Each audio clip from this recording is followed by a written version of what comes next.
Namaste.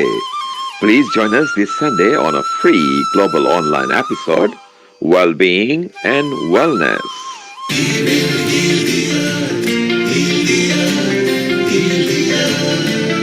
Stars, they can tell you stories which are brighter than yesterday.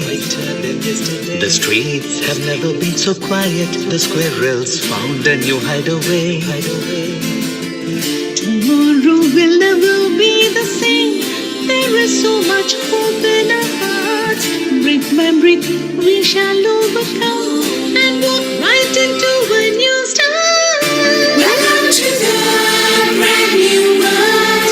We're the children of a Mother Earth. Reach out your hands. Let us heal our earth together. Heal the earth. Heal the earth.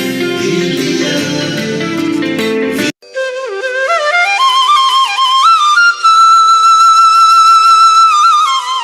Namaste. Please join us this Sunday on a free global online episode, Wellbeing and Wellness.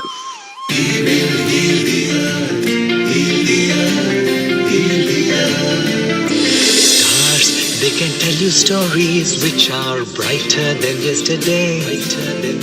The streets have never been so quiet. The squirrels found a new hideaway.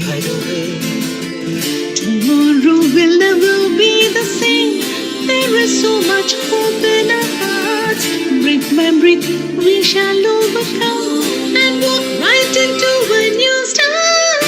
Welcome to the brand new world. We're the children of a Mother Earth. Reach out your hands. Let us heal our earth together. Heal the earth. Heal the earth. Heal the earth.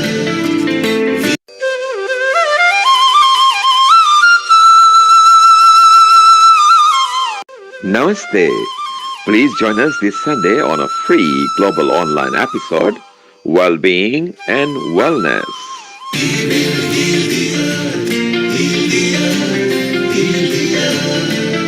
Stars, they can tell you stories which are brighter than yesterday.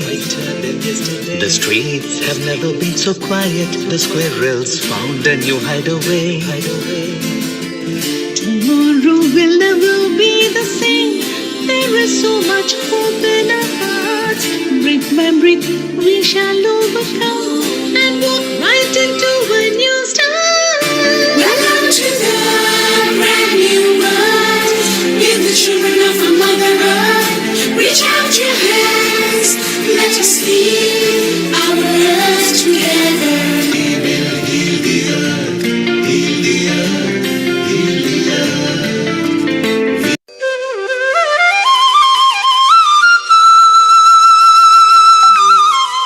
Namaste. Please join us this Sunday on a free global online episode, Wellbeing and Wellness.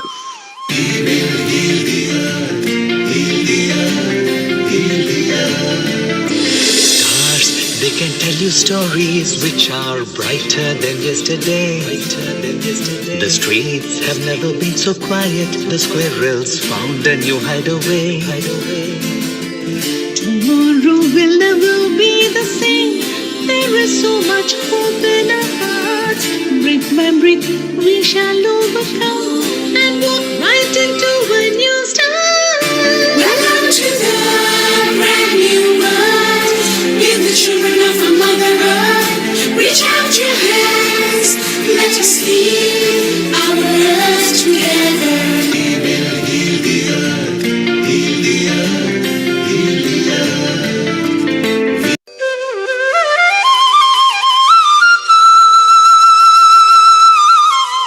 Namaste. Please join us this Sunday on a free global online episode, Wellbeing and Wellness.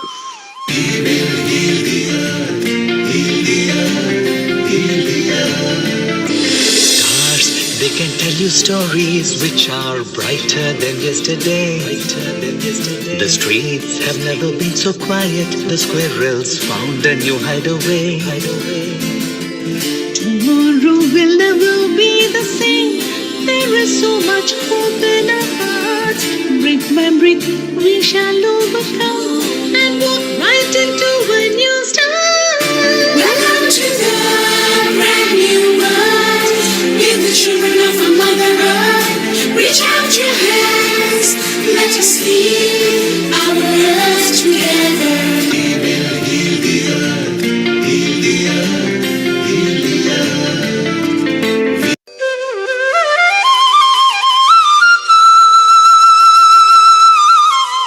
Namaste. Please join us this Sunday on a free global online episode, Wellbeing and Wellness. We will heal the earth. Heal the earth. Heal the earth. Stars, they can tell you stories which are brighter than yesterday. The streets have never been so quiet. The squirrels found a new hideaway. Tomorrow will never be the same. There is so much hope in our hearts. Brick by brick, we shall overcome and walk right into a new start. Welcome to the brand new world. Give the children of our Mother Earth. Reach out your hands. Let us heal our earth together. We will heal the earth.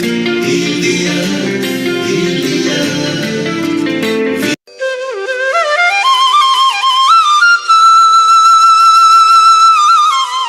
Namaste. Please join us this Sunday on a free global online episode, Wellbeing and Wellness. We will heal the earth. Heal the earth. Heal the earth. Stars, they can tell you stories which are brighter than yesterday. The streets have never been so quiet. The squirrels found a new hideaway. Tomorrow will never be the same. There is so much hope in our hearts. Brick by brick, we shall overcome and walk right into a new start. Welcome to the brand new world. Give the children of our Mother Earth. Reach out your hands. Let us heal our earth together. We will heal the earth. Heal the earth. Heal the earth.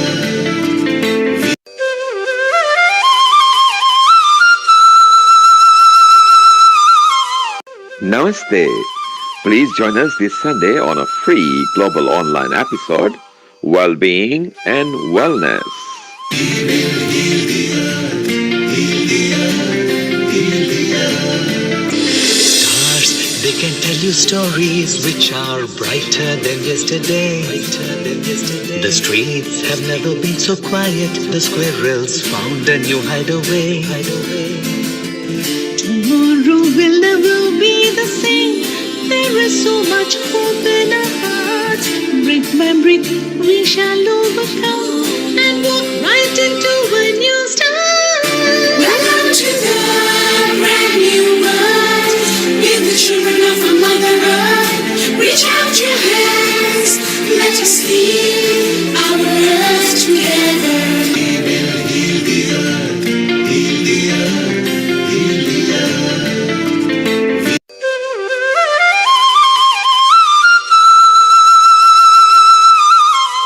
Namaste. Please join us this Sunday on a free global online episode, Wellbeing and Wellness. We will heal the earth. Heal the earth. Heal the earth. Stars, they can tell you stories which are brighter than yesterday. The streets have never been so quiet. The squirrels found a new hideaway. Tomorrow will never be the same. There is so much hope in our hearts. Brick by brick, we shall overcome and walk right into a new start. Welcome to the brand new world. Give the children of our Mother Earth. Reach out your hands.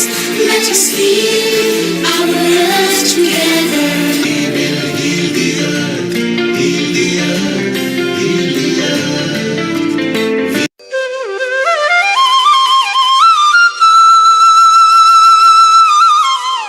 Namaste. Please join us this Sunday on a free global online episode, Wellbeing and Wellness.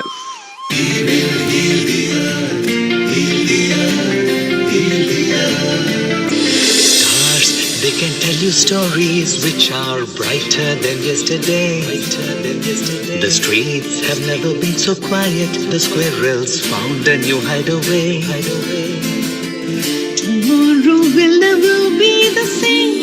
There is so much hope in our hearts. Brick by brick, we shall overcome and walk right into a new start. Welcome to the brand new world. With the children of our Mother Earth. Reach out your hands. Let us heal our earth together.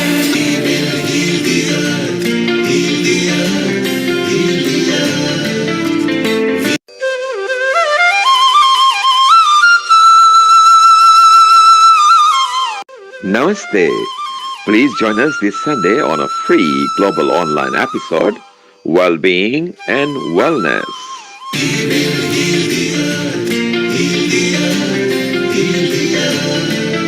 Stars, they can tell you stories which are brighter than yesterday. The streets have never been so quiet. The squirrels found a new hideaway. Tomorrow will never be the same. There is so much hope in our hearts.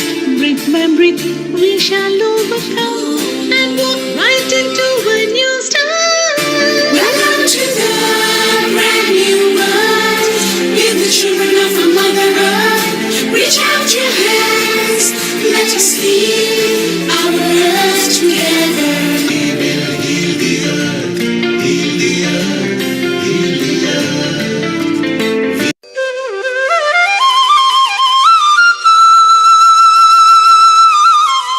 Namaste.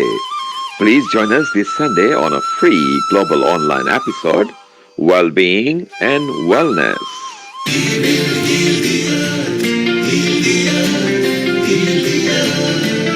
Stars, they can tell you stories which are brighter than yesterday. The streets have never been so quiet. The squirrels found a new hideaway. Tomorrow will never be the same. There is so much hope in our hearts. Brick by brick, we shall overcome and walk right into a new start. Welcome to the brand new world.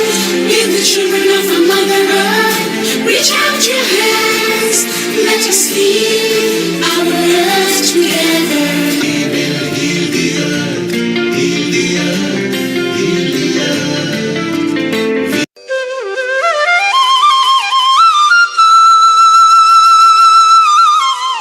Namaste. Please join us this Sunday on a free global online episode, Wellbeing and Wellness.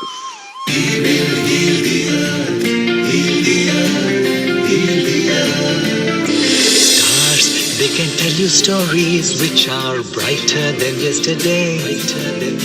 The streets have never been so quiet. The squirrels found a new hideaway. Tomorrow will never be the same. There is so much hope in our hearts. Brick by brick, we shall overcome and walk right into a new start. Welcome to the brand new world. With the children of our Mother Earth. Reach out your hands.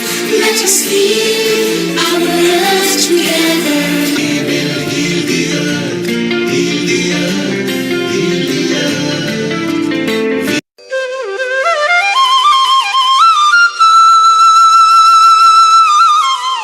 Namaste.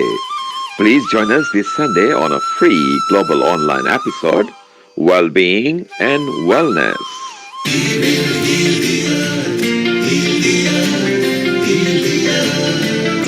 Stars, they can tell you stories which are brighter than yesterday. The streets have never been so quiet. The squirrels found a new hideaway.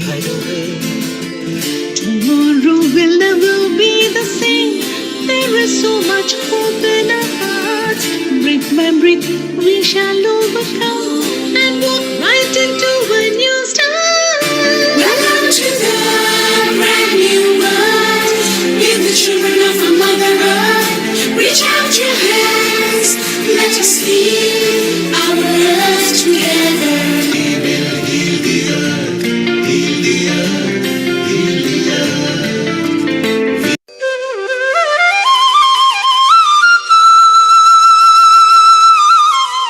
Namaste.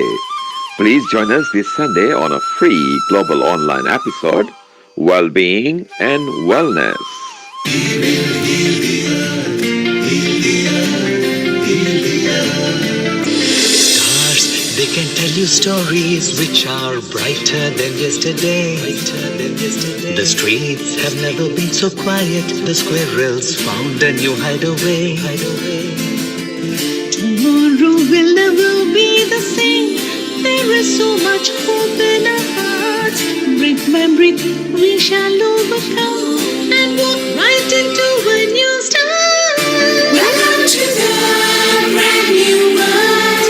With the children of our Mother Earth. Reach out your hands, let us heal our earth together. We will heal the earth, heal the earth, heal the earth.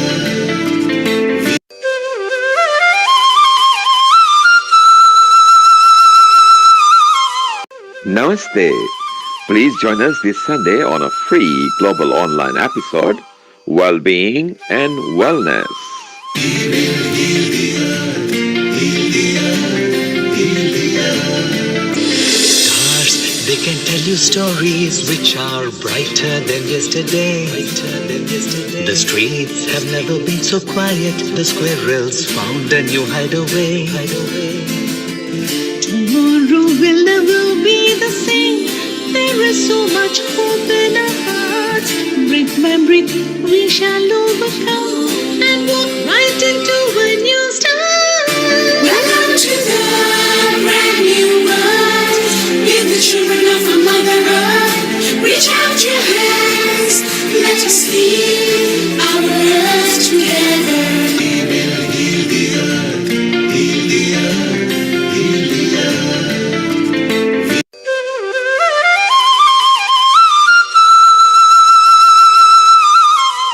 Namaste. Please join us this Sunday on a free global online episode, Wellbeing and Wellness. We will heal the earth, heal the earth, heal the earth. Stars, they can tell you stories which are brighter than yesterday. The streets have never been so quiet. The squirrels found a new hideaway. Tomorrow will never be the same. There is so much hope in our hearts. Brick by brick, we shall overcome and walk right into a new start. Welcome to the brand new world. With the children of our Mother Earth. Reach out your hands, let us heal our earth together. We will heal the earth, heal the earth, heal the earth.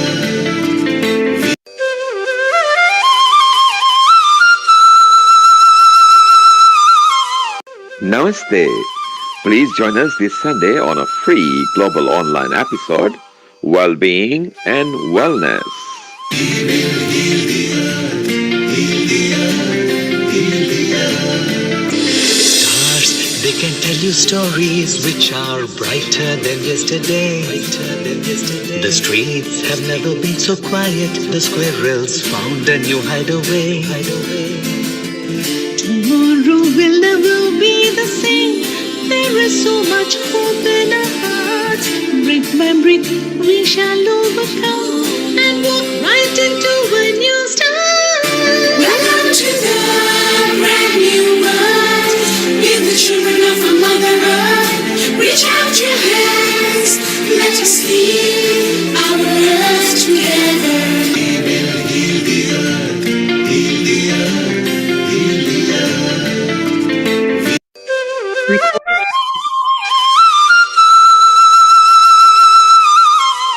Namaste. Please join us this Sunday on a free global online episode, Wellbeing and Wellness.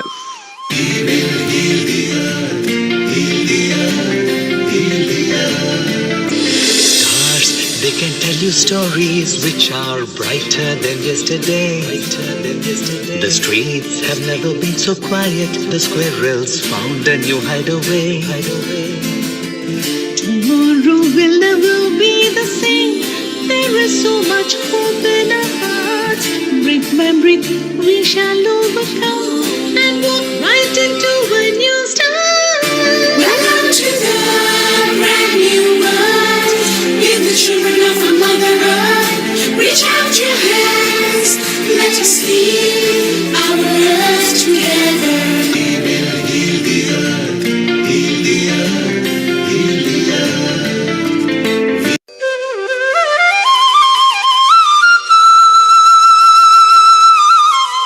Namaste. Please join us this Sunday on a free global online episode, Wellbeing and Wellness.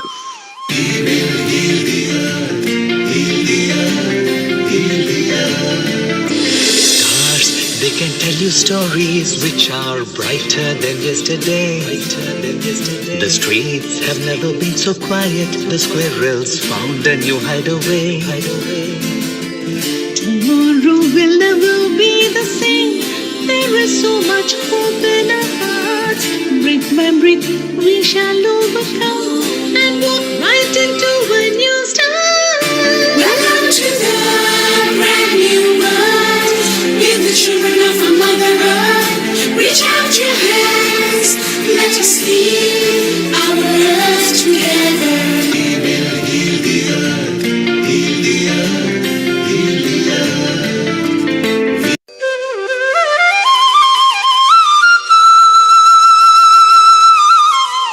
Namaste. Please join us this Sunday on a free global online episode, Wellbeing and Wellness.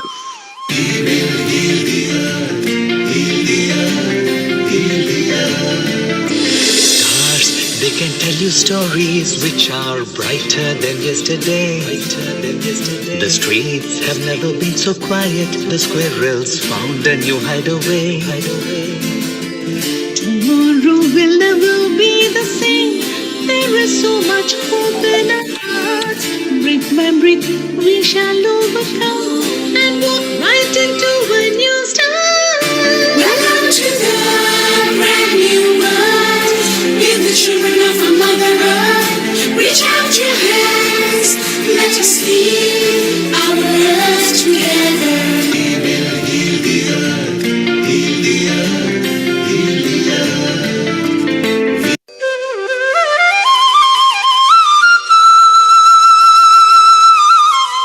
Namaste.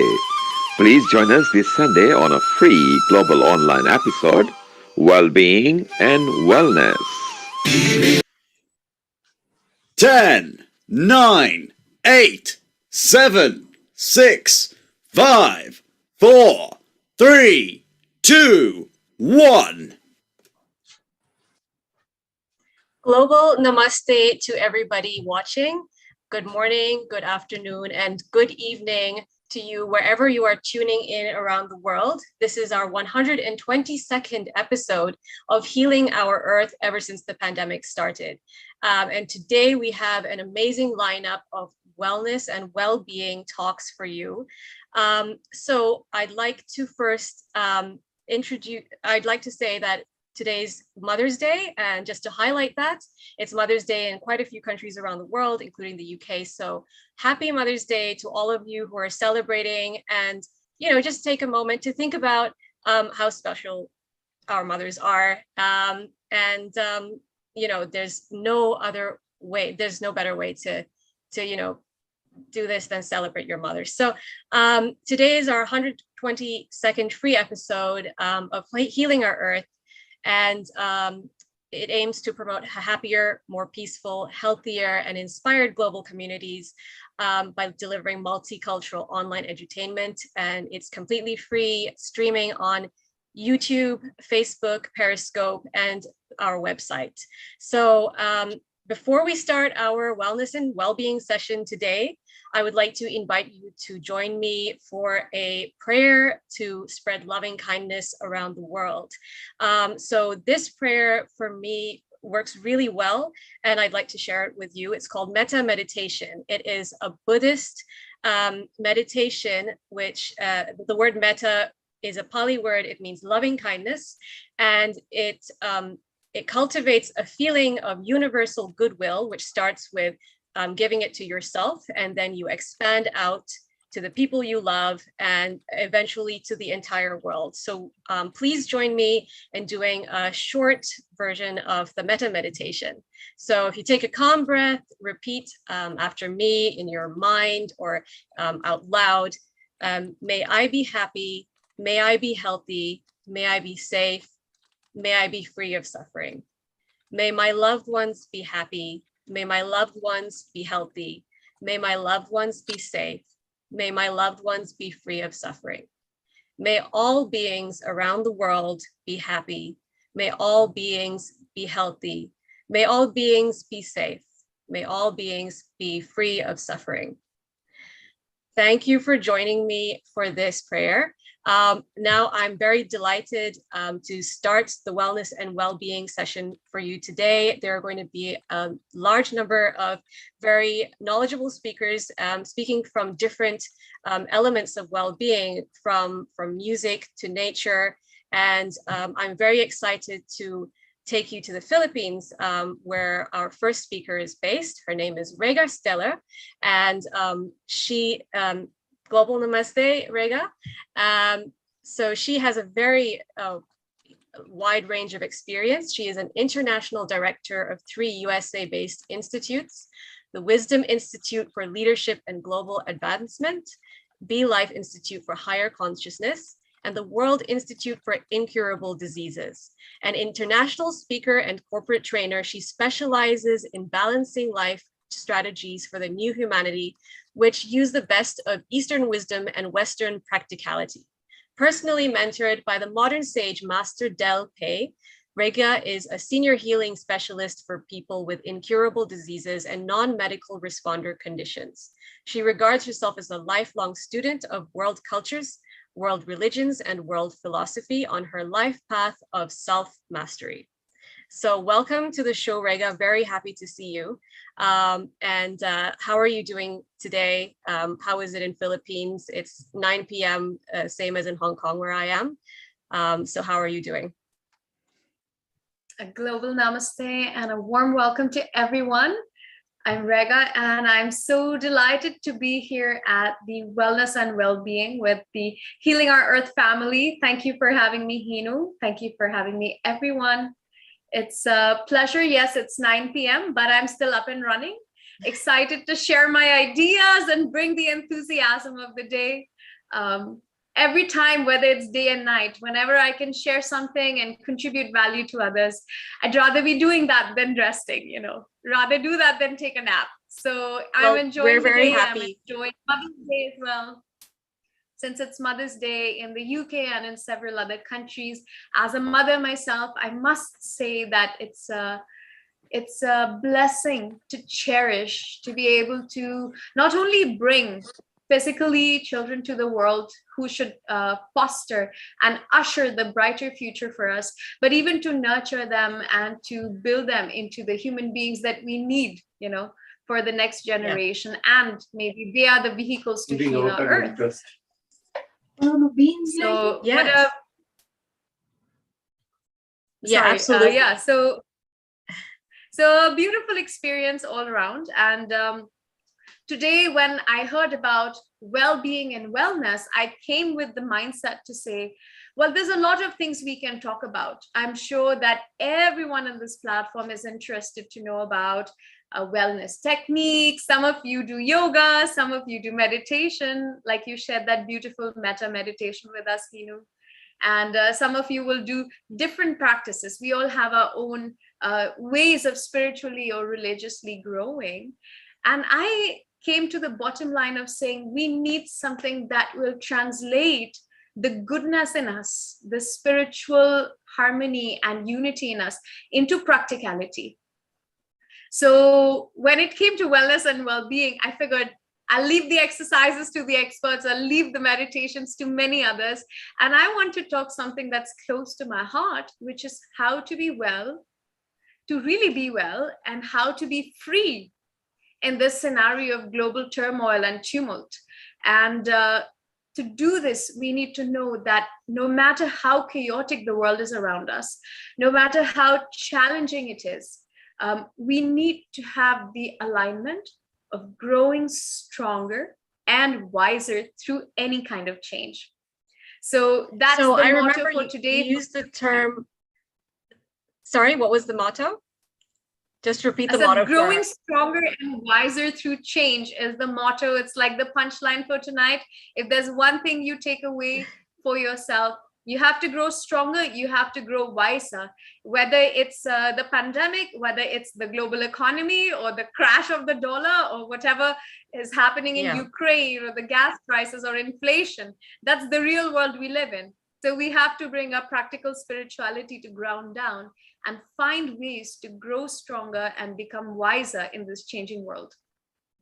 That's great. I think a lot of people could really use advice on that. And I love the term practical spirituality. I think it's really what we need right now. And I think that there's also a lot of people who maybe struggle to involve the spiritual lessons that they learn, say, by going to spiritual teachers or going to the temple. It can be very difficult to translate that to the life that we're living day to day, work and shopping and having to buy bread that's 16% more expensive, and those kind of situations. How do you be spiritual when you have these kind of practical day-to-day problems, and when you are also struggling a little bit to control the what's happening around you? It sort of just seems like all of these things are just out of a lot of people's control. So what do you recommend for people? I mean, and I think you have mentioned different levels of intelligence, not only using your logical intelligence, but also everyone has access to a type of creativity and other ways of being wise that we don't normally think about. So could you tell us a bit more about that? Sure, I could. Thanks for that question, Hinu. I have found in my own spiritual pursuit, going through, spiritual dark night and difficult moments, I tried to quit life, as they say, and go to the mountains and become a yogi and do tapasya and like sit with the monks and renounce life. It doesn't work.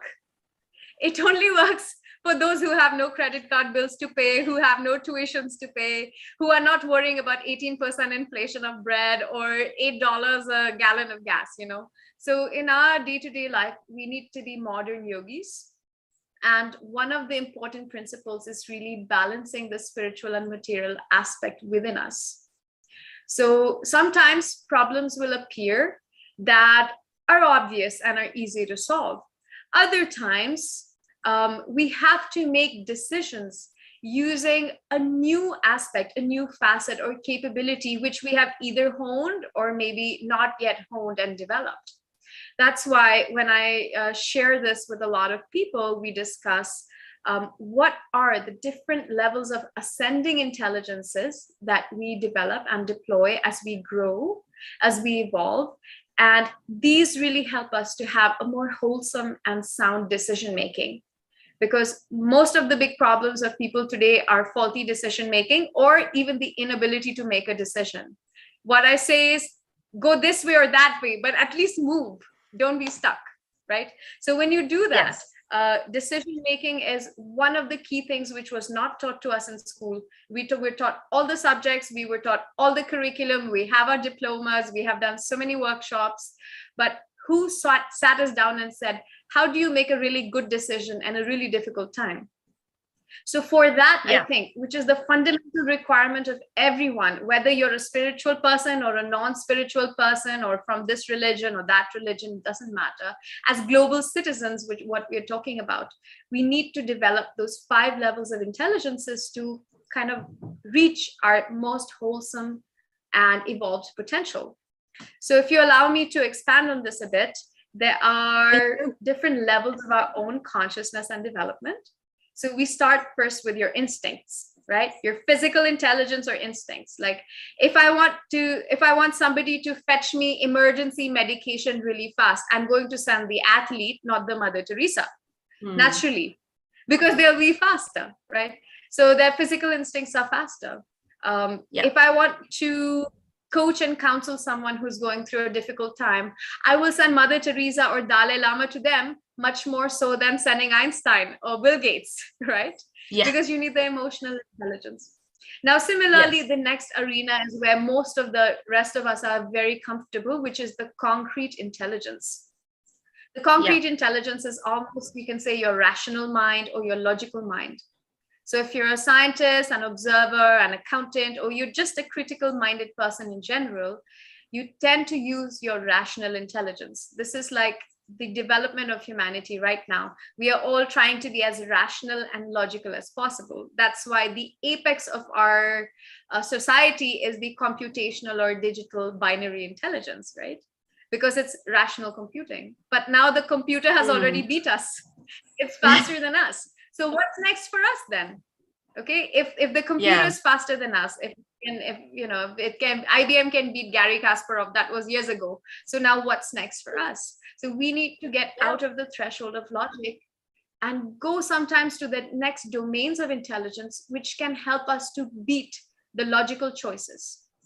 This will happen in your life and in most of our lives, where you will say that there's a logical, rational choice, but something in you tells you that against all odds, I don't want to do it. Like you want to quit your job, or you want to move to another country, or you want to try a new profession or something like that. And something in you says, okay, I need to do it, no matter all the best things that might be around you. You know, your parents would say, we educated you to become an engineer. Now you want to be a permaculturist? You have a good job, you have a good salary, whatever, etc., and you want to leave that. So those are sometimes times when our own identity and purpose is in conflict with the rational surrounding. That's when we need to employ abstract intelligence. If logic is... so that's the third level up. Yes. So after you have your instincts or your intelligence, okay? Yep. For those who are spiritual students here, I can give you a little tip that the instincts are really developed through the navel chakra. Then you have your emotional intelligence or EQ, which is very much an awakening of your heart chakra, right? You have your abstract intelligence, which is the next level. You have your concrete intelligence first, which is like the logical mind, the rational mind, which is controlled by your throat. You have a chakra here. Okay. And then as you move on, you go to the abstract intelligence. So if your own intelligence of logic is like a driver navigating the roads and navigating decisions, going through the maze of life, trying to reach your destination, right? Then the abstract intelligence is like the pilot. You see the big picture and you know that there's a traffic jam here, there's an accident here, so let me reroute. It's like when you use your GPS, you see the bigger picture and you know that you can kind of choose better because you see bigger and you see farther. Now, how does this really apply to decision making during difficult times? To equip yourself, I think the important thing here is that your abstract intelligence grows as you become a more principle-oriented person. Principle-oriented is a vague thing to say, but I think for us, what's important is I want you to identify, like if you have a notebook and a pen, I want you to write down or think it through, make this a contemplation exercise. I want you to tune in and say, okay, sorry, go ahead. Yeah, I think you were about to answer my question. I wanted to see if you could give some examples of what a principle might be or how to extract them, how to think of them. Yeah. Okay, so you're like telepathically connecting with me, right? I hope the listeners are also, and we're all on the same page. We're all on the same page. So when we talk about principles are things that are universal philosophies or truth. Like some people would say the law of karma or the golden rule is a principle. It comes in two parts. Do unto others as you want others to do to you, and do not do unto others as you don't want them to do for you as well. So you have to uphold both aspects of that principle for it to be more complete. There's a principle of unity. For example, the metta meditation that you did in the beginning, you harness the power of unity to bring empowerment, healing, or transformation of consciousness. So that's one principle of unity. There's a principle of duality, balancing the duality or polarity of life. There's a principle of trinity. There's a principle of the seasons of nature and the seasons of life. So many principles that you can find from your own faiths, your own spirituality, your own practices. If you have space for more, you can get in touch with me and we'll have a long conversation and I'll share more. However, whatever your principles are that feel the most right to you, I want you to put them down and say, these are my non-negotiables.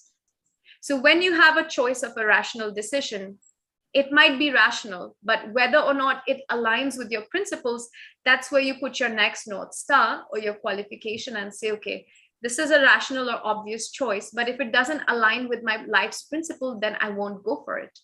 So it helps you eliminate like your or own it helps personal, like a compass almost. Like, but you've decided where north is. Each individual person decides where the points of their compass are, and that's what they use to navigate themselves. Beautiful. Is that lovely? That's the way. So your principles would be pegs until it reaches your destination, but the more universal and the more global you become, the less separative, the less individualistic, the more you tend to make bigger, brighter decisions in life. Now, they might be a little bit challenging, but the outcomes are win-win. Win for me, win for you, and hopefully a win-win-win, which is a win for me, win for you, and a win for the earth. So when you have those principles of healing the earth, taking care of yourself, etc., then you have to have win-win-win outcomes. Like, we can have a very good negotiation of a successful business deal where we both win. But if we pollute the earth, it's not going to match your principles, because your principle says you need to heal your earth. That's one of your requirements, or you need to care for the earth. That's one of your non-negotiables. So when you have that principle, you go for a win-win-win outcome for you, for me, and for the bigger picture, or for the bigger macrocosm, or for God, whatever it means to you, right? So now we're just on the abstract intelligence. And this is a big homework. This makes you a philosopher. If you don't have enough philosophy in life, just spend extra time with your husband or wife. They will make you philosophers. So just to keep it light, but in essence, you develop your good instincts. If you're a good businessman, if you're sharp, if you tend to take gut-based decisions, you have a good instinct. If you have emotional intelligence and you're very good in interpersonal relationship, you can grade yourself high on the emotional intelligence. So if you grade yourself 1 out of 5, that's higher. If you are logical and rational, your concrete intelligence is high, but it also gives you an insight to say, okay, when it comes to dealing with people, maybe there's room to grow. Maybe I need to improve my emotional intelligence. Yeah. Or when there's a decision which needs to be made outside of your comfort zone, you consult someone or you get help until you hone and nurture that level for yourself. So apart from these, we've talked about concrete and abstract. These are still quite approachable. These are within our grasp. But sometimes when we want to push the boundary and we want to kind of go out of the normal zone, we enter the realm of a higher vibration, which is our intuition. Now, this means a lot of different people, okay? Intuition can be, you say, I close my eyes and I ask the universe to give me an answer. But the universe is very big and busy. I don't know if it answers everyone's individual questions. However, there's something in you which is looking out for you. For some people, it's their soul. For some people, they feel like they have spiritual guides. For some people, it's just like a sense of belonging to the universe. But that intuition is really a connection to your soul in the esoteric sense or spiritual sense. So if you really want to be more well-rounded, you want to have internal, wholesome well-being, you need to develop all these levels of intelligence. And your intuition will come when your personality, or this, starts to align more to your soul and your soul's purpose, as if you start to hear it now and understand the language of the soul. So if you're doing something very far from your soul's purpose, life will give you crisis, what you call a spiritual kick on the rare side, and you will have some or the other awakening and push until it forces you to ask the question, what's the purpose of my life? What am I doing? What do I want to do? What do I want to make of this life? So sometimes once you get more and more attuned to a spiritual life and you start to connect more with your soul, either through formal practice or through informal art of just kind of tuning into your soul, you start to develop your intuition. If you are a more mature soul, what are examples of formal or informal practices of tuning into your soul? Well, informally, a lot of mystics and a lot of spiritualists, spiritistas will close their eyes and be in nature. A lot of them like to be in nature. So they would like to be in nature in a clean, calm environment. They would like to just, be calm and peaceful themselves, close their eyes and ask a question. They will wait until they naturally either hear or sense a response. For psychics, clairvoyance, and clairaudience, it's easy, but most people would just close their eyes and be like, what's the answer? Some people do this as if they're talking to God. Some people do this as if they're waiting for an answer and they don't know where it's coming from. Okay, that's more the informal side. The formal side of intuition is developed when you awaken your Buddhic chakra, because your soul also has an anatomy. So there's certain parts of your soul's consciousness that you can develop through meditation, through namaskar meditation, through divine alchemy and connection practices, where you can really formally, you have a step-by-step technique to awaken the intuition part of you. So if you want to fast track it, you don't want to take long and, like a trial and error method. If you want to do it fast, you can learn how to do it. Once you understand the anatomy, it's easy. Just like, when you want to talk to someone, it's very difficult. If you learn how to operate your mobile phone, then it's not that difficult to communicate with someone far away. So it's just learning how to operate and functionalize your own consciousness. And intuition, great way to develop intuition is to be more connected to your soul. So spiritual practices which are soul infusing, divine alchemy, any practices which kind of give you a sense of belonging to a greater whole. So esoteric psychology helps you here, or the meta practice that you did is a basic introductory form of that. So these are the general components, but there's workshops for this, training for it, which can actually help you to awaken the part of your soul which answers you back. That's the Buddhic or the wisdom aspect. So well, that's beautiful. It sounds like, yes, go ahead. Yeah, so from the same part of the soul, you also receive back wisdom. Now, wisdom is one of the intelligences that we must not delegate to the sages. We must bring it into our own lives and know that it's accessible and approachable, and we have to cultivate our wisdom inside within us. So wisdom is maybe one of the last ones I'll discuss, because it is that which comes from the essence of our life experience. So if you have a lot of experiences in life, you have not digested, assimilated them, then you have a lot of loose ends, and as if you're still hanging and you have a lot of questions. So when you want to become wiser, you have to see your life's experiences and say, what is the lesson behind this?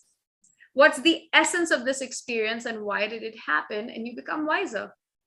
That's how you collect the juice of wisdom.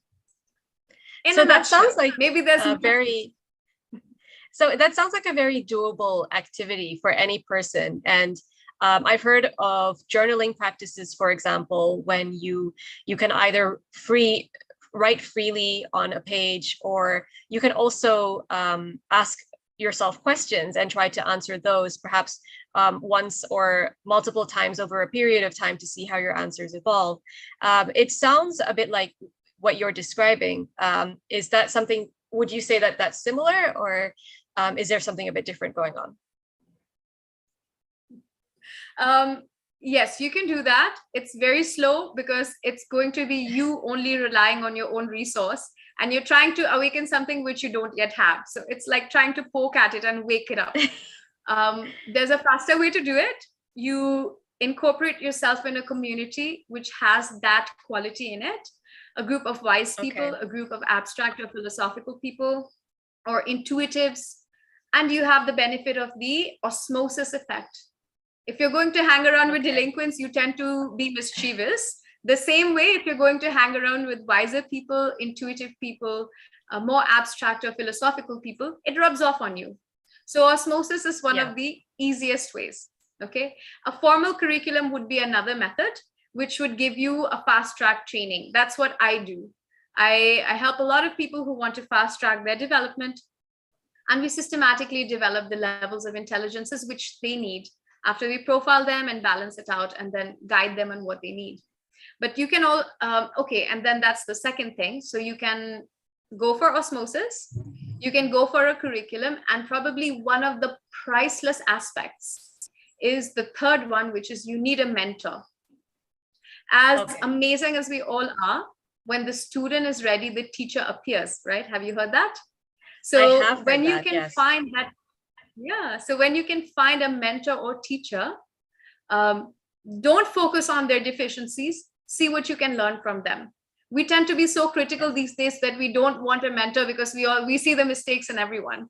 But I want you to say, okay, see a mentor who has been through what you've been through, who has been there and done that, who's wiser than you, and maybe they will see some blind spots that you are missing. Yes.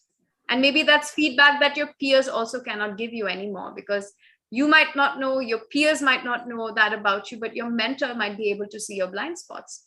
So that's where those things come in. Now, how is this relevant to wellness and well-being, right? It's a very wide topic and a very abstruse concept, but it's so important because if you evaluate your decision-making skills, you're going to see that you're stronger in any of these intelligences and weaker in the others. So this is practical spirituality. So I want you to see what's your strong suit and what's your weak part. I want you to pair up with people in your resource group who have the things that you don't have. Okay. So you need to develop a resource group and quite rudimentary fashion, list them down, the names of people that will be your tribe, your network, or your immediate core group who have the intelligences that you're lacking, and you can provide them what they're lacking. So you learn to balance each other out. That way you tend to make more sound decisions, which are not very polarized or one-sided. It tends to give you a more wholesome perspective. So it's not only about cultural diversity, religious diversity, geographic diversity, you know, or age-wise diversity. It's very much about the diversity of intelligence and evolution and how developed you are. So you get to the decision-making part, which will help you to make better decisions in difficult times.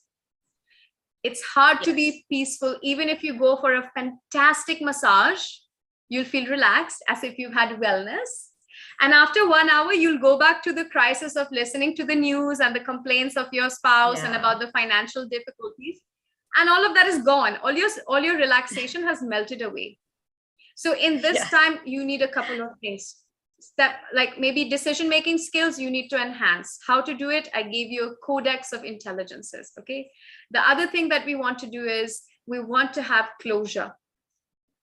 Okay. When we start something new, or when we start, let's say, interacting in a new space, in a new ecosystem, whether that's pandemic life, whether that's unvaccinated or vaccinated life, it's like a new threshold nowadays.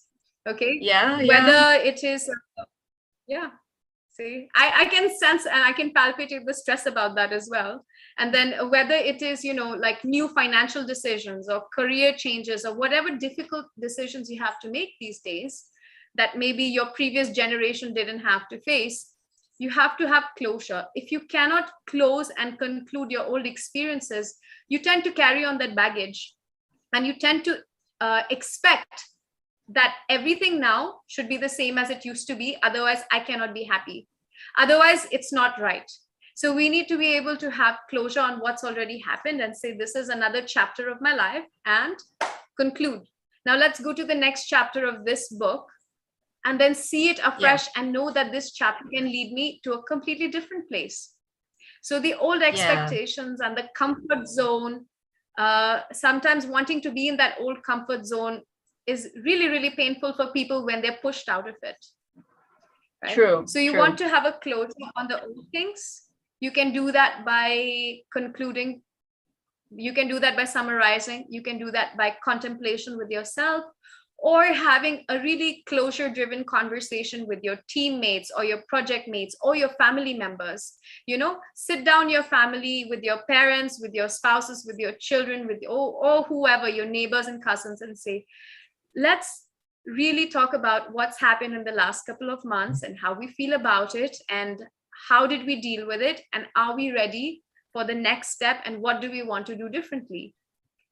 This kind of a Right. conversation helps us assimilate and digest and have closure on the past, and prepare us to move forward in a more unified and optimistic front.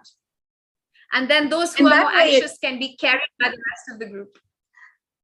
it sounds very much like a very practical way to include the new normal into your own life. So people, of course, at the start of the pandemic, people were talking about the new normal, where people have to isolate for a long period of time. How do we deal with that?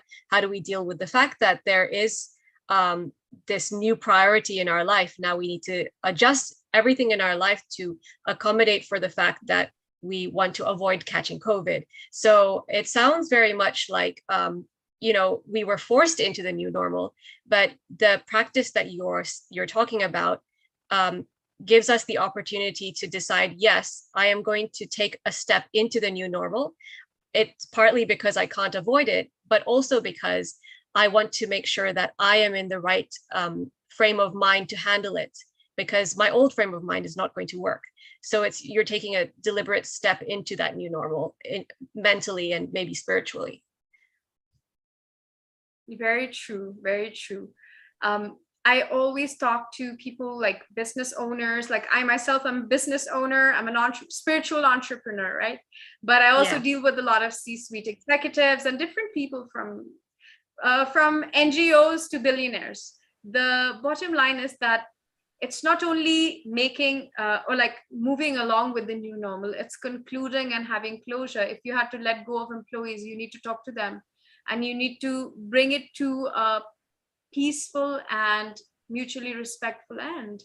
If you had to make difficult decisions about health or cutting spending, you can't just say, I cut spending and now I have moved and collaborated or kind of stepped into the new normal. You need to talk to your children about what you've done, why you've done it, and how are they expected to move on from now on, so that for them it's not an abrupt thing that's imposed on them. They need to understand, what does it mean? Okay, you can't have all the expenses you had before, for example, and this is what's the new best practice, and this is the perimeter within which we operate. So making decisions to accommodate the new normal is adapting, but having closure and having conclusion is very important, to be able to say that you have really taken a wholesome and a wellness approach to the things that are happening in your life. So that's important. Now, it also happens that sometimes things are so out of our control that we might feel helpless. We might feel like there's really nothing we can do about it. So how to move on? Okay, it's like some traumas or loss or grief. Even sometimes it's just overwhelming, even if nothing happened personally to you, just seeing what's going on around in the world for the last 2 years. And a lot of people are afraid about a nuclear war. Like I know a lot of my students in Europe, they're like hoarding potassium iodide tablets. So I know that there's a lot of vulnerability and uncertainty in the world, and you feel that helplessness. So when that's happening, first of all, it's very, very important to heal yourself. Learn how to release your traumas, your grief, and your worries and anxieties in a simple way. Maybe I can do that with you as well, so we can kind of practice it together and have the opportunity, since we have this beautiful platform, to be able to unload and release that pent-up energy which has been bothering us, to be able to step into wellness really from a fresh perspective, not only by talking about it. So when this kind of difficulty happens, we heal ourselves, as just we heal the earth. We start with ourselves, right? And then as we move in from the healing, we go into evaluating our own life's approach and balancing it. If you're very much on the loving side, maybe you need to sharpen your intelligence to be able to see things from a different perspective or make new informed decisions. If your love is not working to solve this really difficult problem and your intelligence is not working to solve the problem, then you need to go for your willpower. Just like in Hindu mythology, you have the Shiva, Vishnu, and Brahma, the Trinity. Shiva is the power, Vishnu is the love, and Brahma is the creator or the creative intelligence. It's a universal principle, in fact. Like we were talking about principles earlier, it talks about power, love, and light, or God the Father, God the Son, and the Holy Spirit, or Allah, Almighty, all-knowing, all-powerful, all-loving, or omnipotence, omniprovidence, omniscience. So these are like principles which are universal principles seen across different belief systems, different religions. So wherever you come from, you find your own aspect of it, but grab onto your Trinity and use it as a very, very practical spiritual tool to do an analysis of what needs to be used as a next strategy for you. If you, let's say that you're under a lot of pressure because you cannot get the gas that you need to be able to commute to work or drive your kids to work, to their school, if they even have school anymore, right? There's a gas shortage, there's grocery shortages. Like some of my students are stressed out because there's grocery shortages and there's hoarding in their neighborhoods. It's not the most pleasant thing to talk about in a wellness episode, but it's real. So it's what real. Do you do about it? So how do you deal with it in today's real world?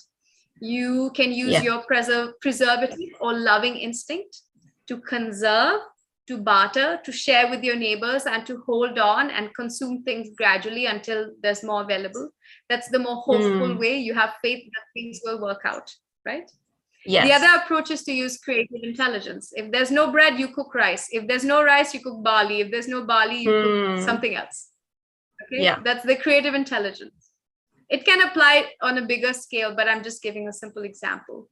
And apart from your creative intelligence, if this doesn't work, if that doesn't work, nothing works. You have no like a viable choice. You go to willpower, the Shiva aspect or the power aspect of saying, when my willpower is high, I can handle things easily without being shaken. So the lack of bread doesn't make me feel like I'm losing my sense of identity in my life. It doesn't freak me out. I'm very steady. I am who I am.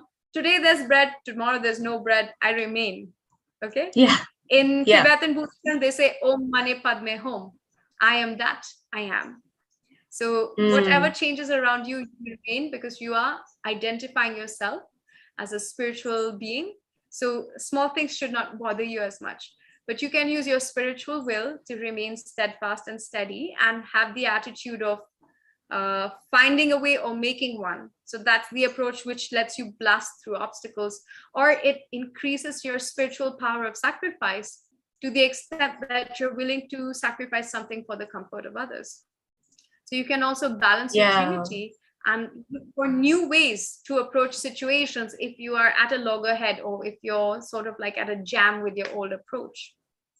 So perhaps with this conversation, we can give it a trial run and see how we feel. Hinu, what do you think? Should we do something a little immersive with everyone and see if we can help everyone to release the baggages and the anxieties, the stress of what's going on around us? I think if the audience can try something and have that come out of this talk, I think that would be really useful. Okay, so I'm just mindful of the time. I think we have about 10-15 minutes. Does that sound okay? Perfect. Yeah, that sounds good. I think we can make good use of that time because, like I said, I'm about practical spirituality. So while we're talking about things, let's move from theory to application. Yeah, that sounds good. Okay, so I want you to try a very simple and easy practice with me. Okay, I just want you to sit comfortably. If you can have your back erect, it's much better. And just close your eyes and follow my voice, okay?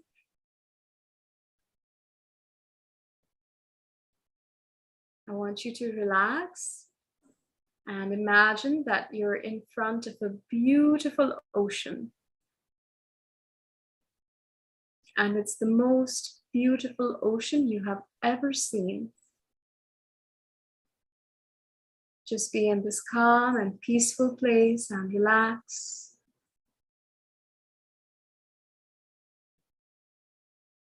Very good. Now inhale deeply and exhale all your stress. Imagine that this beautiful ocean is extracting the stress from you. Let it go all to the ocean.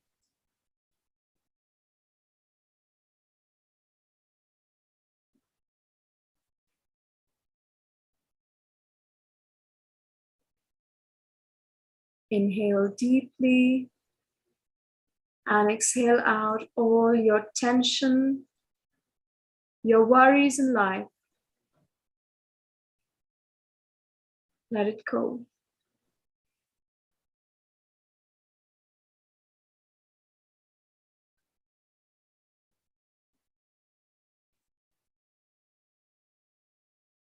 Inhale deeply. Exhale out any fears, any insecurities or phobias if you have, including any fears of your health or your well-being. Let them go and exhale them out.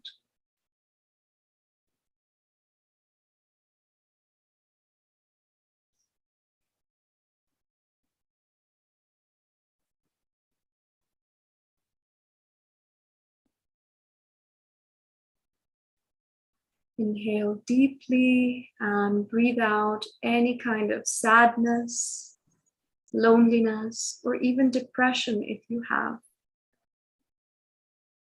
Allow the beautiful ocean to take it now.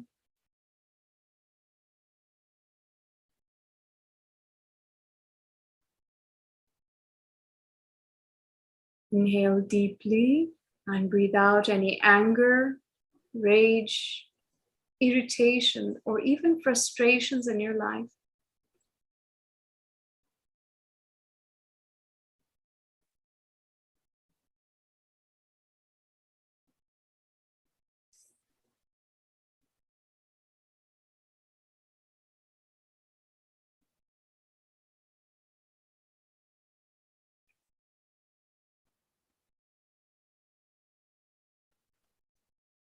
Inhale deeply and exhale out any kind of pent-up emotions, anything that you have not been able to express or share to others that you're holding on to inside. Let it go and breathe it out.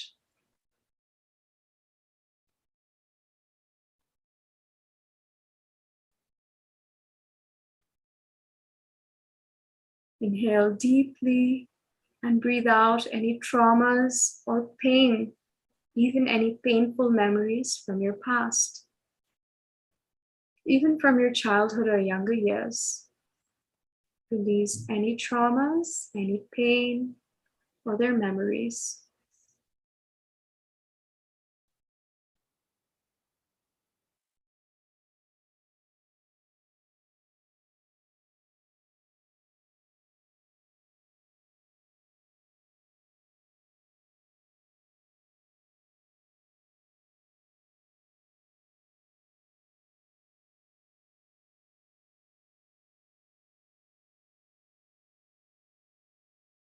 Inhale deeply and release any negative thoughts.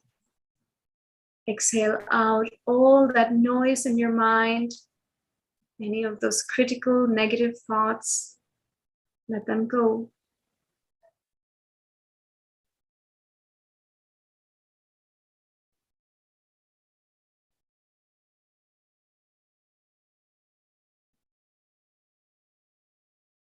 Inhale deeply and breathe out any kind of confusion, apathy, laziness, or procrastination.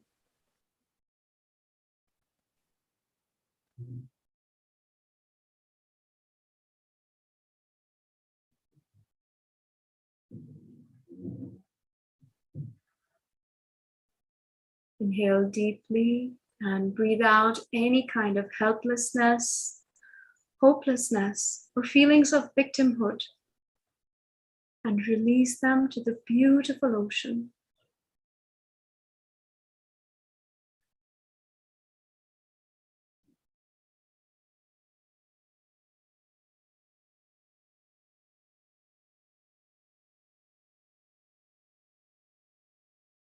Inhale deeply, and one last time, release all negativities, worries, or problems of your life, including any crisis or repetitions of issues, even any grief or loss that you feel. Let it go.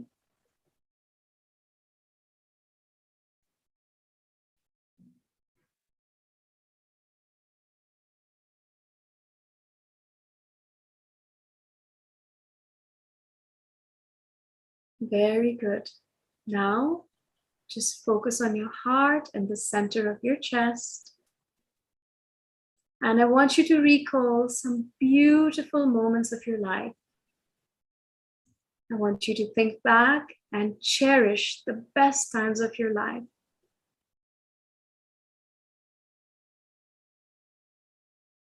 And enjoy them again as if you're smiling with your heart.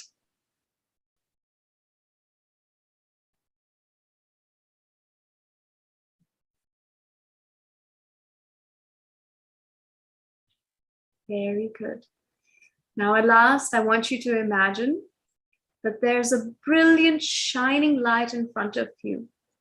1 kilometer or 1 mile ahead, there's this bright light. And in this brilliant light, I want you to imagine your future. Make it the best future you deserve. See yourself well, wholesome and balanced, healthy and happy, productive and serviceful, safe, secure and sustainable, and spiritually awakened. Healing your life and healing your communities and healing the earth. See that your major problems are solved and you're triumphant over them. And now I want you to run towards this future. Imagine that you're running and going faster and faster. Keep on going with a new zest and enthusiasm and run faster and faster towards this brilliant future until you merge with it and you become one with it. Until you arrive, so it is, so it is, so it is. I want you to say it together with me. Say it out loud because it will really make you feel it. Let's say it together. Life is good. Life is good. I'm so blessed. I'm so grateful to life. I'm so grateful to life. Life I is hope good. our audience has had a chance to try this out for themselves as well. And I hope that the people watching are feeling a little better as a result. So thank you so much for sharing that. It's my pleasure, Hinu. I think in a few minutes, you're able to ventilate the things that you're holding on to so you can start from a fresh slate. And now everything that you listen in the forthcoming sessions, you will be more receptive and open to assimilate because now your baggage is lighter and your slate is clean. The bags are empty and open to receiving more. Yes. So keep on practicing. If you want to learn more techniques, if you need life coaching, mentoring, or advice, you can always get in touch with me. If you need healing as well, I focus on a lot of healing for incurable diseases. So just feel free to reach out. This is our community and I'm here to help. And I'll do my best, okay? But in the meantime, Hinu, if you have any last questions. Yeah, I think we'll need to wrap up in a bit, but in the last sort of couple of minutes, would you be able to share, one or two main takeaways for our audience to take about practical spirituality? Something that we can all start doing right away. Like a really simple first step. Well, the first step I did with you today, you can learn how to ventilate your emotions and mind without having to fight with someone or argue with someone. If you have so much going on, sometimes you don't have to use other people for dealing with that emotional garbage. You can really just breathe it out. This is the shortcut technique. You can exhale and let it go to the ocean, and that will help you to ventilate and feel much lighter. So you can deal with things from a fresh and calm perspective. So this is what I call the just be free meditation. Okay, so this is probably the first thing that you can do because we've practiced it together. So you know that this is something easy and simple that you can follow. Apart from that, I want to encourage you to be stronger. Growing stronger and wiser through change is the motto I want you to bring home, because things will get difficult and they probably look like they are getting more chaotic in the future. However, just because the karma of humanity is purging doesn't mean it's wrong. Sometimes, from time to time, we need to reset, we need to cleanse. Just like for us, sometimes we need difficult experiences to grow. So with humanity and the earth at large. So I don't say to condemn the pandemic or to condemn the virus or whatever. I say, what is the lesson that we need to learn behind this? Okay. If I pray to God, I won't say, God, take away COVID. I'll say, God, help us learn the lesson so that we won't need it anymore. So for us, I think you have to imagine how to grow stronger in this time. You have to build yourself, how to grow wiser and learn from your experiences.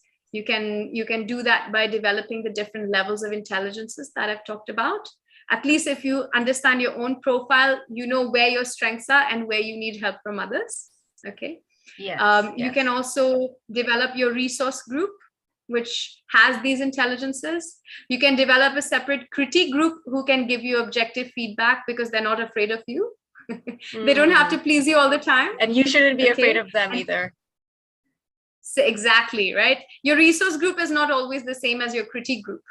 The resource group supports you. The critique group gives you a reality check, okay? Now, they're not always one and the same. The other thing is I want you to find a mentor or a teacher that will help you guide yourself through your blind spots in life. It can be a financial mentor, a business mentor, a spiritual mentor of whatever sort. But now more than ever, we need to accelerate ourselves to become more capable of taking care of ourselves, our families, of taking care of our communities and the earth at large. So we need to fast track our own capacity building. And maybe one of the other things that I want to mention apart from this is, if you're really anxious and worried, go for a simple formula. Go for safety. Take all the decisions that will make you safe. That's the foundation. If you're safe and your family is safe, it will be easier.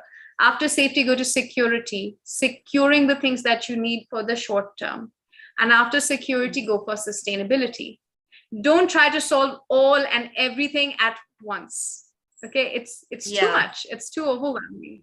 So plan for your safety first. Once you have that sorted, you checklist it. From safety to security to sustainability. And eventually you have continuity of life and continuity of service and mission, because you're not at threat, you're not at risk. So you can be of service and you can execute good works for your community. Like here, for example, we get together and have this Healing Our Earth platform to discuss and awaken our consciousness to new paradigms. Then we have to bring these new paradigms that we learn together and implement them in a global fashion, global consciousness, but local action. So we translate our discussions and conversations into local service projects, which really affect our communities and bring that enlightenment or service back to the ground level. Okay, so this is my message for today. And I hope that you're all able to benefit from it. And I hope that you guys will grow stronger and wiser through change. So stay connected, keep on growing. Remember that no matter how difficult things get, there's always an opportunity to grow, even if times are more challenging ahead. The bigger the challenge, the higher the reward of growth. Okay, the bigger the risk, the bigger the reward. So if you can be an agent of light, an agent of healing, an agent of wellness and transformation during this time of tumult and chaos and different challenges, then your spiritual equity of growth is that much bigger, because right now is when we need the most light workers and servers. So with this, I think I'd like to give my gratitude to the whole platform, to all the organizers, and to the audience, the beautiful audience that are participating with us today. And I hope that you will take this message with you. If you want to learn more, do stay connected. And I'll hand it over back to Henu. Thank you so much, Rega. That was very enlightening. Thank you very much for sharing. And I think if you could stay on the line, we're actually going to be introducing our next speakers. So if you wanted to ask a question for the next talk, please feel free to stay on. So our next speaker is in Italy. So we are moving across the world to Italy. Her name is Angelica Manca, and she is the co-founder of Hoopla Education, an education company specialized in nature-inspired programs. She is an award-winning author of several pre-primary English language teaching programs, including the Garden Project, winner of the 2020 Elton's Innovation Award. In addition to her work in education, Angelica has a sustainable farm in southern Sardinia, Italy, where she is growing a food forest to increase the biodiversity in her area. Her mission is to plant the seeds for a sustainable future through innovative education and agricultural practices, developing a more harmonious interaction with our planet. Angelica will be sharing her journey in the education field, together with best practices for how to connect pre-primary age children, ages 3 to 6, to nature, following nature's life cycles. Finally, she will share how she transitioned from teaching the Garden Project to living it, together with how nature's life cycles nourish our bodies and facilitate a healthier lifestyle. Welcome, Angelica. Global Namaste. Really happy to have you here on Healing Our Earth. It's wonderful to be here. Thank you. Thank you to everybody. Thank you to the organizers for organizing this and for inviting me to be on today. So would you like to start by telling us what your journey has been? Because you started out, as an education provider, and now you're actually living a whole sustainable sort of, you have a permaculture farm or environment in Sardinia. So could you tell us more about your journey and how you ended up where you are? Sure. So I began working in education in 2006, working for an organization called Kindermusik. And the goal was really to develop children through music and movement, the youngest age group. So we're talking at the 0 to 7. And my role there was as international director. So the company was based out of the US, and I was covering Europe, Middle East, and Asia, pretty much almost everything outside of the US. So it was a fantastic experience. What it allowed me to do is to have this global exposure of what children were experiencing around the world. So I was often visiting and traveling to different schools and seeing what children were learning, what kind of environments, their benefits and areas where of need. And then later on in 2014, my family and we moved to Asia, and we started experiencing, seeing what educators, primarily teachers, were needing in the school environment. And we were noticing that one of the areas that really needed to support was this connecting children back to nature. So we were traveling to Singapore, Hong Kong, Bangkok, all those very big cities. And so we were seeing that, there was a disconnect between children's environment and what they were learning. So, for example, we might have been in even like in the Middle East. We were in doing workshops with school teachers in the preschool age, and we noticed that in Doha, the children were doing pumpkins and scarecrows in November, and it had really no reflection with their natural environment and what they were experiencing. Or even in Hong Kong, it was December, or January, and they were doing snowmen, and that just had no reflection with their actual environment. So we realized that it was really important to connect children's learning as much as possible with their natural environment for that learning to really make sense. So between that, as well as in parallel, another area we were really working and developing on was this idea of supporting teachers with specialized and multidisciplinary skills. So working with specialists in different areas who could support teachers through that learning experience, enhancing that learning experience with very specialized skills. So we had tinkerers, engineers, contemporary and conceptual artists who were giving their vision and their view of the world, and giving those specialized skills to teachers so that they could apply them in the classroom and enrich that learning environment. So between those two things, we realized that it was really important to support both teachers, but also provide a platform for that learning to occur in the most natural way.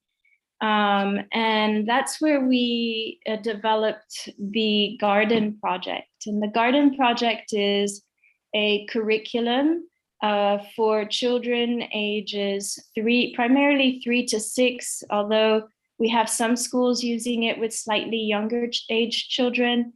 And we also have some schools in non-native English speaking countries using it with older age children. But the idea is that the platform provides this multidisciplinary experience, and it follows nature's natural life cycles. So it begins with children really zoning into their natural environment and learning, what are the plants and trees that make up their environment. We begin talking about the weather, climate, and then we sort of transition from a seed to talking about growing your own fruit and vegetables. And we came up with this concept, and I'll show some pictures. Actually, I might just show a picture now so that you have a visual.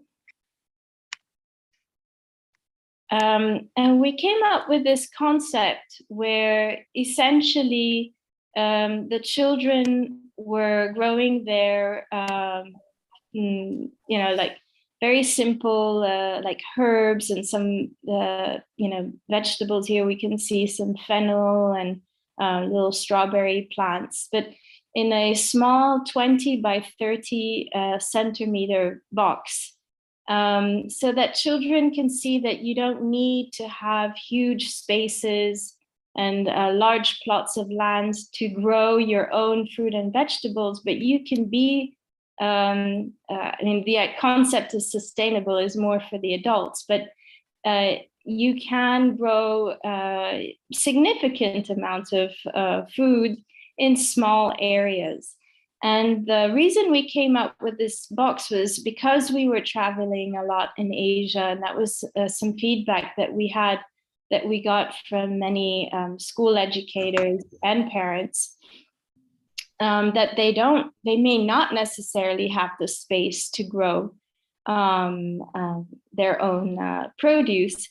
We thought it was important to show them that you can do something in a small space. And not only did the garden in the box become a sort of a solution to the growing your own fruit and vegetables, but it also became a science, like a mini science lab for children to watch and observe their plants growing from close by.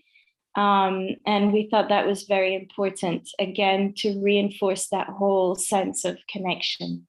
And by having this garden in the box living in the classroom or in a space close to the children, it really becomes part of that learning experience. So with the garden project essentially combines science, technology, engineer, arts, and math, which are the STEAM disciplines, into this holistic learning experience where the children are starting with learning about their natural environment, which then takes them to learning about parts of the plant, the seed, growing their own fruit and vegetables. And eventually what it does is it brings them to talking about healthy eating, which is our fourth unit. And then at the end of the healthy eating and eating by the rainbow, we talk about the fact that the plant's main purpose is to continue its life and producing a seed. And from that seed, the whole process starts all over again. And that sense of cyclicality and continuity is what exists in every element of nature, and makes a lot more sense for us to teach children within that paradigm of cyclicality, rather than in a more linear fashion, which is a traditional form of education. That's really insightful. And I think that you raise a very good point with the cyclicality, because we do indeed in traditional biology classes learn that we have a seed and then a plant grows out of a seed, and these are the parts of a plant. And we also look at it through a microscope rather than sort of interacting with it growing from soil or seeing the different stages of growth. So this is definitely a much more hands-on experiential way for children to learn about this. And and from such a young age, they learn that this is normal, as opposed to, like you said, having pumpkins in the middle of the desert. So that's that's really wonderful. So that's the garden project. And then Yes. You've also done quite a few other things along your journey. Yeah, so essentially then what we realized was that it was important to show how to implement this program, because for us it was important that we didn't just give do this, do that, and then if you were in Brazil or in Hong Kong or in Italy, you would be implementing it in exactly the same way. No, it was really important for every location, for the program to reflect every location where the program was being implemented. So we did a number of things. So one of the things was for a period of time, we did travel around the world, and we were primarily involved in teacher training. So we did see a lot of different environments and talk and work with the local community on how to implement the program. We're a very small team, so that was pretty time consuming, and the world is a pretty big place. So a more effective way we found was actually licensing our program. So eventually the garden project got licensed by Macmillan, Spain. So we implemented the garden project in Spain through Macmillan, and they adapted it for the Spanish market. And what we did was that it was used by Macmillan as an English language learning program. So as a way to introduce concepts and new vocabulary in English to children who are learning English as a second or a foreign language, but through a very hands-on approach. So then after we did that, we also licensed our material to Macmillan Brazil, and developed the material for a tropical market. So that was, personally, it was a very fun experience because it was a learning experience for myself as well, learning about the different climates. And also the different types of fruit and seasonalities that are available in or exist in Brazil, which is pretty. I'm sure you get a lot in Brazil that you may never have even seen before in all your travels around the world. Absolutely. And in that process, as you were mentioning in your introduction, I submitted the garden project for the Elton's Awards, and we actually won with the Garden Project Brazilian edition, and that was in October 2020. So that was a wonderful. That's wonderful, yeah. Validation of the work that we had been doing. Here's a really nice visual to see the whole concept of cyclicality.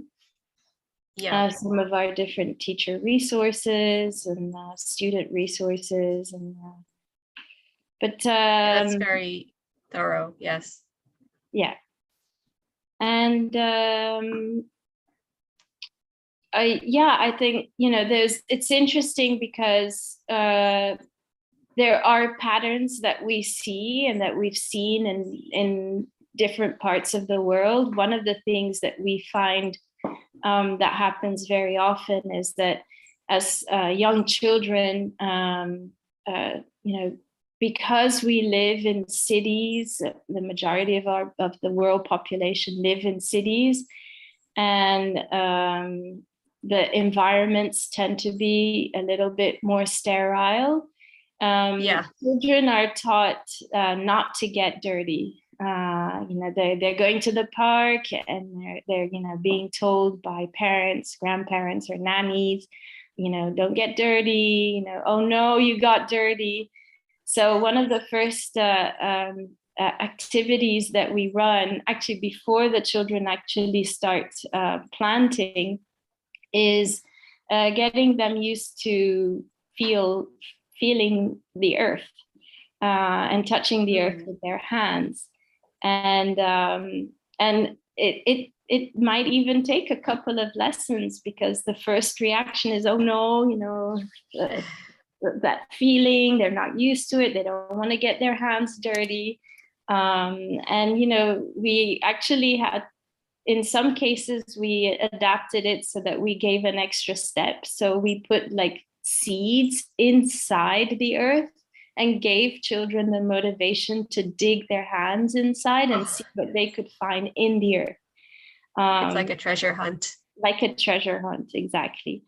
And even those little things make a difference. And it's amazing just to see that transformation in the children. So it's you think it is innate, our love for nature, or we are nature, we're not separate from nature, but our love for nature is innate, but it can get clouded by all the layers of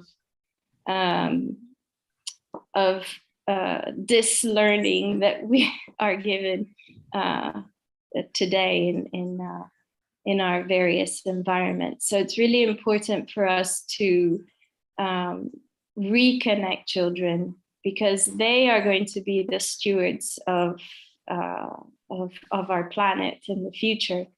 So if they don't have that connection with nature, then we really don't have a way forward.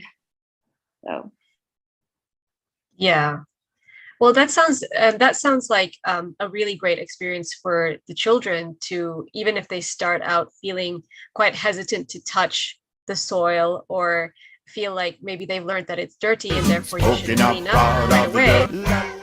If a vegetable's ready, That's you gotta squeeze your vegetables, squeeze your vegetables, So we've got a squeeze your vegetables, please. Come on now. You gotta squeeze your vegetables, squeeze your vegetables, squeeze your vegetables, please. What you gotta do? You gotta hug 'em. That's how you show 'em that you love 'em. And if you really wanna please 'em, all you gotta do is squeeze 'em. That's right. You gotta squeeze 'em good, squeeze 'em tight. First thing in the morning, last thing at night. Just before you give 'em a bite, you gotta squeeze 'em.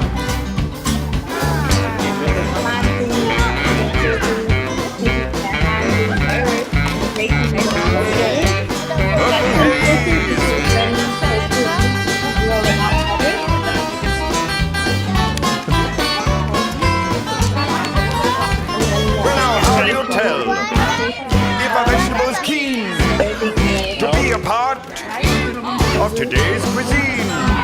You don't have to tickle 'em or make 'em sneeze. You just go up and give one a little squeeze. Come on now. You got to squeeze your vegetables, squeeze your vegetables, squeeze your vegetables, please. That's right.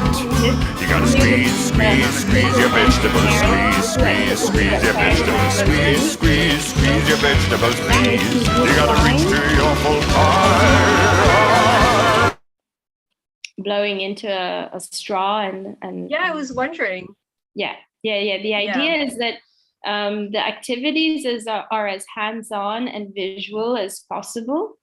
And we really like to make activities that are engaging for multiple age groups. So when we think about this, even though our focus is the 3 to 6 age range, we want the activities to be as interactive as possible, even with adults or I'd like to try that. So essentially that's what we found with the garden project. I did want to talk a little bit about the importance of the healthy eating, which was the project sort of leads up to that point. Okay.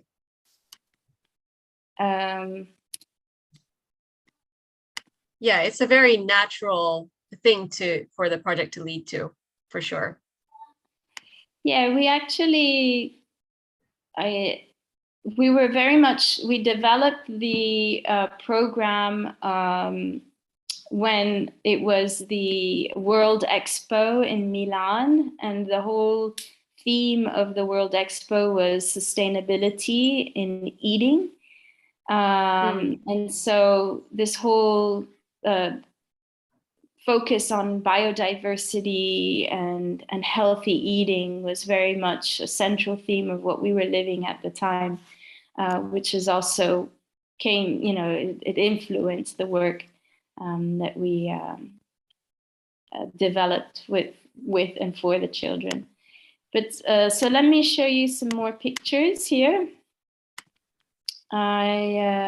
So here's a larger garden in the box. Our traditional size is this, but we do have larger ones that we've worked with. This one has wheels at the bottom, which makes it particularly handy with moving from one section to the other.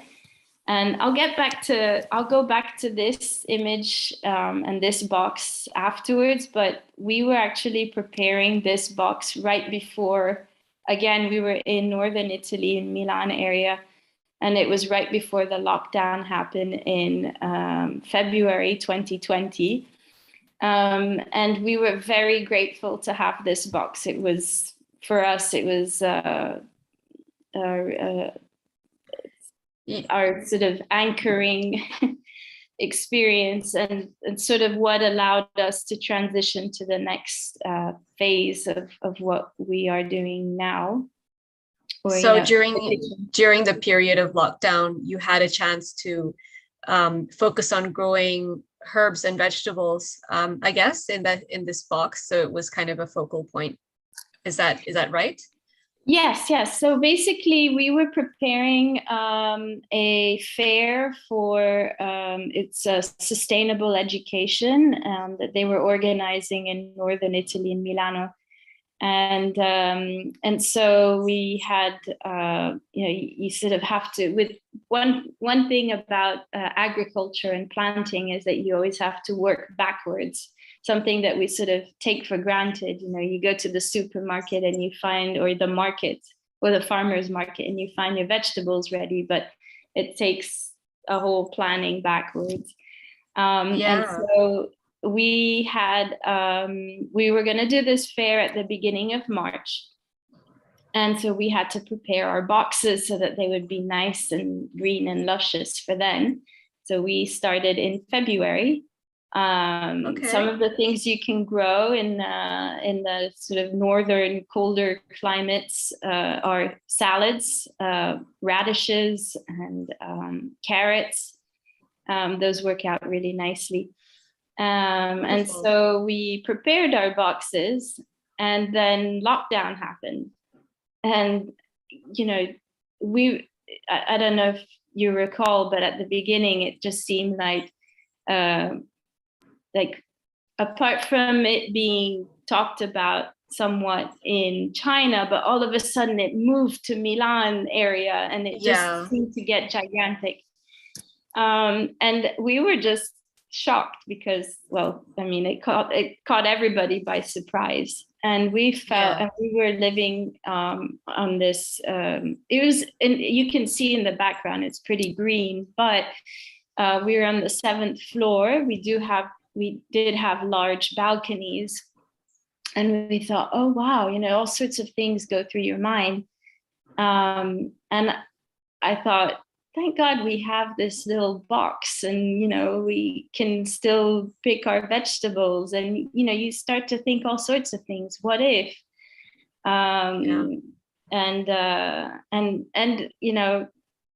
Going back to the previous speaker, and she mentioned something about building more resilience, and you do start to think about, well, what could, today we are, limited to this extent, and what would we have to do to be more resilient as a population and as people and humanity?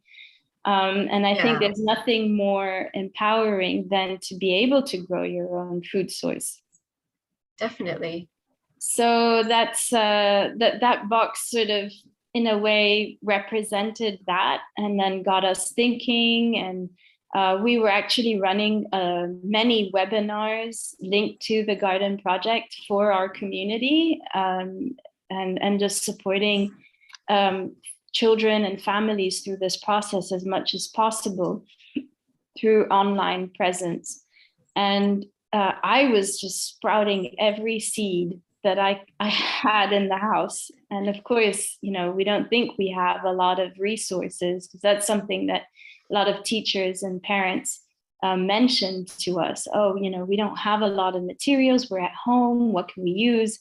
But if you go into your cupboard, you'll find out that you actually have a lot more seeds than you even realized. And so, even just grabbing a handful of lentils and chickpeas and just different types of beans.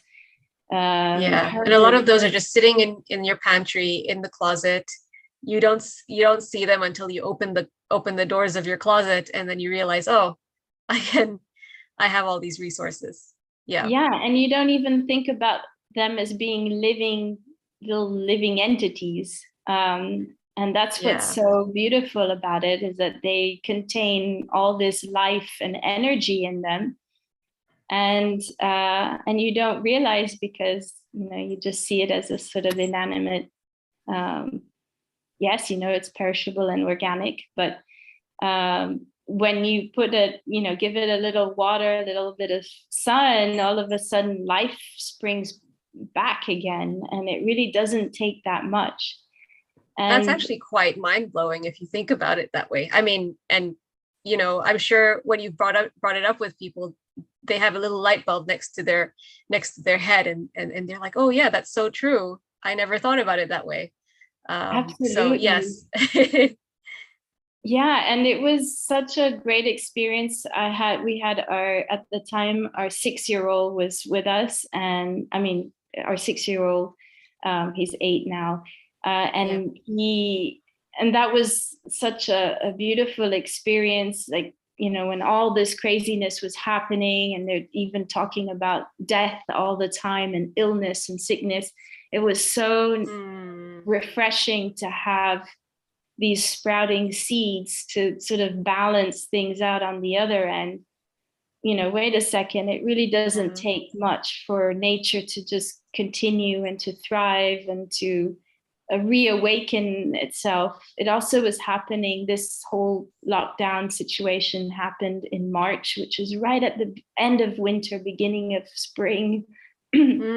So yeah. like you felt this life force wanting to come back, to reawaken, and just knowing that you can be a process of that, you can be a part of that. You just need to just take those seeds and give them a little water, little sunshine, put them in the place where they're satisfying their needs, and it takes off. It really doesn't, there's not that much for you that you have to do. It sort of does it on its own. It just needs to have that, those basic elements. So so essentially that got us thinking as a family, and that's where we thought, well, we had been running, as I mentioned, lots of webinars, and we were there was a particular one on sustainability and the millions of trees that are being cut down every year, and we just felt like teaching the garden project was important, but it just wasn't enough. And we wanted to be more in line with what we were teaching, and preaching. We wanted to actually live it. So my mom is American and my dad is Sardinian. So, have like these different worlds that come together. And Sardinia has always been a very sort of anchoring place for me personally. I was born in France, and but Sardinia was where we always always went to, and lived in different places. But it was always the place I would go back to. And so and it's a really beautiful place as well. My husband's fallen in love with it since. And so we thought, well, like, how can we take this to the next level? And so in September of 2020, we went back, or we moved to Sardinia with the intention of finding a plot of land where we could live a more sustainable lifestyle. And it took us about 6 months to find what we were looking for. And then so we found this 3-hectare piece of land, plot of land. It's pretty much subdivided into 3 sections. There's one, the wild sort of section, is the one where we are growing a food forest, and I'll explain what that is in a moment. Then we have another hectare, the middle central part, which was being used for traditional agricultural usage and terms, and we're still planting our vegetables on that, our vegetable plot, and other grains. And then we have a forest, a eucalyptus forest in the other hectare. And so the idea of the food forest the food forest has its foundation on the practice of permaculture.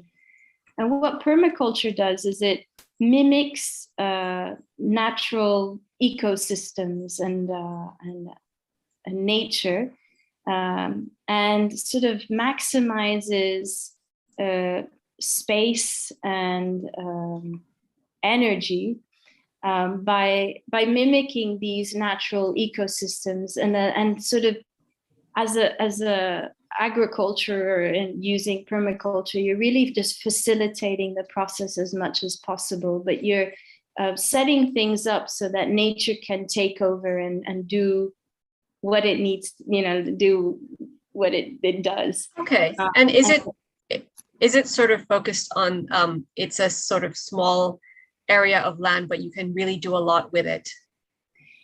Yeah, I mean, actually permaculture, you can do incredibly amount, you can grow incredible amounts of food in very small area.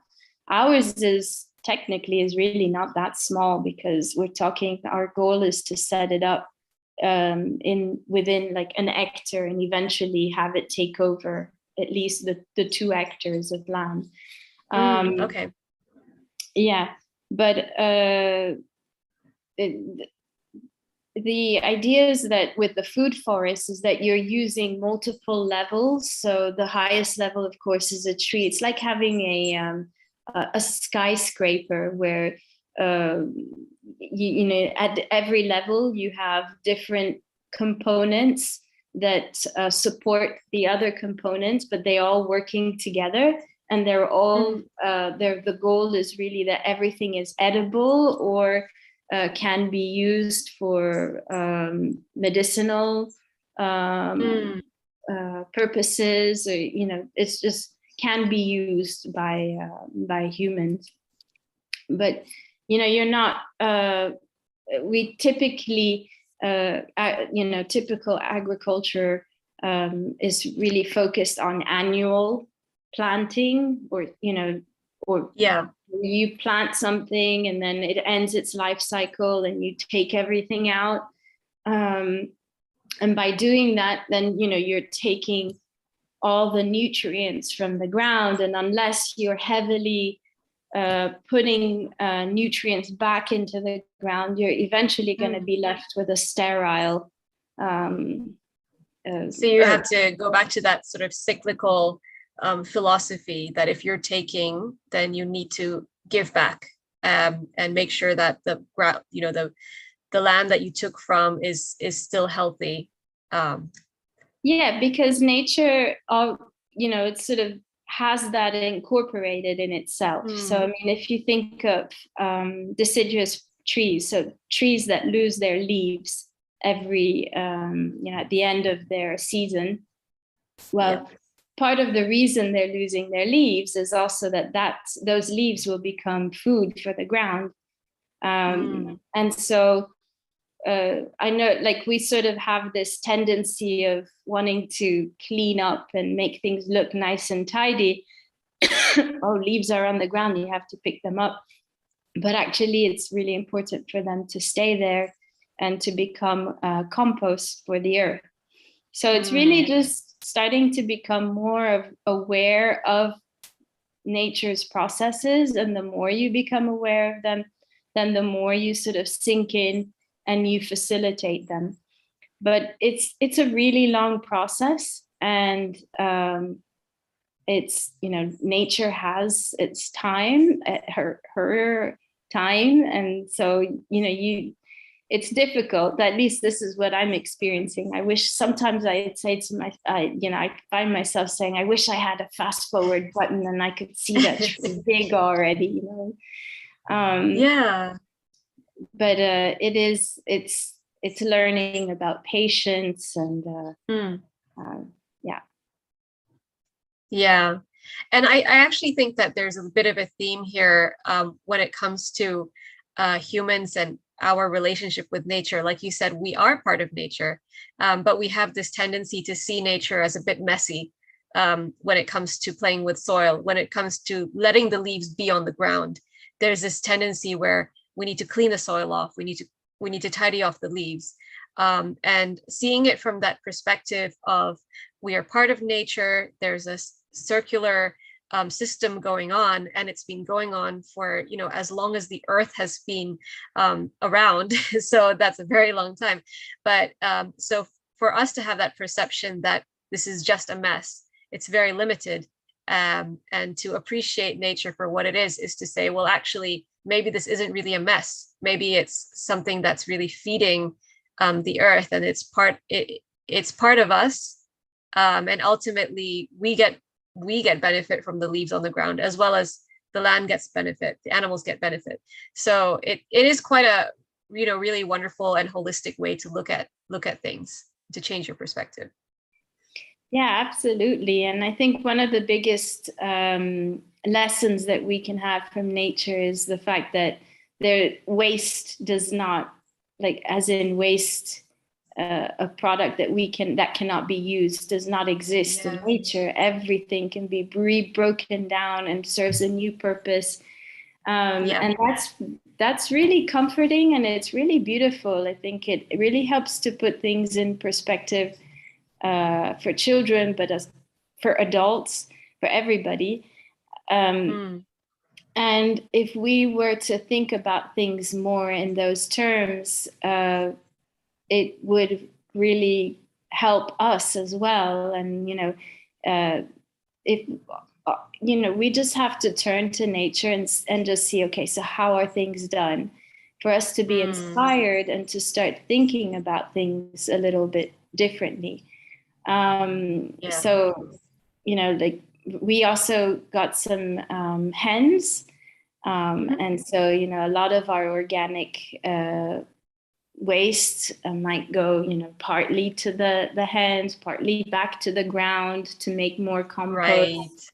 Right. You know, even if you just take away the equation of what do you do with your organic waste, it's actually a resource for the earth, but we've created this whole parallel process of collecting it, you know, like, then, you know, having, in the best case scenario, then it does get composted somehow. But there's also the energy for having to take it, collect it, you know, reprocess it, when really, you know, nature has its perfect mechanism. We just need to find ways to facilitate that, or to remember that, and how can we sort of facilitate that in our local community without having to have all this waste around it. I think that's really important. Yeah, that definitely sounds important. And it sounds like there needs to be a little bit of, again, a mindset change, because you don't want to do things the way they've always been done. And in fact, on that note, when we were talking, you mentioned about refrigerators, and and, you know, that's a relatively new invention in terms of the past, I guess, you know, 100, you know, within the last century, people realized that they could keep food for longer. And that's obviously a really wonderful thing for a lot of people. But you mentioned that it also had a little bit of an effect that it disconnects us a little bit more from the seasonality of food or of plants. So can you tell us more about that? Yes, absolutely. I mean, I have I'll start by saying I do have a refrigerator, so I do. We're not saying it's a bad thing, but it's I guess your point just sort of brought up to say, just be mindful that, you know, I have been thinking. Absolutely. I've been thinking about the whole, you know, eating more seasonally and according to, and locally. And one of the things that refrigeration has done is, yes, it's allowed us to keep our food for longer periods of time, you know, healthier, et cetera, but it also has started a whole it sort of veered us away from eating seasonally, from finding other modes of preservation. I think that if we look at humanity and the history of humanity, and as you start growing your own food, you're also becoming more aware of eating and healthy eating and different types of foods. And different forms of preservation. You start to think about how do you preserve this abundance of food that you have within a specific season. And, rather than just to stick some things in a refrigerator or to ship one thing from one location to the next, what could we be doing? We could be preserving fruits, doing our jams, or salting food. Just yesterday I was making preserved lemons, because we're just getting to the end of our lemons, abundance of lemons. So you have all these lemons. Well, what could you do? I have these fantastic recipes where you salt the lemons and then you keep them in the lemon juice. And then there's like pickling, there's also the whole area of pickling your foods and spicing them or smoking them. So there's a lot of things that we as humanity have been so inventive and found so many ways, but we've sort of forgotten all of that and just stick to whatever you can get, and then you stick it in the refrigerator. And I think it's gotten us quite lazy, and it spoiled us to a certain, I can certainly speak to myself. I was definitely very spoiled, or have been very spoiled. And I think I'm personally trying to make more of a conscious effort of eating seasonally, and then finding ways to preserve whatever abundance I have in that season in different ways. That don't necessarily involve refrigeration. Yeah, that's a very sort of aligned with the cyclical philosophy. So you are following nature's seasonal cycles, and like you said, if we have an abundance of something in one season, we can still preserve it until we finish it, but it doesn't have to be in the fridge. It can be in different forms. So I think that's quite wonderful. Sorry? That drying is a big one. Drying dehydrating, drying your herbs. This is drying your beans, your peas, your have like a lot of peppers that I had planted over the summer, and we had lots of cayenne peppers, and drying them. And it's a learning process, because it's something that maybe as much as one or two, last generation or two generations ago, they just did naturally. It was a no-brainer, but then we've forgotten. And so it's going back to our roots. So what's a simple piece of advice you would give to, if anyone in our audience is wondering how they can develop a little bit more of a habit of seasonal eating? In what way can they make a start on that? Well, first of all, as much as possible, if you have farmers markets, I think it's really important to get your fresh produce there, and to really focus on fresh produce, as opposed to getting things at the supermarket that might have already been conserved for a period of time. And there's multiple advantages to that. Just nutritionally better, but then it just gets you thinking about what is seasonally available in your locally where you are. And then think about things that you personally like to eat, and then how could you make them. A lot of the things we think are maybe very complicated, and they really aren't. It's just because we don't have the experience, and we think, oh, you know, how do I do that? And there, it's actually not as complicated as we think. And in terms of also like going back to you know, how to connect and how to feel more connected with nature and your natural environment. You know, the example that I gave of during lockdown, you know, going and getting seeds and sprouting them. Yeah. There's like different, whatever speaks to you most, but start somewhere really, really simple. Like the sprouting of the seeds is something that you do with almost all preschool age children, and we almost take that for granted, but it is a really miraculous process, and I would say it's a really lovely place to start, you know, just seeing how that seed can come to life. Yeah, that's great. So that's a wonderful experience that is within all of our grasp. Actually, it's not difficult to make that start. And I can see that we've got someone in the Zoom room called Mita. If they want to introduce themselves, I think they're on mute. I think that's an audience member who wants to ask us a question. Ah, okay. You know, carry on with your program. This is a private Zoom room. Carry on. If somebody comes, I will bring them over. Okay?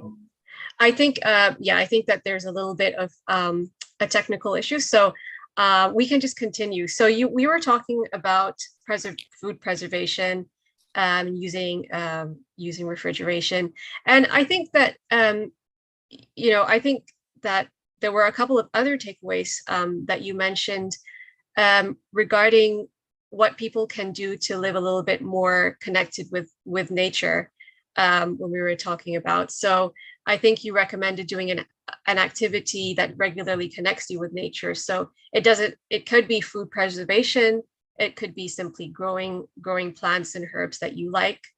Or I think even doing art, like blowing straws, like the children were doing. So can you tell us more about that?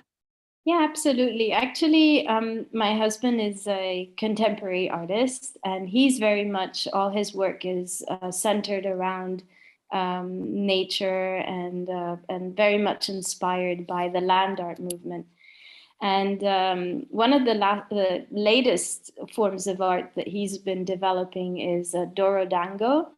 I'm not sure if you're familiar with what that is, but No. Basically it's a Japanese art form of making mud balls, and it literally means mud dumplings or earth dumplings, and it was inspired by children's playing with earth.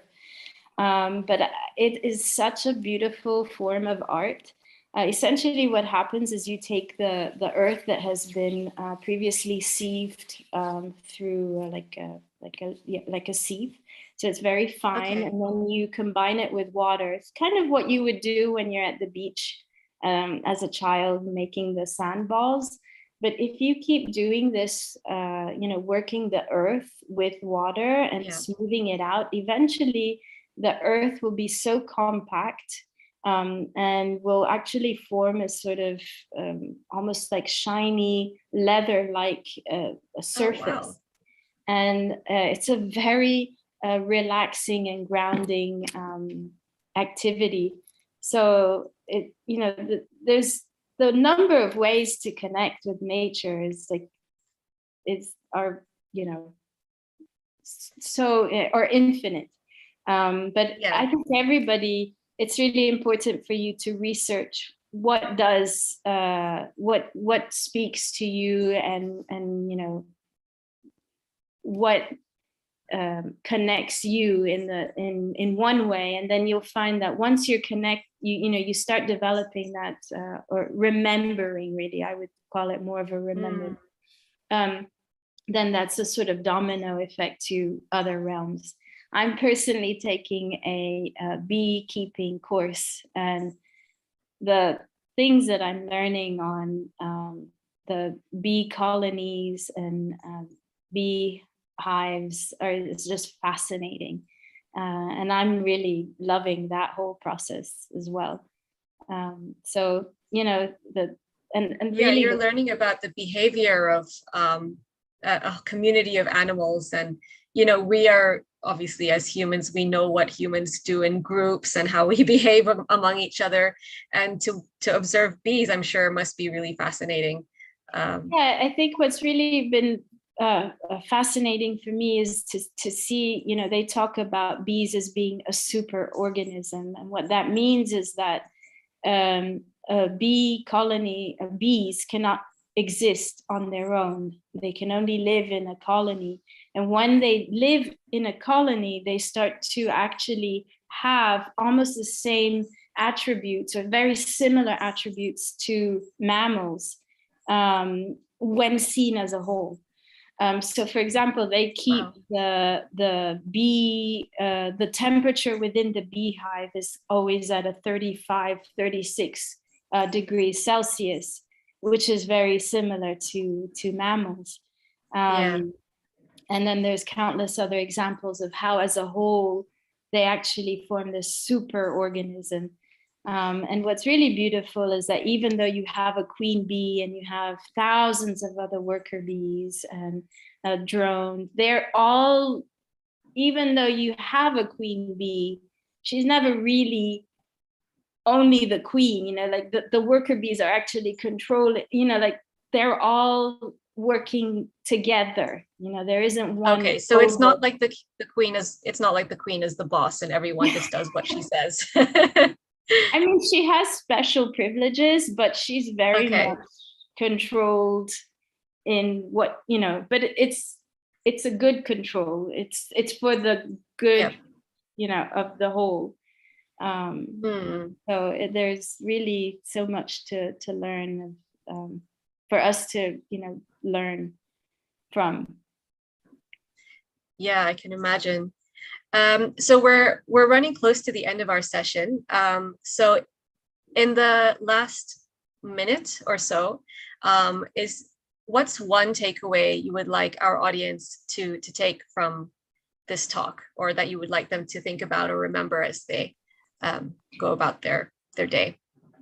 I think that when we start working in one way, one shape or form with nature, the whole, you know, the theme is healing our earth, you know, with the organization, and naturally you will start, not only you'll be healing yourself, I mean, healing the earth and healing yourself. And then it's that awakening and that, you know, realization that we are part of something bigger, and that really kickstarts that whole healing process. And you know, our just breathing is the product of the oxygen that is produced by the, you know, the trees. And so there's no, you know, we cannot live outside of nature. And so just, you know, realizing that and finding one thing that really speaks to us, and, you know, developing that will just start that whole process and that reawakening. Yeah, that's really inspiring. And that's very practical as well, for people to start thinking about and hopefully start involving a little bit more interaction with nature into our daily life. I for one will certainly be looking around. I won't see a tree the same way again, and neither will I see the lentils in my kitchen the same way again. So what are you inspired to do? I'm inspired to look into preservation methods, that especially traditional ones. I'm really curious about them now, and you did say that they were not as difficult as we think. So maybe I'll try making a jam or something. Yeah. Yeah, I'm quite excited to start, and I hope that others watching this are inspired to think of something they'd like to start as well. So thank you so much, Angelica. Really beautiful, Thank you for beautiful sharing. And Henu, you still have got 5 minutes, so you can carry on with Angelica, and I will bring Sheila when she's on. Over.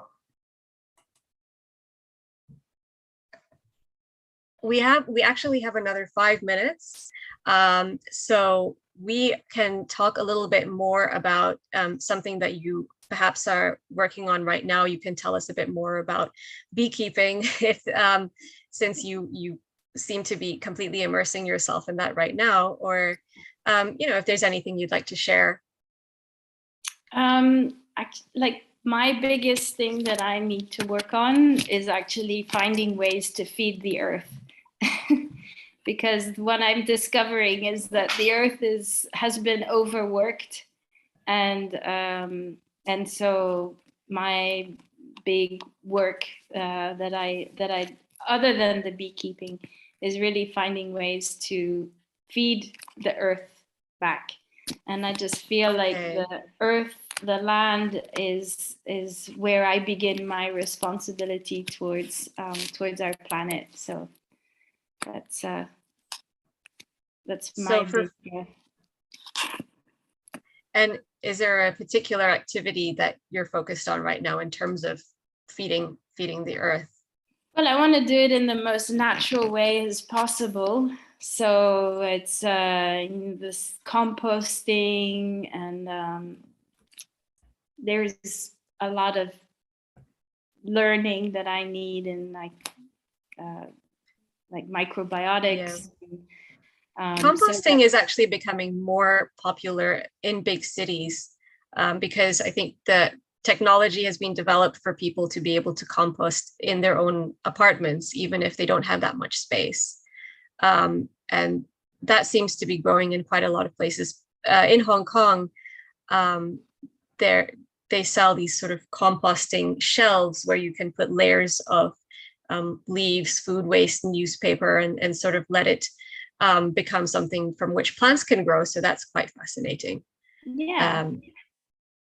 And one other thing I wanted to say, going back to the whole beekeeping and going and linking it with big cities, is bees are very, even though they've been around for millions of years and they have this tandem of evolution with flowers, and they have allowed biodiversity, facilitated biodiversity as we know it, but they are also very delicate and the first indicators when there is an imbalance in nature. So ironically, a lot of bees have suffered in countryside and outside because of the pesticides that are used on fields, and they've done better in big cities where there are fewer pesticides. So in Paris, for example, a lot of beekeeping has become actually it's something new that's really developing, and they've been thriving quite nicely in the city because of the absence of pesticides. Wow. Okay, that's quite fascinating. Mm-hmm. So I think at this point I can see that we have our host for the next session coming into the Zoom room. So I'd like to thank you once again, Angelica, for sharing your observations and your thoughts on humans and nature. So many thanks for coming and giving a talk. Global namaste to you. Thank you. And we'd like to welcome Dr. Sheila Dobie onto the talk. So the next host for the next talk is Dr. Sheila Dobie. She was born in England and she moved to the USA. So that's where she is joining us from. She is a whole health dentist, humanitarian, and entrepreneur. She's also a television host.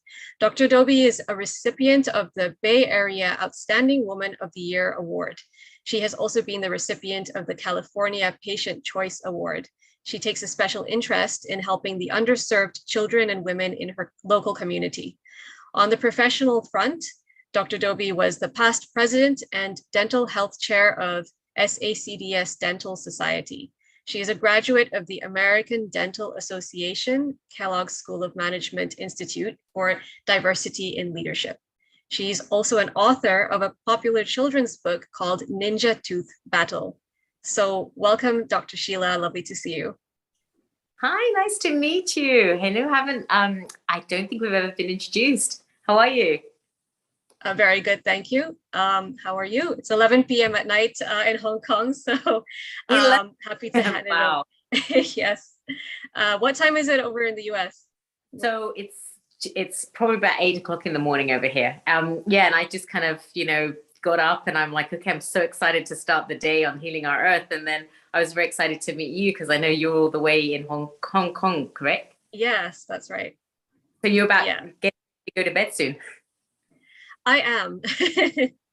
Yes, I think but I've had a really good last couple of talks. I don't know if you got a chance to catch them, but very thought-provoking. So I am going to be thinking about food preservation and different ways of making decisions as I get ready to wind down on my day.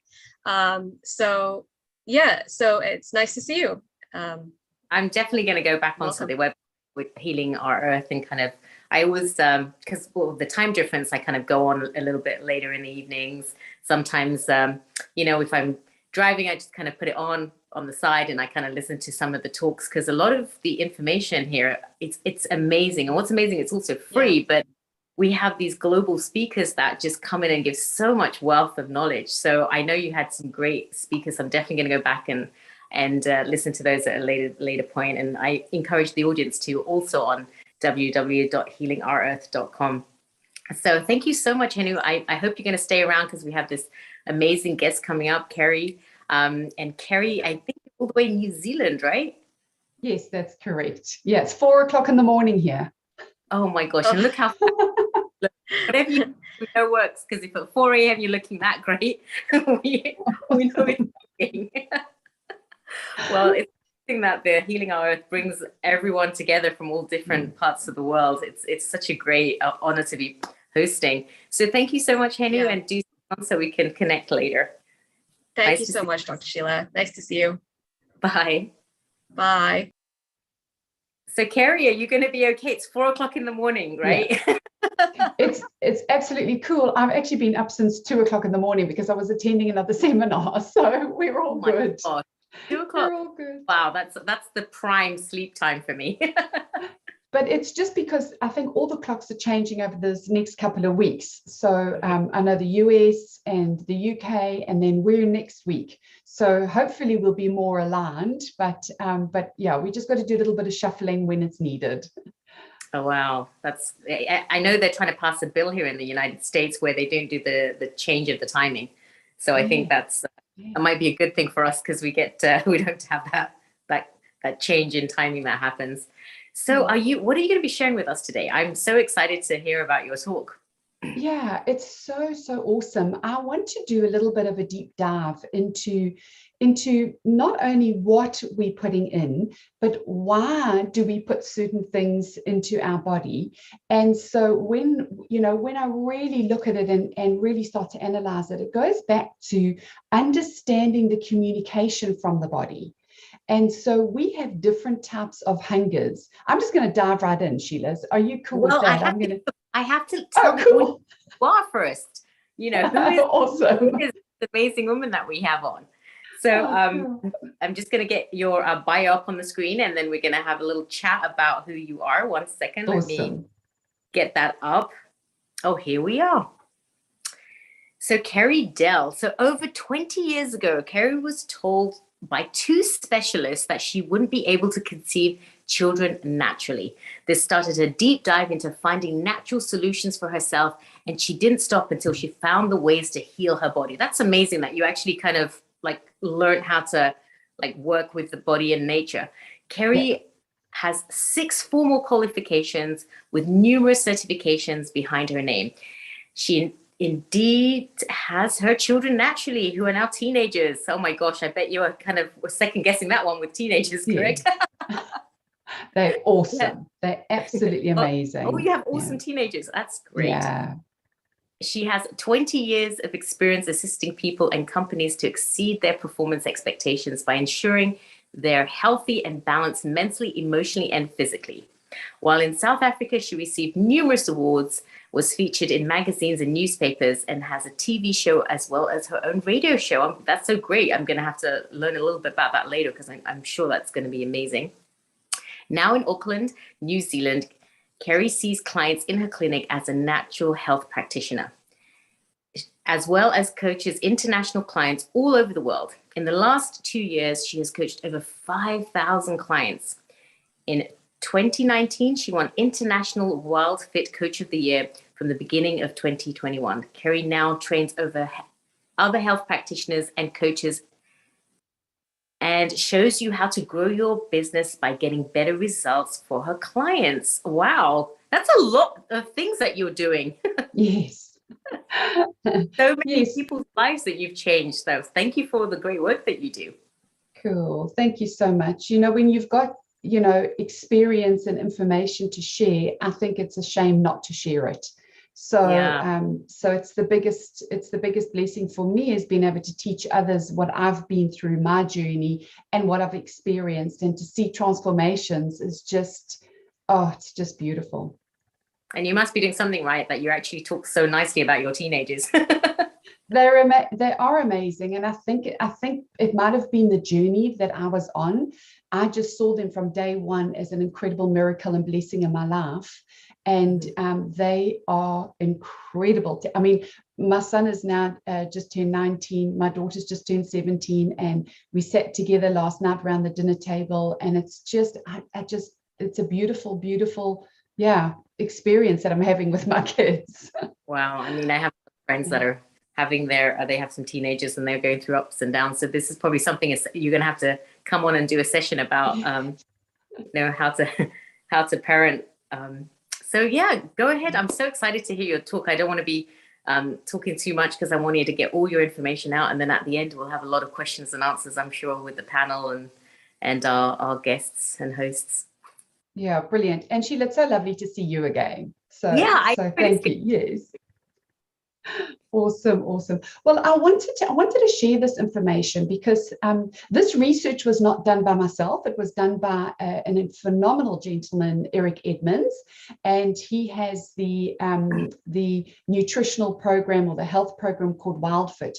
And it's just so phenomenal because when he was doing the research onto, you know, how our ancestors used to eat, and our ancestors, you know, never had heart disease, they weren't diabetic, they weren't obese. And so all these new modern illnesses that we're experiencing today has a lot to do with what's going in, but it's also a lot to do with our body communicating with us. And I think a lot of the time we've lost that communication. We've really lost how to listen to the body. And so when you tuned in and you listen to the body, you really get to hear everything that the body needs and everything that the body wants. And I think this is absolutely crucial because our body guides us to natural health. Our body guides us to wanting to constantly heal, because that's its job. It's just every day the body wants to heal. There's new stem cells growing, old cells that are dying off, and the body just wants to heal. But when we're putting the wrong stuff in, it interrupts the healing pattern. And so if we in tune with our bodies and we really align with how our bodies are communicating, we get guided. We really get guided. So I think the first place I want to start is the 6 human hungers, is because out of 6 human hungers that we've managed to identify, actually only one of them we should be listening to. So the rest of them are really communicating different things with us. And the first one that I do want to bring to your attention is the thirst hunger. So when we used to eat a lot more fruit and vegetables and natural foods, those foods are full of water. There is a natural water content in those foods. Plus, we used to drink water. Nowadays, most people I see in my clinic, most people I see are dehydrated, absolutely dehydrated. They're not putting enough water in. But it's also because we're eating food out of boxes and tins, food that has been processed, food that has got zero water content at all. So our body doesn't know how to communicate the thirst to us. So how does the body communicate thirst? In a hunger. The tummy grumbles. The tummy grumbles. And actually, when you think about those first grumbles that you have in the morning, it's not for food. It's not for food. You haven't drunk water throughout the whole night. And so the first grumbles that the tummy has in the morning, it's for water. It's for hydration. You've been healing all night whilst you've been sleeping. Your body's recharging, it's regenerating. There's new cells that are there that are going to the spots that are really shouting the loudest for the healing. And the body needs water in order to do this. Your cells need water in order to communicate, in order to move around the system. And so those first grumbles that you feel in your tummy, I really, really encourage you to feed them with water. It's called a thirst hunger. So the first thing you've got to do is when your tummy grumbles, have some water. Have some water. Then I'll find what happens is we live, we human beings, we love variety. We love, trying different things and having different things and planning different things for our meals. We don't want to eat the same thing every single day. We live in such a colorful world that is full of variety, and we want to tune into that variety. But often we tune into that variety when we are already full. We are already full. So we go to a restaurant or we eat out at family and friends, and we have this beautiful meal. And then all of a sudden, there's a whole lot of desserts on display. And it's like, oh, I haven't tried that one. Oh, that's something new. Oh, how did you make that? How did you bake? Oh, I've got to try that. But the body's already full. It's already full. It doesn't need anything more. But we want to try something different. And that's called a variety hunger. And it also happens when we go out and, there's other, restaurants, or as I said, family or friends. And normally we used to eating, our little plate here. And that's what we used to eating. And all of a sudden you have a second plate. So it could be a dessert. It could be a second plate of food. It's just because you want to try something different. And so that is a variety hunger. So it's really about stopping for a moment, checking in with the body and going, am I really hungry?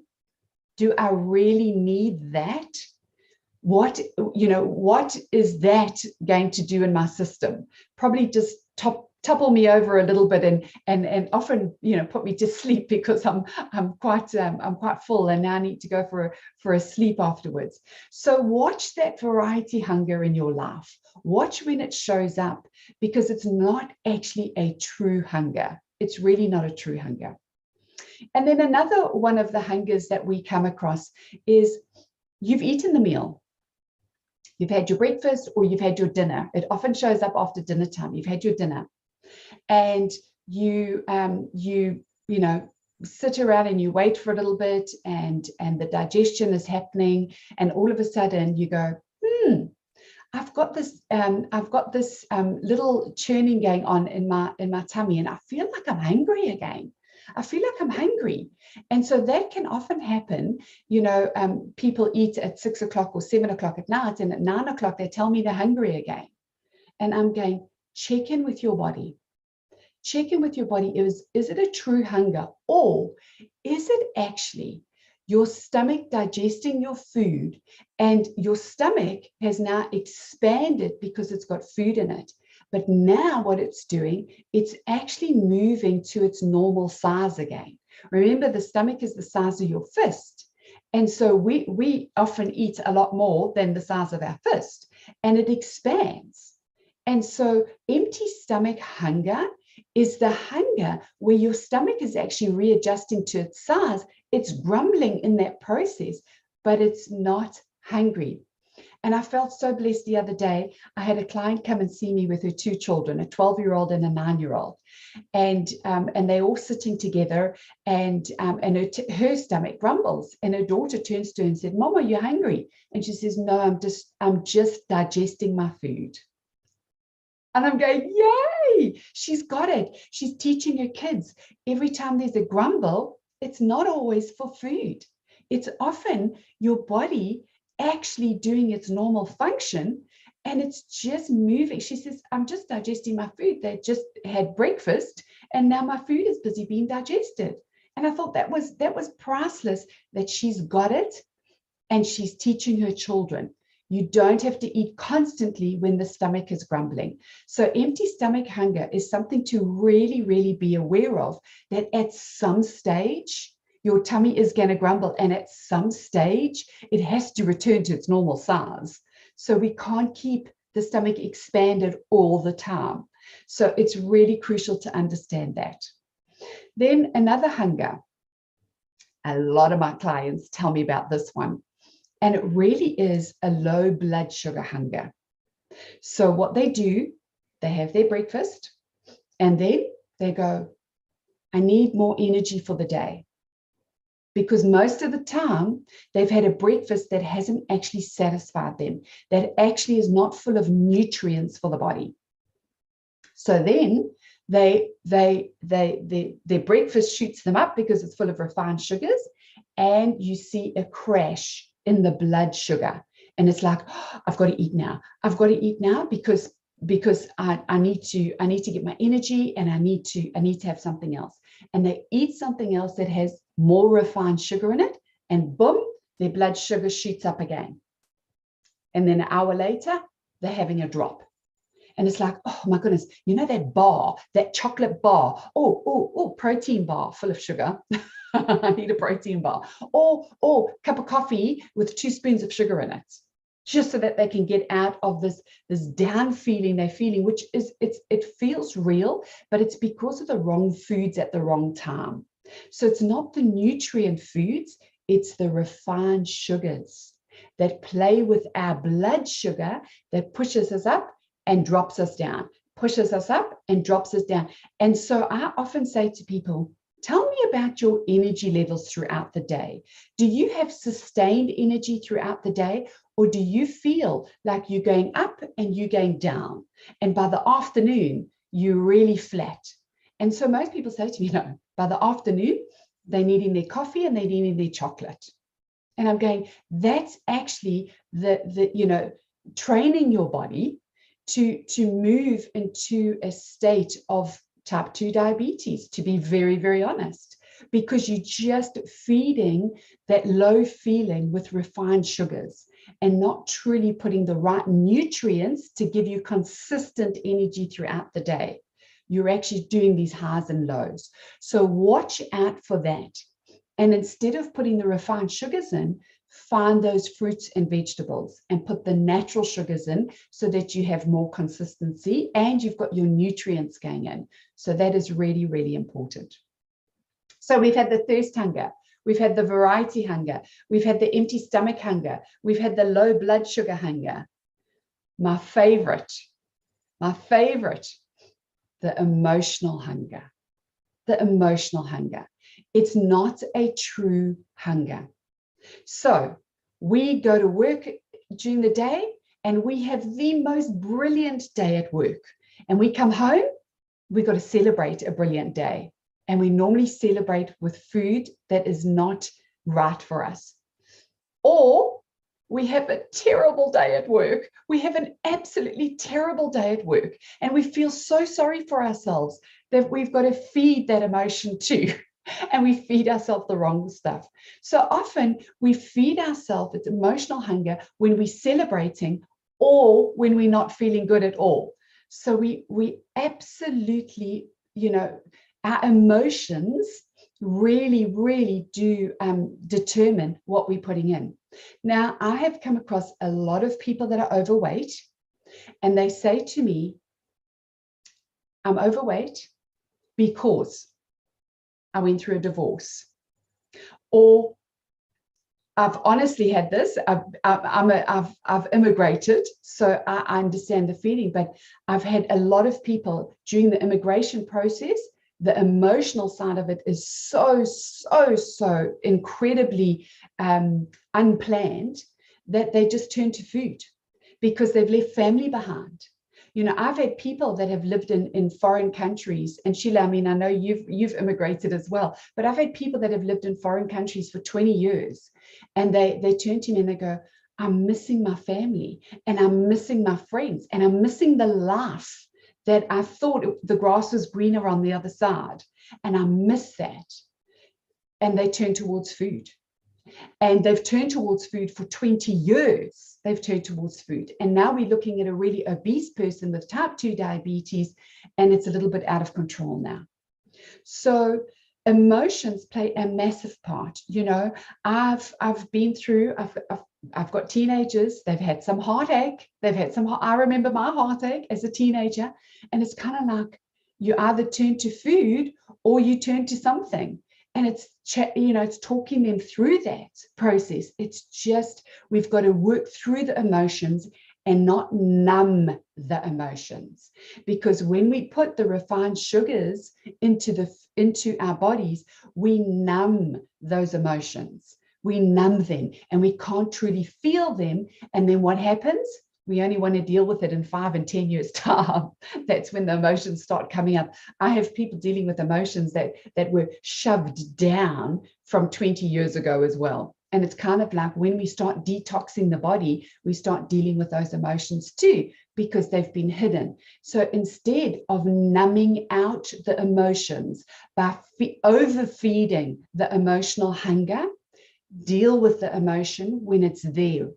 It is so much more healthier for you. It really is so much more healthier for you. It's more healthier for your mental state, for your clarity, as well as for your physical health moving forward. So emotional hunger is a massive one that I truly believe causes probably the most difficulty with us being able to say no to the wrong foods. And it's because we don't really have a handle on the feelings. We don't have a handle on going through the divorces, or going through somebody passing away, or going through a life-changing event that often happens in us putting far too much food in, because that we feel the comfort from it. We feel the comfort from the food. And when we're not feeling comfort from the family or friends that should be comforting us in the tough times, we turn to the food. So emotional hunger it's real. All these hungers are real, but it's a way that the body is communicating with us. And instead of putting food in our mouth, we really need to identify it and know that that's what we've got to deal with. And then the sixth human hunger, which is the last one, is the real one. It's nutritional hunger. It's really nutritional hunger. And many people in today's world lack the right nutrients. And we are eating what I call the dead food, which has got no nutrients in it whatsoever. Food that comes in boxes, food that comes in tins. Most food, if you look at the middle aisles of the supermarket, most of those foods are dead foods. They've got no real nutritional value in them, because it's not alive with enzymes. It's not alive with vitamins. It's not alive with minerals that your body really needs. I say to all my clients, if you shop around the outskirts of a supermarket, you walk into the fruit and veg and you go around some of the freezers and you come out the other side, you're going to be good. If you go into those middle aisles, beware, because that is often where we slip up, and we have food that is it's not alive, it's dead food. It's often got toxins in the food. And what it is doing, it's blocking the communication. It blocks our bodies from communicating really with us. And this is what we've got to be so aware of this, because when we numb the body, when we put too much refined sugars into the body, it numbs the brain. It numbs the way that our nerves are communicating. So we have the most incredible set of cranial nerves in our brain. And then they connected to the vagus nerve running down the spine. And off the vagus nerve is every nerve to all our organs, specifically in our digestive area. So if you think about refined sugars numbing the brain and blocking the communication between what we think and how we feel, we're not going to get the messages. Connecting our thoughts with our feelings about our food and our health is probably one of the most important things that anybody can do. Instead of numbing our body out to our thoughts or numbing our thoughts out to our body, we are holistic beings. Everything communicates with everything else. So when I look at us physically, when I look at us emotionally, when I look at us mentally, when I look at us spiritually, it's all one. It's all one. But the foods that we're putting in has a massive impact on, are we feeding the organs? Are we feeding the nerves? Are we feeding our systems? Or are we numbing them? So really, my message today was to unpack those different hungers that we feel, and most of them are not the real ones. It's really not the real ones. So once you've put water into the body and you've hydrated the body, once you know that this connection is real, you can then identify the nutrient hunger that is the real one to feed. And when you put the fruits and veg into the body and you really feed the body with the right stuff, it is incredible that you will feel fuller for longer. You won't then need to snack at 10 in the morning and snack at 3 in the afternoon and snack at 9 o'clock at night. When you feed the body the right stuff, you are fuller for longer. So water plays a massive part, and then nutrient food plays a massive part. I often say to my clients as well, after you've eaten your hamburger, after you've eaten your pizza, after you've eaten even pasta, you put pasta into the body, feel how the body feels. Now, if you think about this now, have a bowl of pasta, feel how the body feels. The body feels pretty heavy. It feels heavy, and it feels heavy and full. That's what we've programmed. If I feel heavy, I must be full. However, if you put vegetables into the body, with protein, you can put a piece of steak in there with some vegetables, you put some salad in there. Feel how your body feels after eating that. It feels full, but it feels light. And when we feel full and light, that's when we are nutrient full. That's when we can tap into the energy sources of the food that we've put in. That's when we're feeding every organ in our body. That's when we're feeding our brains. That's when we don't have the brain fog. That's when we actually have the clarity of thinking for making more right choices about our health. So yes, I just really hope that you can tune in to how your body feels, how your mind thinks about what you're putting into the body, and think before you eat, what type of hunger am I feeding? Is it real? Is it real? Am I going to feel lighter and energetic afterwards, or am I going to feel full and lethargic? Because when it's full and lethargic, it's cutting off the communication. So how am I feeding my body, and how am I feeling about it, and how am I thinking about it? So yeah, Sheila, I hope I've given you something to think about today. This was, I loved, it's such a good summary of like everything that you need to do to almost stay healthy. And obviously some exercises also needed, but like, I mean, it was just such a good explanation for the different reasons that people do go out and eat the bad sugars and and it's so easily available, right? You know, it's easy to cook. It's very easy to try kind of just buy it and purchase it. You know, fast food industry is $1 billion industry because it's so accessible and affordable for a lot of people, but obviously it's damaging your health. And I'm so glad you brought up sugar. You know, as a dentist myself, sugar is so detrimental to the body. It causes gum disease, periodontal disease, and then the periodontal disease in turn, that bacteria runs through the body because that bacteria is eating the refined sugars and multiplying, and then you're getting more bacteria in the mouth. And then that bacteria is now causing heart attacks, strokes, Alzheimer's. They've seen now dementia, premature births, and low immunity. There's so many things that refined sugar is affecting the human body. I mean, I personally think we've got drugs are illegal. I think sugar should be illegal. I'm with you. I'm with you on 100%. And it's so awesome you seeing that from a dentist point of view, because a lot of the bacteria is in the mouth, but then it goes down into the system.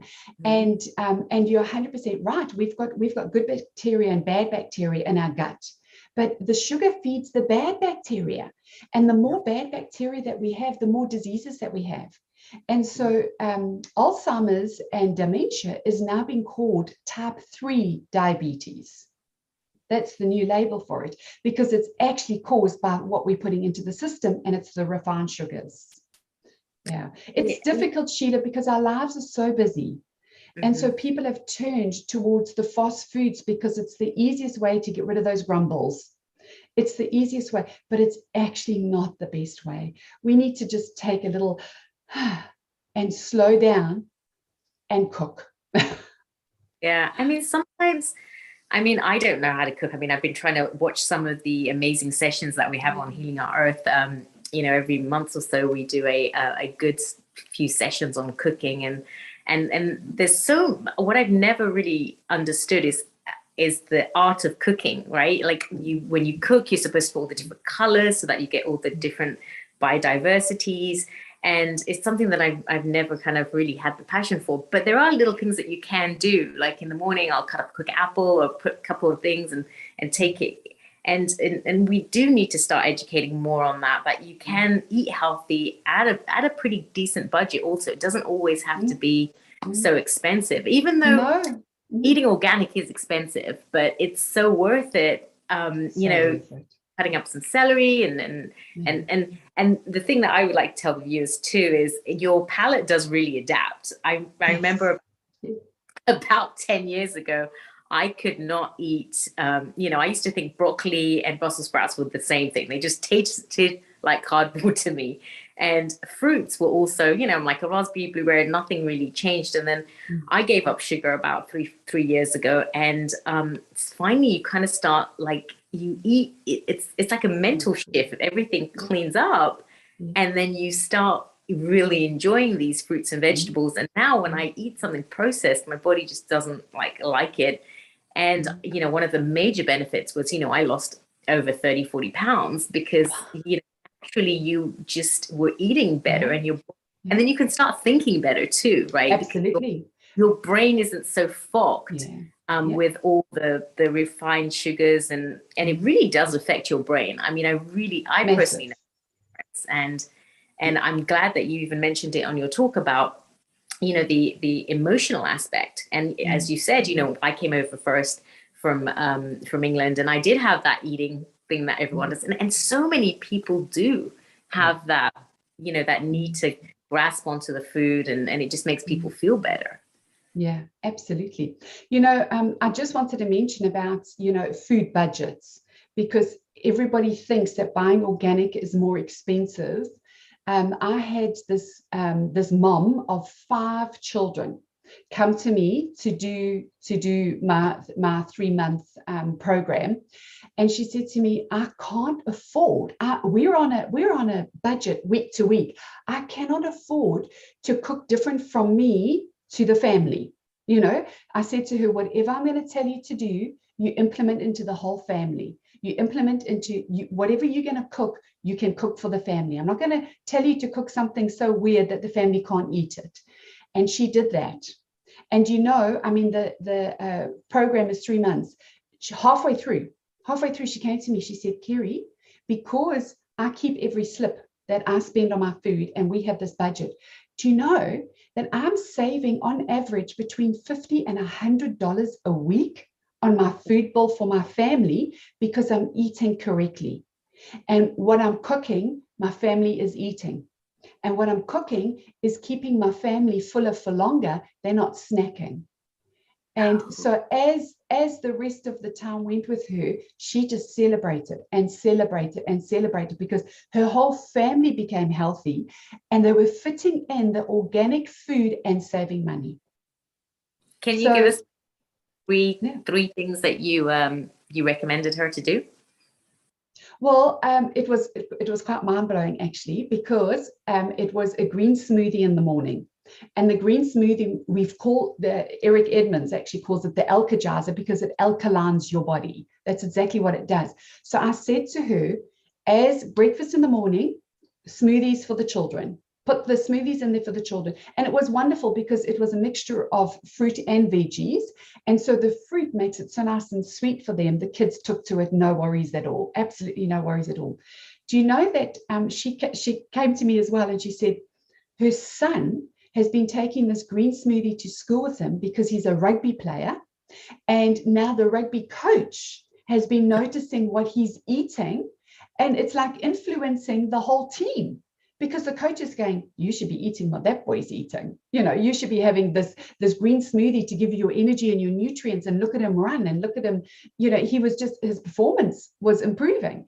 So when she started implementing that for the kids, it was awesome. So smoothie in the morning, and then she would make sure that they had fresh lunches, you know, instead of having just a sandwich for lunch. There was apples, there was carrots, they were eating celery, but they were dunking into hummus and almond butter. And, you know, they were making these beautiful, beautiful, fresh lunches. And she said they were making all these little compartments in the lunchbox where they had a whole variety, and it was so colorful that they loved it. They loved it. There was, you know, kids love color in their food. They love it. So when you start being the example, it starts becoming so easy for them. And then the evening meals was protein and veggies. And she would make stews, and she would make soups, and she would make, you know, curries, and it was just every night there was different varieties that were happening, but the kids ate it all. They ate it all, and it was just magnificent to actually witness a whole family transform, a real whole family transform. And it's not that difficult when you start creating new habits. You've got to start creating those new habits, start being aware of them. And refined sugar is one of the biggest things. Actually, she's the same person that her friends called her a chocoholic. And they gave her the book, Alcoholic Anonymous book, because they said, just replace the alcohol for the chocolates. That's how bad she was. She used to leave work, stop at a petrol station, to buy herself a chocolate on the way home so that the children didn't see her eating the chocolate. She used to hide the chocolate in her attic so that she could hide it away from the kids and go up there and eat it on her own. She was a real chocoholic. So it was a big, big ask for her to give up the refined sugars. But as you mentioned, the palate changes. And when the palate changes, all of a sudden, the veggies start tasting like they really should taste. And she was like, wow, my food is so tasty. It's so tasty. And she would add in some spices and some herbs, and incredible meals. Yeah. So when we talk about smoothies too, we don't want to load it up with too much of the sugars, right? Yeah. We want to balance it with the vegetables. So I used to do about like a 60% veg, and then the rest of it sugar. Like what kind of smoothie do you make in the morning? Yeah, I love my smoothies. And it's amazing how I wake up and I go, Alka-Jaza smoothie, I'm alkalining my body and I'm giving me energy for the whole morning. I have energy for the whole morning with the smoothie that I make. So I put in normally a whole stalk of celery, or I'll have about 3 small stalks, depending on how you buy it. But a whole stalk of celery. Celery is anti-inflammatory and it removes the toxins from your body. So immediately, if you put that into, you can put it into Vitamix or you can put it into NutriBullet, and you don't get the strands of the celery. It blends it up so that it's absolutely smooth. So it's amazing that I don't even taste the celery in my smoothies. I don't even taste it. But celery is the first thing that goes in there. The second thing that goes in there is a nice chunk of cucumber. Cucumber is highly beneficial for your skin, so keep yourself nice and young.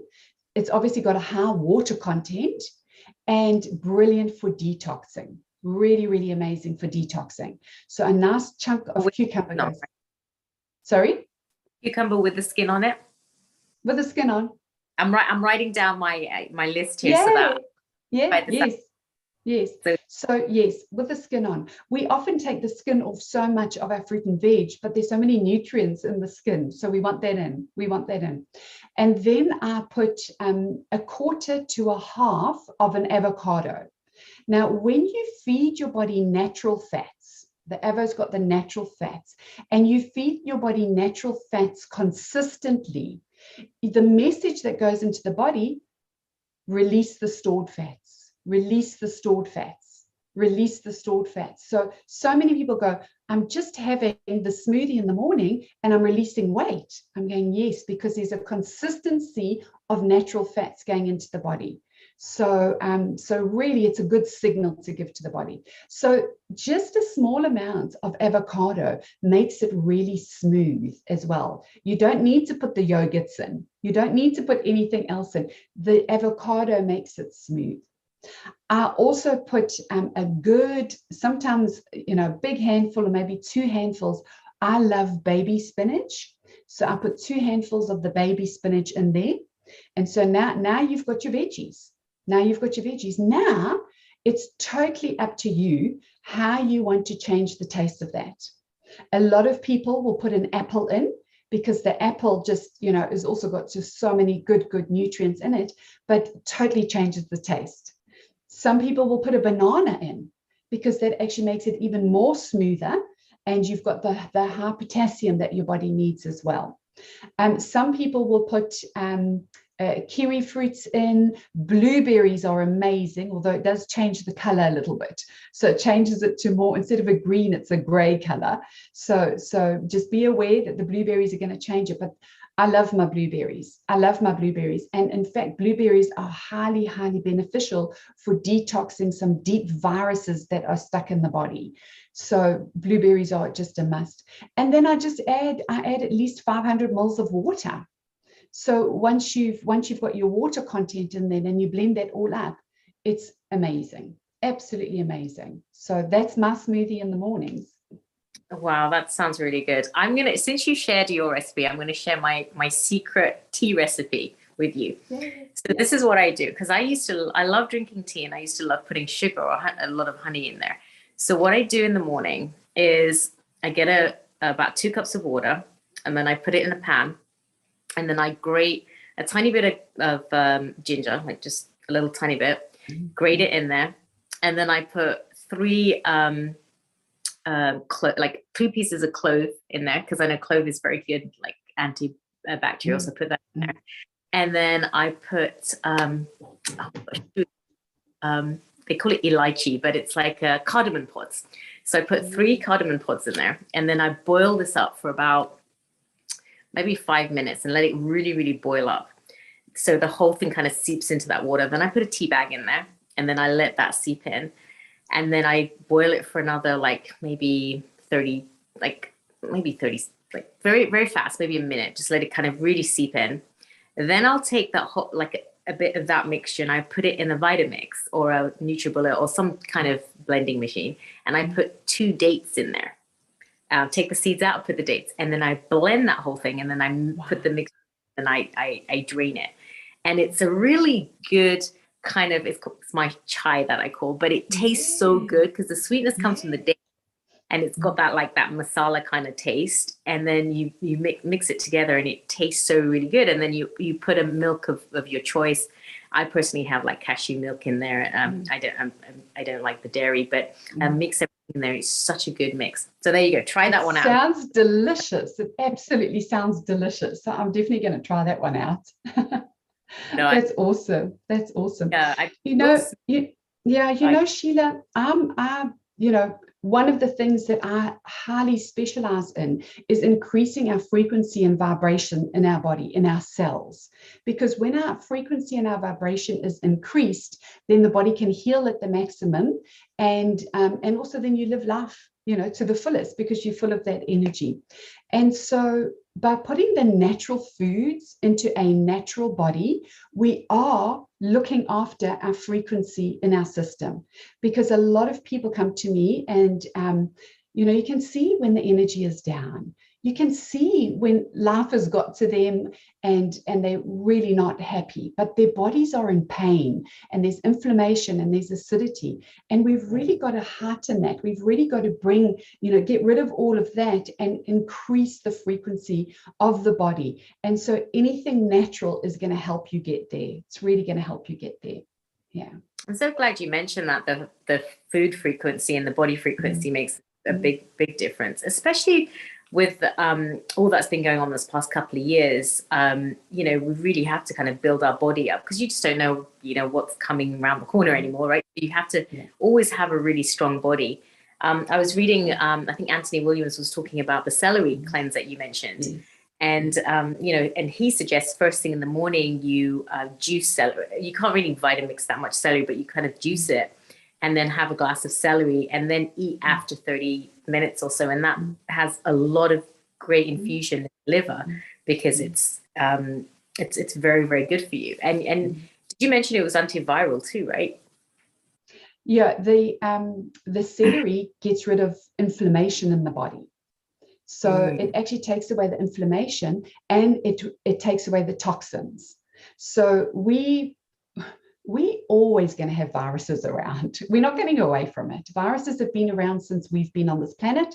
Bacteria have been around since we've been on this planet. We're not going anywhere, but we've got to keep them under control in our body. We can't let them get control over our body. I've got some scientific tools that I use in my clinic that can measure the frequency of the body, but it also measures whether there's a frequency of a virus or bacteria sitting in the body and where it's sitting. And so I see things sitting in the liver, and I see viruses that have been sitting in the liver for years. It hides away. We've constantly got to be made aware of detoxing, flushing the system, which is where Anthony Williams gets his celery, because he knows that is just going to detox. It's going to detox, and it's going to detox at a deep level if you do it consistently. Once every now and again is cool, but it's not going to get the results that you're looking for. You need it consistently. Yeah. Yeah, because there's so many environmental pollutants out there, right? Like you mentioned, the pesticides, and then just generally like driving in your cars, and then the industrial pollution, and then just, I was reading just even household items, like a mattress apparently is super toxic for your body. So it's really important that we're constantly detoxing, because it's kind of like a bucket, right? It's like as you get more and more and more, the pollutants, at some point you kind of then go over the edge and have issues like autoimmune conditions or like unhealthy things happen to you. So you have to be constantly cleaning out that bucket and making sure that you're healthy. And 100%. Yeah. And what else?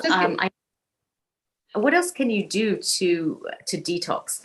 Can you talk on that a little bit? Well, a huge thing is water. As I said, most people I see are dehydrated, absolutely dehydrated.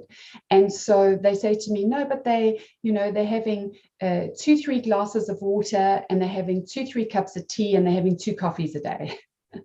I said, well, tea and coffee have both got caffeine in it. So both of those are toxic, actually. So now we've got to flush those toxins out. And when you think about, you go to the toilet, you sweat during the day, you think about how much water your body releases in your breath. You release water in your breath when you're breathing. So you think about all of those things where water is actually coming out of the system, and we don't replenish half of what comes out during the day, not half of what comes out during the day. So it really, really is important to get more than 2 liters, 2 to 3 liters of water would be, I would recommend, if you are detoxing, 3 to 4 liters of water a day. If you are just maintaining, 3 liters is brilliant. Now, a lot of people go, I'm going to run to the toilet. I'm going to run to the toilet. How do I do that? Your body adjusts. The more water you drink, the less you go to the toilet. Your body adjusts. So it's really, really important that you consistently give your body water, and you will see it adjust. You will absolutely see it adjust. I also find that once you put more water into the system, you actually don't wake up in the middle of the night and go to the toilet. So it's a really good thing to know if you're hydrated or not, is to drink water consistently during the day, and then drink a glass at night before you go to bed. And if you wake up and go to the toilet, you're still detoxing at night time. If you're able to sleep through, your body has detoxed enough during the day, and at night time it's kicked into healing mode, so you can sleep and heal. So water for me is the biggest thing. A lot of people, if they've got heavy metals or bacteria or things like that, they use activated charcoal. You can use zeolite, you can use bentonite. So there definitely are products that actually get those deep, deep things out. Cumin black seed oil is magnificent for bacteria as well. Gravel root, dandelion root, everything to support the liver and help the liver function correctly is also magnificent. So sorry, my puppy's just woken up. So if you see him there. So definitely there's a lot of different things that we can use to detox, but the most important thing to remember is to get enough water in, so that you allow the body to go through that process. Yeah.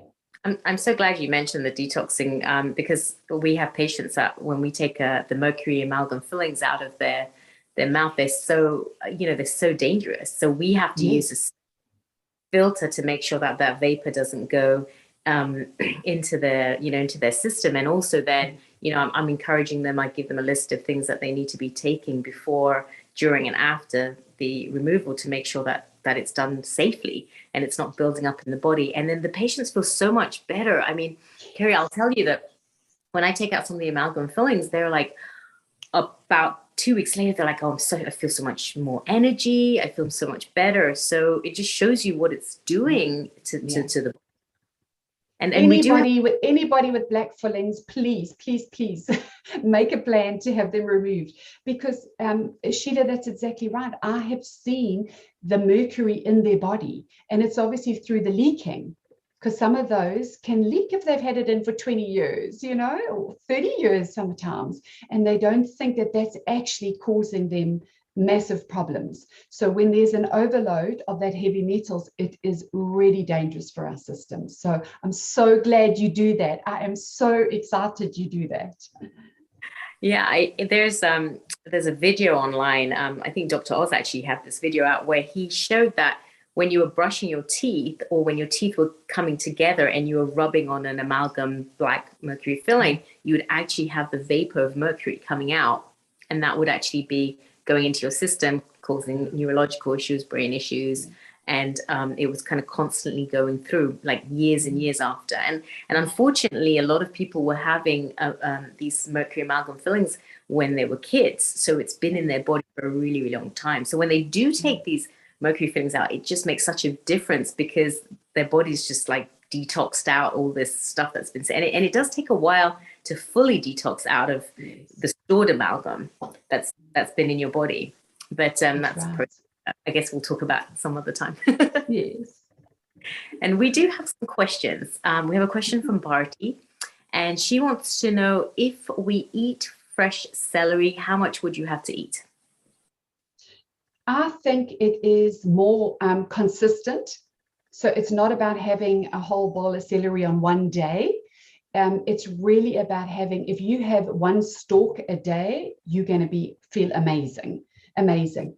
Our cells are consistently changing in our body. So after 84 days, our cells have completely shifted. So if you have a stalk of celery for 84 days, that is when you're going to feel the magic. It really is. So anything that is detoxing the body, you should be doing it for a 3-month period in order to really feel the benefit of it. Got it. Thank you for that. And then Seema, our very own Seema from Hong Kong, she's mentioning here, dandelion is especially good in spring for liver and gallbladder. Yes. And what is dandelion? I know it's a plant, right? It's a flower. Yes, it's a plant. It's a plant, but it's so awesome. They use the root, dandelion root, and that you can buy it as a tea, or you can buy it as a little tincture. And it is absolutely amazing for the liver. Same as milk thistle. Milk thistle is also amazing for the liver and gallbladder, and it supports it whilst you're going through a detox. So I highly recommend it to my clients that are doing a liver or gallbladder detox to specifically add in dandelion root, milk thistle, and even gravel root. Yeah. What's milk thistle? It's also a plant. It's also a plant. Oh. And then when you say, so plants have very high frequencies. Herbs and plants have high frequencies. Essential oils have high frequencies. So if we put any of those high frequencies into our body, we're going to see a result. We're absolutely going to see a result. Yes, I see Seema put their milk thistle tea. Yes, absolutely. So a lot of these herbs you can have as teas, and it will help you as well. Got it. So when you say make a tea out of it, and I love asking these questions because I see a lot of these things out there, but then I'm like, how do they make this? Do they literally just like cut a piece of this stuff and put it in some water and boil it, and then you drink that? Is that what a herb tea is? So some people absolutely do that, but nowadays they've made it so simple for us. They have dandelion root tea that you can buy in a supermarket. So really, we don't have to go out searching for any of this stuff. We find it in health shops and supermarkets everywhere in the world. Got it. And I see here we have Dr. Lee joining us here. Hi, Dr. Lee. How are you? Hi. Hi, Sheila. And I echo what Carrie said about the amalgams. I wanted to share a personal experience around detoxing and having amalgams. I'm planning to remove them. And if you ever have a client that you're taking through a health journey and you're just finding they're just not responding to any of the supplements or any of the remedies, that they just have a very stubborn system, that's me. So it's like it came to a point where several different teachers said to me, just gotta get them out, so different people are impacted differently, and I'm really glad you're doing that, and really hope that this biological, I don't know if you call it that in the US, but biological dentistry continues to blossom in all around the world, and so people have access to this important intervention, because in the long run we're talking about cancer, talking about preventing so much, all this inflammation in the body. And my body has healed tremendously over the last 3 or 4 years, but still, so there's still that one other step. But I also wanted to mention that when we put the vaccines into our body, there's also a lot to detox from that. And my husband just completed his quarantine for his 3rd round of COVID. And I don't know how I've not, well, touch wood, but still after so long, I'm trying to actually get it, but I literally had a sniffle just feeling a bit under the weather, had a bit of runny nose. I just popped some of Dr. Tariq's meds, I just put them in a cup and drank it, and then laid down for a while. And then I said, okay, I'm feeling a bit better. I think I can come on for a while and just say thank you for all of your work, Carrie, and thank you for Sheila, and thank you for healing our earth, for being here and giving me that, raising my vibration, so I can speak without even a runny nose after an hour. So the body can shift so quickly. And because of what happened to my husband, I told my kids, just got to shift, we just got to stop eating that much rice, and we got to put in the vegetables. And within 1 week, they've completely changed their diet. They are now like chomping on broccoli like it's a snack. And so it's like I feel like some people think it's such a huge leap to make these shifts, and that's why it's important to have a coach to try to like help you along in the beginning. But once you're on that journey, you're good, right, Carrie? Absolutely, absolutely. And I think that's exactly it. We human beings, we get distracted. And so we need to be held accountable. And that's exactly what I feel is, when I coach my clients, it's just me showing up in their life, showing them care, showing them compassion, guiding them, but also being a little bit like, have you done that? Have you implemented that? Because if you don't have somebody who's there cheering you on, supporting you, and making sure you're doing it, it's like, oh, no, it's all right. I'll do it next week. I'll do it next month. I'll do it next year. And it never actually gets done. So it's really, really important that you've got somebody there who's constantly supporting in your good health. Because, I've had some clients who have stayed with me for 4 or 5 years, and it's just that they're healthy. They've hit their goal weight. They're not on any medication, but they're going, if I don't show up, I'm worried, because it's human nature. It's human nature. And they go, I just want to be in this environment with healthy people. I want to be in a community with healthy people. I just want to be here so that I'm actually surrounding myself with the good thoughts, the motivation. Like, why am I doing this? It's for my future.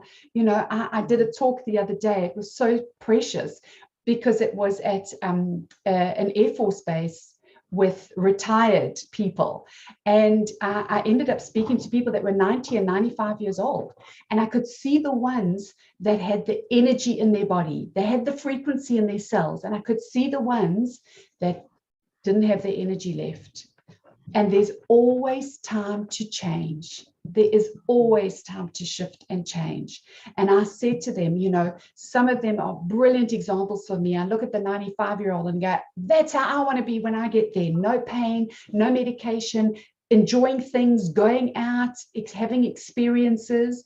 It's when we start to put the toxins in our body that we start to experience the inflammation, the acidity, the pain, and we take the years away from our life. Mm-hmm. And so I want to put the years back into your life. Thank you, Carrie. I tell you, Carrie, that was so potent because, I just want to thank you for all that you've been saying. And I really resonate with this, being 65 years old and or 65 years young. Yes. So I just went out partying. That's why I was a bit late. It's last night. So, it's so important that we know that we can shift cellularly every day with every breath that we take.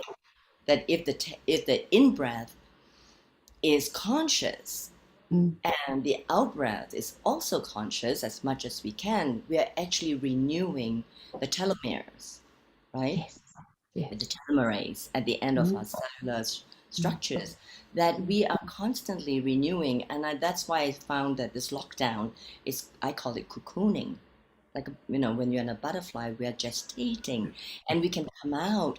So I hope that this message that I've been sending out to my clients, that, come on, let's do the coaching like with Julie does and myself, I do the coaching like you, is that let's rejuvenate. Let's take this opportunity every moment to just rejuvenate and make choices, in our consciousness to uplift ourselves. I know it's not easy. I just went through like a little as well with all the children suffering and dying from adverse effects, and so that's really difficult. And and looking at detoxing, what you talked about, like detoxing is so important, even on a normal daily level, right?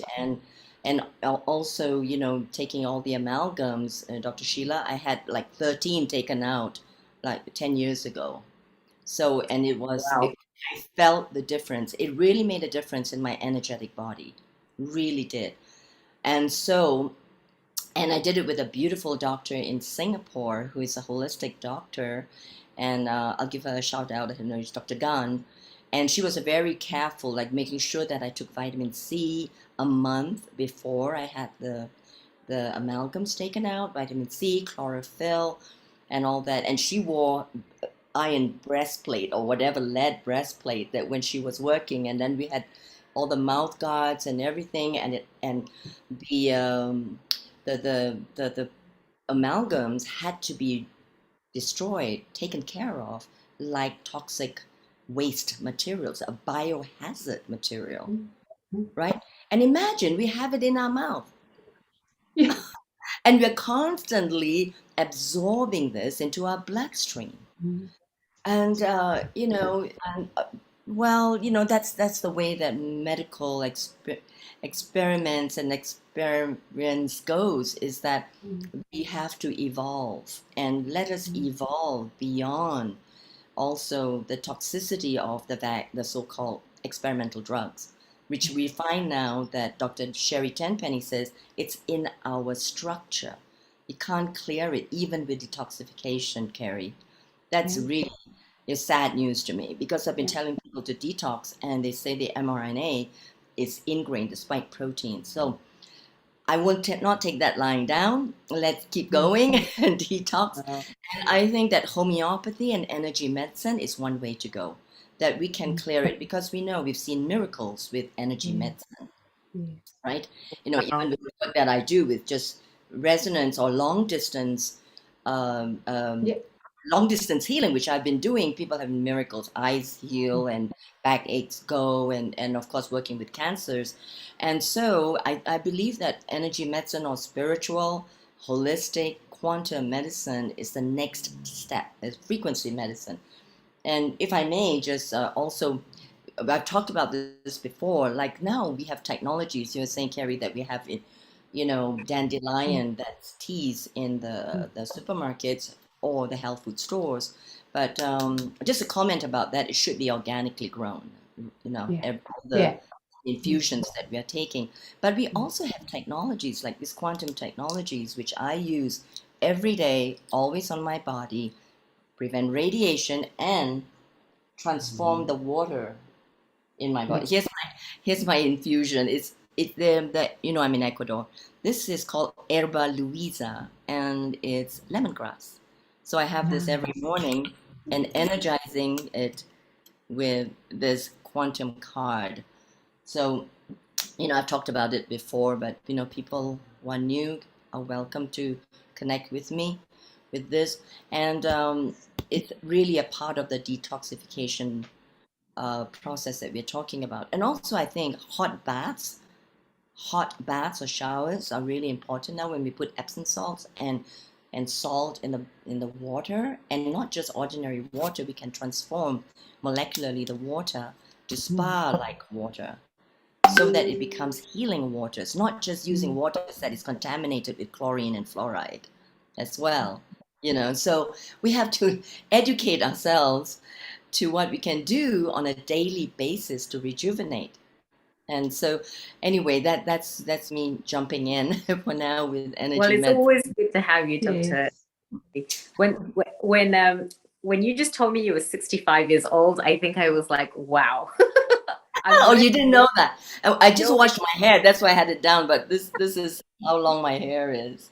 I know what you're doing. I'm gonna have to copy it because I want to look that good when I'm 65 years old. Wait till I'm 95. Then Carrie can say the same. Well, you'll stay on. You guys have to stay on. We have this amazing guest coming up next, and he's all the way from India, and it's Sharad, and he's going to be sharing so much just beautiful, like, creativity with us. So I'm super excited to have him. So make sure everybody stays on. And thank you, Kerry. Thank you for such a wonderful talk. And as usual, every time you come on here, it's amazing. I'm always like writing lots of notes, and then I kind of go and try and learn. And I'm going to do that amazing smoothie that you taught us about. And thank you for sharing so much knowledge with us. I know we're going to have you on again because you're just so amazing and sharing a wealth of knowledge with us. So thank you so much, and I will see you soon. Thank you. Thank you. And next, all the way from India, we have Sharad. Sharad, how do I say your last name? I do not want to get this wrong. It's fine. You can get it wrong. No problem. It's called Jaktiani. Jaktiani. Wow, that's a beautiful name. And you're going to share with us meditation and music that can transform your life. So Sharad is a singer and a life coach. What a beautiful combination there. And you may have seen him in many television commercials such as Dettol, Kellogg's, Colgate, Skoda, and he's also done a lot of interesting roles in films and television, and one being Mahi Way, in which he played Raghu, and he has recently been seen as Rajdeep in a highly acclaimed web series. Wow. So we have someone famous here now. Sharad is also a singer and a composer, and who released original songs and cover versions on his YouTube channel. So let's all make sure we go onto his YouTube channel called Sharad's World. And not only is he so busy doing all of these things with so much talent, he has explored various healing modalities during the lockdown, such as self-hypnosis and EFT, and different forms of meditation. He did a coaching course, and he has a lot of experience and knowledge that he's gained. And I'm so excited to hear how you've kind of learned about like the EFT. That's something that I had learned a little bit of, and that's been an amazing healing modality. So let's go ahead and let's meet our wonderful Sharad all the way from India. How are you, Sharad? I'm great, and thank you for such a wonderful introduction. So in fact, you can just keep on chatting with me whenever you would want to. So I think with COVID, what happened was that I heard this person say that somebody I read, and I was pretty stressed out in the beginning, and somebody said that when you can't go out, go within. And that line just, it just stuck to me, just went inside. And I was like, okay, how do you go inside? Because before that, I had done some forms of kind of spiritual stuff and energy work and all. But I really wanted to understand this way deeper. And what a better time than to when you can't go out, and you're forced to be in. So I said, okay, so I kept on, attending different workshops, and there were so many lovely healers and psychologists and life coaches who were gifting sessions. And I was like, this is besides washing utensils and cooking and, trying to get your groceries from somewhere. I said, let's all... famous guy out there. You shouldn't be washing any dishes. No, we weren't allowed to have any domestic help in our house because my mom's she's very young at heart and very young in her body also now, but she's at that age which was supposed to be dangerous, So we decided to go with all the precautions. And of course, a little bit of fear had set in. I am a firm believer that one should never, deny your emotion. You should never be like, oh, no, I'm too strong, and I'm fine, and no, everything's okay. And, just to show society and all that. So I find that really ridiculous. And a lot of people in my country, they do that. And I'm always tell them, listen, you know what, you can change things, but you have to first acknowledge what is going on. Don't be in that, no, this fear is not mine, it's somewhere in the house. Okay, even if it's somewhere in the house and you've picked it up, or you're sensing somebody's fear, it's yours now. So what are you going to do about it? You're going to just say, no, it's somebody else's. Or you're going to say, okay, I've now picked it up. I am feeling fearful. And now what can I do with it? So I think acknowledging your emotion, acknowledging and understanding your thoughts, understanding your subconscious mind is very, very important. So I have a little personality trait, that is, if I talk too long, or if I listen too long, I want to kind of sum it up, So which is something that really worked for me, because when I work with clients sometimes, and they're in the middle of their sentence, and I'm like, okay, so basically your problem is this, and they're like, yeah, but let me finish. I said, no, no, no, no. Let's not keep on talking about the problem. Let us go to the root of the problem. So of course, if the problem is very kind of deep and stuff, so I always refer them to a therapist, a psychologist, so because I'm not trained in that. But what I feel about myself is that I became pretty good at guided meditations and with affirmations that I would feel a person would need, you know so like everyone doesn't need the same affirmation, because see, if I'm like an extrovert and I'm a friendly guy, now I don't need an affirmation saying that I can get along with people or I can connect to people. I probably need an affirmation that I'm feeling a little anxious, so I need a affirmation probably that everything's okay and I can relax, and even if I relax, everything will be taken care of. So so I decide, I kind of got this little talent of giving the right affirmation to the person. So that's where I started working with people, because subconscious mind is where all the kind of everything is stored, and we keep on trying to give a logical analysis to that, but it's not enough. So to take a pause, and meditation is, again, like a lot of people say, I can't meditate. And I was like, you know what? A meditation is just taking a pause. It's like you sleep in the night. You can't have your body kind of running all the time. You need that rest. If you don't sleep for a few days, you know what happens to you. So same way with the mind, we keep dreaming, and so we really don't get the delta state of good rest. So even when we are meditating, what we are doing is we are just uh, putting a pause to all our thoughts, most of our thoughts, and then those thoughts are triggering the emotions. So you're actually putting a pause to the emotions, and then you're with that pause, your body gets its rest, because your mind is active, and the mind is kind of creating those pains and aches and all this stress and anxiety. So you give that body and mind a break, and it's almost like going to zero and then again starting off and saying, okay, so now with, okay, this failure or this stress or this fear is now not there, so now what do I do next? And it's almost like a restart. So I'm a firm believer of meditation, and with when lots is going on in my mind and I'm in an extremely creative zone, I'm like, let me meditate, because it seems so good that everything is working in your favor, but it's all like a khichdi, khichdi. It's not even a tasty khichdi. It's like a bitter khichdi with too many ingredients. So I was gonna it's say, not even. it's good stuff. It's a messed up khichdi with too many ingredients. So I think when we meditate, I think maybe I can give a small demo, and it's a beautiful Love that. event. Yeah, it's a beautiful event that you all have organized, and where we are actually thinking of the earth, because there's so much happening in this world, and sometimes when I hear these jokes or about war and stuff like that, and I'm like, no, I think we can do way better as human beings. I think we should put an intent. We can put a prayer. We can just close our eyes and fill up our bodies and minds with the love, and we can transmit this love to that part of the world where all this is happening. So maybe we can do a bit of that. I mean, everybody present here, if you could just gently close your eyes, and now take a nice gentle breath in through your nose and breathe out through your nose. Be very gentle and breathe in and breathe out. Breathe out all the emotions that you don't need, like fear and anger and anxiety and jealousy or anything going on. Just breathe it all out and breathe in. We'll start breathing in love now. We will breathe in love and fill up our body and our mind with love.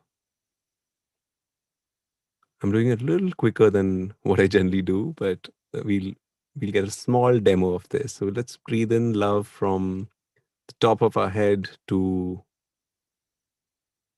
our toes. Let's fill up love into our body.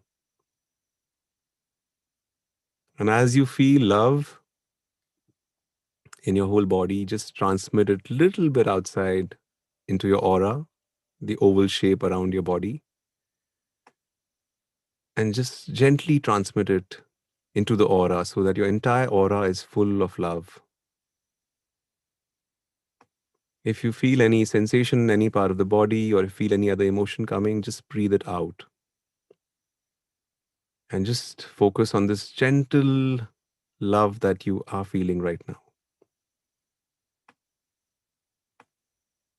And now you can transmit a little bit of that love or a lot of that love to any part of the world, any place where there's conflict, war, famine. Just from your heart, just start transmitting this love to that part of the world. It could be in your city, anywhere, any place which you want to make better. Just transmit this love. You have enough, a lot that you can share. And imagine if collectively we all send love to that part, it can transform. And now see that place really changing.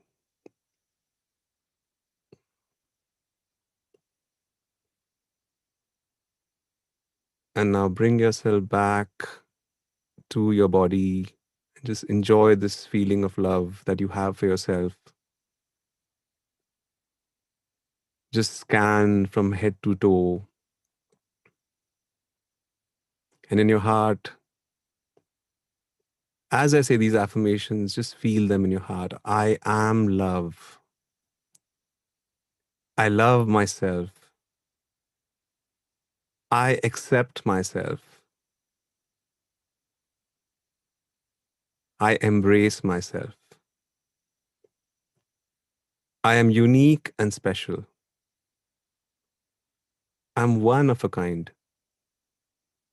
Just feel all these affirmations in your heart.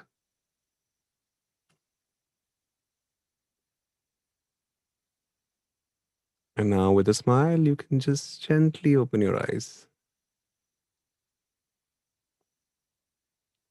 You need to give me more time. I was like, okay, I'm like rushing through this whole meditation. But if you can do it at home, anybody who's done it right now, or is watching it later, can just do this for a little longer time. Send more love to that place which you feel requires the love, and also spend more time doing this head to toe exercise. And also with the affirmations, you can repeat them. Because I think the problem in the world today is why we judge others is because we're judging ourselves. So if we start loving ourselves, then it's going to change everything, and it's going to change the way we look at others and everything. So this is a bit of meditation with affirmations. And anybody wants to share? Sheila, you want to share something? How did you kind of feel? If I'd gone on for a bit longer, I probably would have fallen asleep, and then you guys wouldn't have had And I had to ask questions to myself. So I was like, okay, I can't do that to her, because then I would like ask my question and answer it myself. That would be easy, actually. Yeah, nice. Ask all the easy questions. the improv. I'm sure it would have actually been pretty fun. Not really. I think I like people. That COVID times, I think our interactions are so beautiful now because we value it so much more. Yeah, absolutely. I think I noticed that I did want some time by myself, but then you kind of realize at some point that you're like, okay, I do want to be out a little bit. Yeah. And I remember I was reading this article on longevity, and they were saying people in certain parts of Greece and in the world that were living beyond 100, and they noticed that these people lived in a community with each other, and they just had really good friendships, and that was the one that kept people living past 100. Yeah, like Ikigai, the book talks about the same thing. It's beautiful. And now I'm going to move to music, which I'm a singer. And during COVID, I started acting a lot. And then I realized that I want to go back to music, because I think what meditation does is something similar to like what music does. When you listen to a nice instrumental piece, or you're really not, you're in it, it's meditative, right? And when I want to work out, I want to walk faster when I'm walking, then I play a song which is very upbeat. And I remember a friend of mine had broken up, and he would play all these sad songs, ghazals they're called in India. And we would be sitting with him, and we would also be feeling sad. So I was like, oh, I have not even had a breakup. Why am I feeling sad? So the effect of music is excellent. I mean, I think that music is something that one should, everybody should have in their life, but we should be careful what we're listening to also, because if you are already sad and you're listening to sad songs, it's almost like you're giving pain to yourself. So but it's something that I really feel should be incorporated. So whatever works for us, sometimes the lyrics that are very beautiful, that one feel, again, I come back to self love and lyrics that can really make you feel charged up and alive. And or sometimes the lyrics that are okay, you're in love and you really feel okay, this is a song that is kind of you want to listen to and think of your lover. So that's also great. So and then you want to dance. So again, dancing is so therapeutic, when you're feeling a little low energy and stuff like that and you're dancing, it's just so beautiful. So I have a song of mine which I'm going to sing for you today. Like I'm doing. So it's called Ehsas, and Ehsas basically when I made this video, I showed. I mean, I can request the organizers to share the link in the description or wherever. So when you watch it, basically what happens is that this guy has broken up or something, been stood up or something, and then he decides to meditate. I don't. This was like way back, okay, 4 5 years back. So I don't know why. I think I was not even meditating that time, but maybe deep down, uh, I knew I'm going to get into it, or maybe a psychic or something. I don't know. So so this guy, me, I meditate, and then I start like hanging out with friends, and I start helping this old lady, and I start playing with this dog, and all the beautiful things that one can do when one is not really thinking of heartbreak and only that person. And in the end, what happens is this is a very typical Bollywood kind of angle. So the neighbor comes and she like asks for some like sugar or something. I don't know what. And then he's like, he looks at her and he's like, oh, and by the way, I was wearing the same shirt. I don't know how this is crazy. So I didn't even plan because this is a pink theme, right? So I just wore this, but I think I was wearing the same shirt in the video. So I now call this song the self-love song. It also works for romance because every time we listen to a romantic song, we can also think of our lover or partner or whatever. But a lot of these romantic songs can also be, for ourselves. So and that is very important again because self-love is the basis of everything. So I was thinking that I'll go to now sing this song to people, and I'm going to tell them that while I'm singing this song, you're going to like hug yourself, you're going to love yourself, you're going to say how amazing and special you are. And the song is called it's Ehsas, which means feeling or emotion. And there's a line that in that line there's a line that says हाँ मैंने मान लिया मुझे प्यार होने लगा. So I agree that I'm falling in love, but here we're going to use this song for ourselves, that I agree that now I'm falling in love with myself because COVID times, yeah, we had to love ourselves, so and we still should. COVID was a learning for us, and we still should continue with all those beautiful learnings that we could really, kind of dig into. So we will now. I'm going to sing the song for you all, a bit of it, and I'll share the link so that anybody wants to then repeat this. Whenever you play the song, just hug yourself, embrace yourself, and say that yes, I am now falling in love with myself. And then whatever relationship you get into or anything will be way better because the foundation is so strong. You love yourself, and the other person adds value to your life. So I thought, let me use this music also to promote self-love. So I'll play this. I'll sing a little bit. If you want, you can close your eyes. And again, I'm making you close your eyes, but don't go to sleep. And I'm doing a bit of a song, not the whole thing, because I think we don't have so much time. So.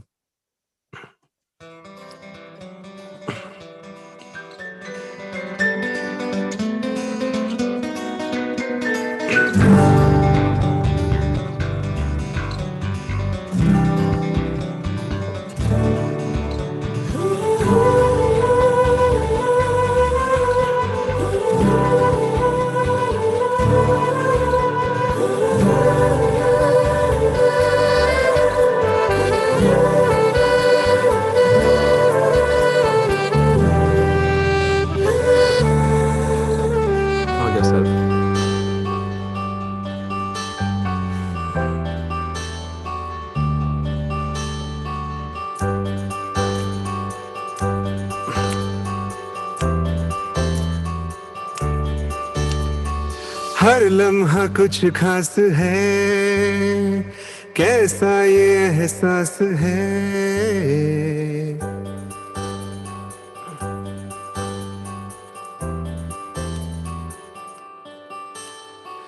हर लम्हा कुछ खास है, कैसा ये एहसास है। हल्के से हौले से धीरे से दिल पे छाए। हाँ मैंने मान लिया, मुझे प्यार प्यार प्यार होने लगा। हाँ मैंने मान लिया, मुझे प्यार प्यार प्यार होने लगा।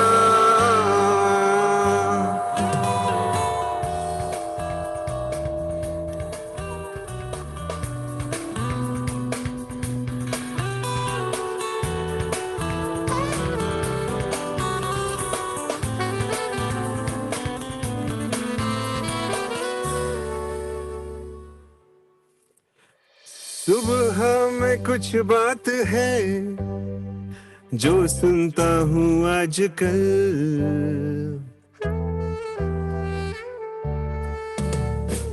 सुबह में कुछ बात है जो सुनता हूँ आजकल। रात में अल्फाज है छुपे जो लिखता हूँ आजकल। शाम में किसे कह दिए दास्तां। हाँ मैंने मान लिया, मुझे प्यार प्यार प्यार होने लगा. Alright, so that was a song. Let me stop it. How do you stop it? Okay. Alright. Beautiful. I had this vision. I was red. Okay, I don't know how to stop this song. Okay, I'll sing. I'll have to sing the whole song because I don't know how to stop it. We love it. Sorry.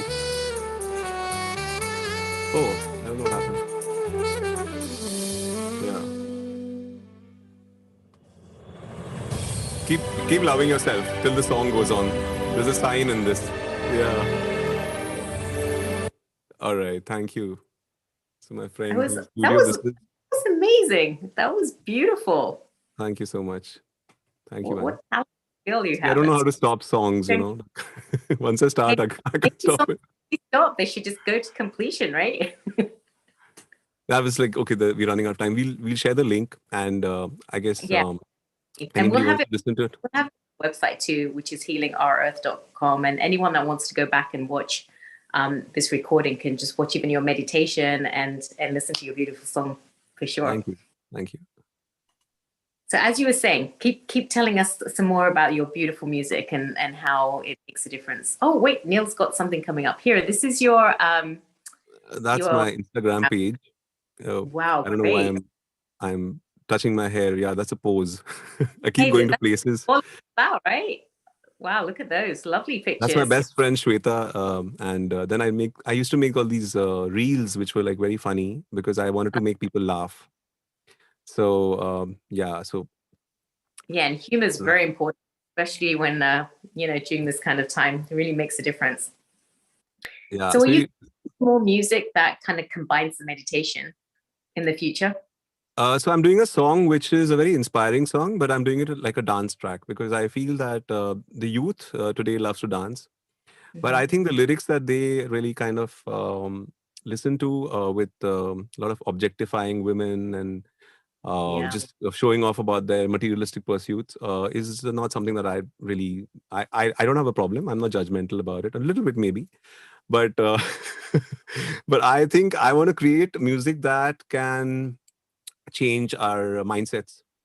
And since I'm a life coach and I'm, I take meditation sessions, I thought why not like merge the two?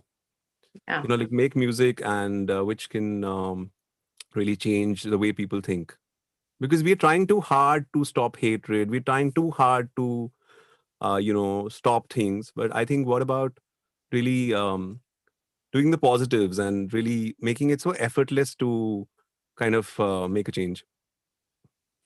Well, you seem to have a really great talent. Your singing is beautiful, and then the music, and then you're now into meditation and all the other things like the EFT and hypnosis. And having all that skill set and combining it could be so powerful because, music does have such a healing. I was reading that, at 452 kilohertz, there's an actual like a calming effect. And that's why the ocean has a certain vibration at a certain level.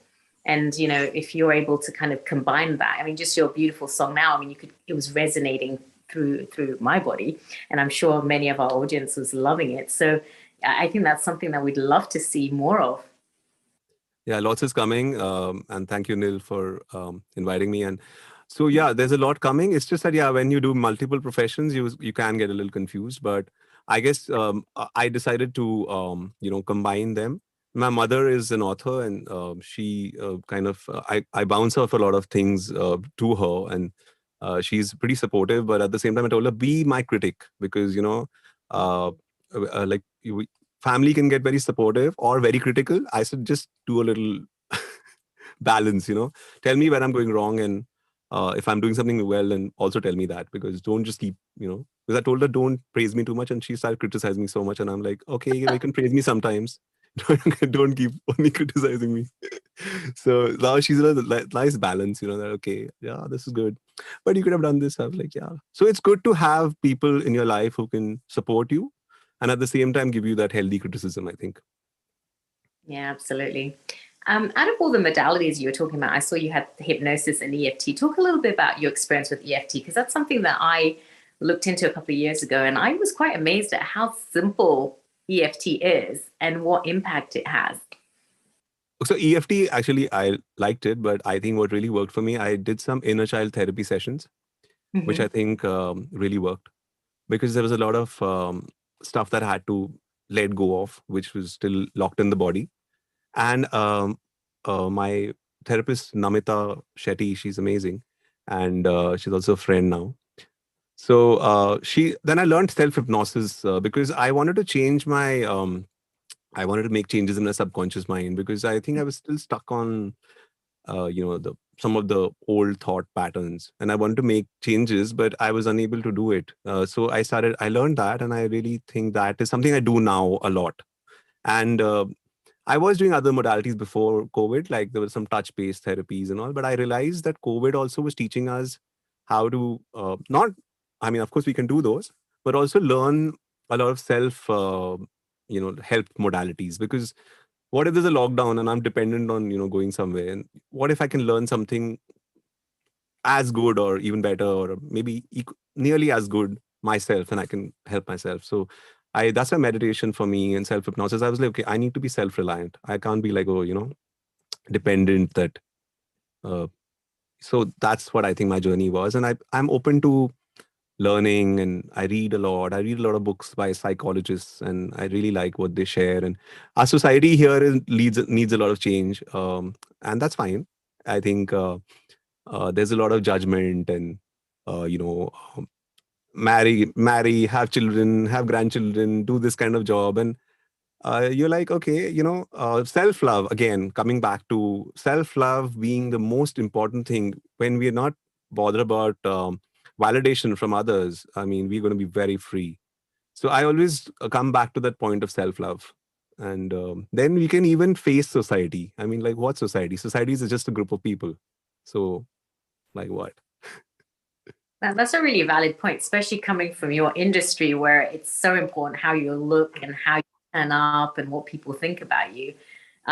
It's so good to see that you're coming to that realization. You came to that realization, because I know in that whole media scene, it's difficult, because there is that whole facade, that face that you have to put on with your orders. It's nice to have somebody here that's kind of just down to earth and sharing, like, hey, you've got your own struggles, and how important it is to grow and be someone that kind of works on their faults and works to be better. So thank you for sharing that vulnerability with us.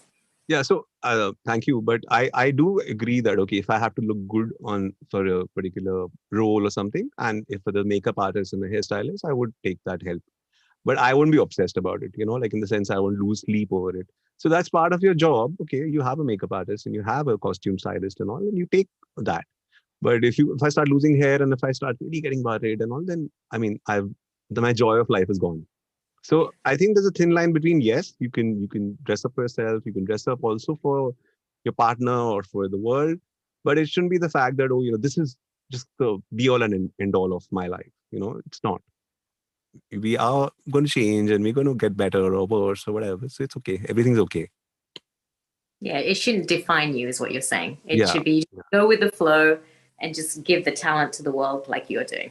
Yeah, just keep contributing to the world and just keep on, just keep life simple. Just self-love for yourself. Keep cleansing yourself, and whatever you have, try and share it, and just send love and positive intent to any place or any person that, even if you can't help them physically, you can just send your positive, your love and your positive vibration to that person. And then you mentioned self-hypnosis. Like, how does somebody start doing self-hypnosis? So I think somebody, a hypnotherapist, would be able to teach. It needs to be learned properly, because there is a lot of things that you can do on YouTube. But I think with the mind, one needs to be a little careful, especially if somebody has certain issues of the mind and stuff. So they need to take suggestions that, whether I should or whether I shouldn't. Because many times somebody may have a mental health issue, and then they have to be a little careful with what they're doing, what they're learning. So again, that's where a trained counselor, psychologist, therapist comes in and then guides you whether you can do this or not. And then you learn that skill and then you practice it yourself. Yeah, I love it. So I do it like twice a day. I didn't do it today because I was preparing.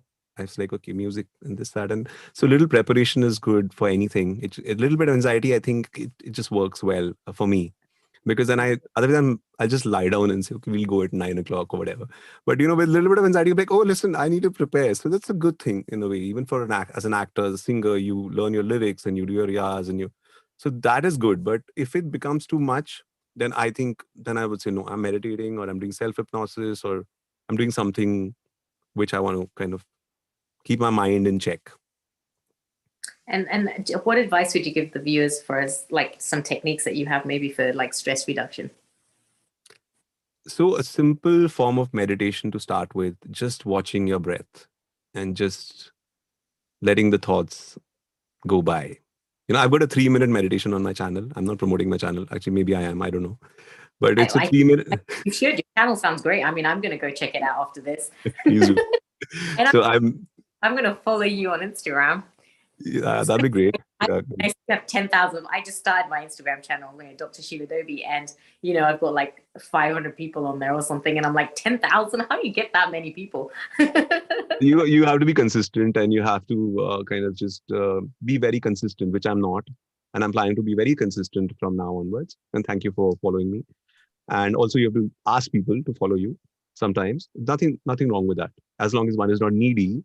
I think it's nice to put yourself out there and say, okay, so I do this, and what if it can help somebody also? Like my YouTube channel has stuff that, it's like a 3-minute meditation. So I was like, why don't I just tell people about it? Yeah. So, thank you. Thank you, Nil. Neil, you got like, he just puts it out there. He encourages us all to follow. He's amazing. He's amazing, really. Yeah. He's so great at putting together these kind of events, and he's used to doing thousands and thousands of people, and now we've got so many people on our Healing Our Earth that watch us. How wonderful. A difference in the world, and this all started during the pandemic. A lot of people were kind of at home and in stress and anxiety, and he managed to get all these people around the world to come on, and as you saw today, a global audience with people from Malaysia, from Ecuador, from India, from America, and just giving away their free talent like you are today, sharing your beautiful voice and your beautiful talent. We're so blessed to have you. Thank you, Neil. Thank you so much. Thank you so much. You're such a wonderful host, and it just feels like we're friends. It's like we're chatting like friends. Because generally at an event like this, you would be like, oh my God, I better say the right things. And I was like, there's nothing like that. Things I have to stop self-judgment, and maybe I just be myself. But you are a great, host. So it just brings out the best in me also. Oh, thank you. Thank you so much. That's really sweet of you to say, especially if someone of your caliber that's got so much experience out there. And oh, wow, look at this. We're going to watch it. Watch a little bit of this.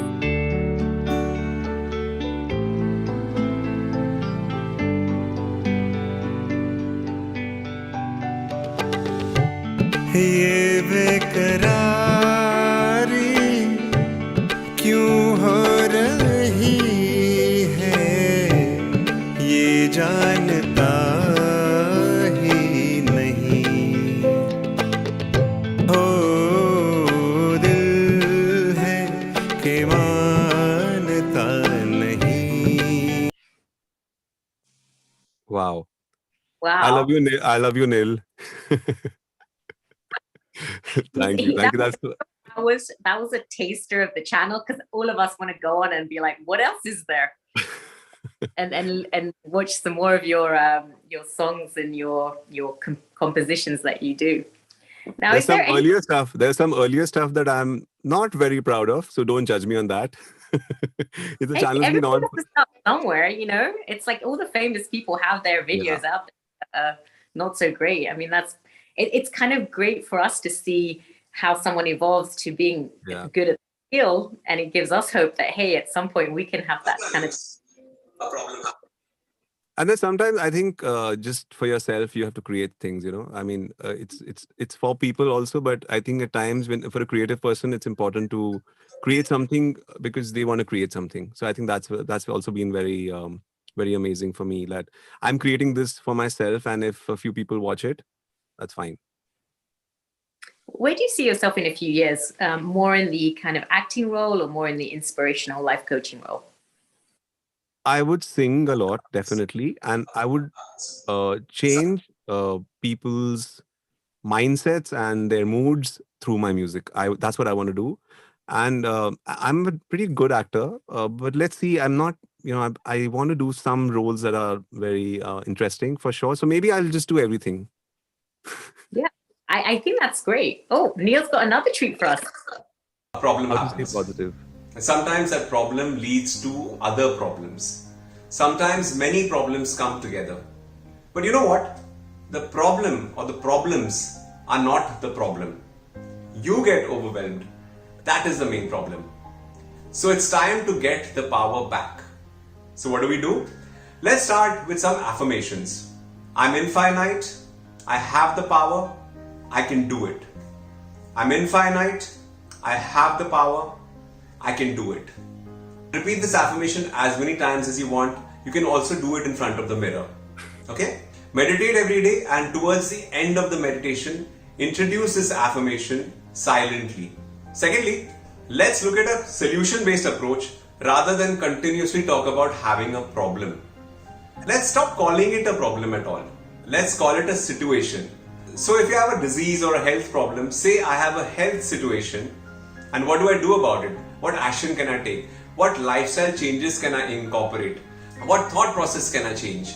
What new habits can I develop? Okay? If you've taken a loan and you can't seem to repay it, then say I'm in a financial situation. What can I do? How can I earn more money? Can I add a source of income? Okay? Thirdly, it's very important for you to stay inspired, motivated. Okay? So surround yourself with kind, nurturing and encouraging people. Watch motivational videos, see movies that are inspiring, listen to peppy songs, read good books. So for example, in case you find this video inspiring, watch it every morning, okay, till it works for you. So keep at it, and I'm sure you can do it. And let me know in the comment section if I can help you with anything else. And I'm really looking forward to you overcoming the situation in your life very quickly. Lots of love. Bye. Oh, wow. That's good. That's great. Wow. I'm competing with myself on this show, like, you know.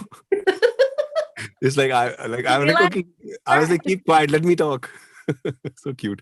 Neil, you're damn cute, yeah. Thank you for playing the video. Who I liked more. Sorry?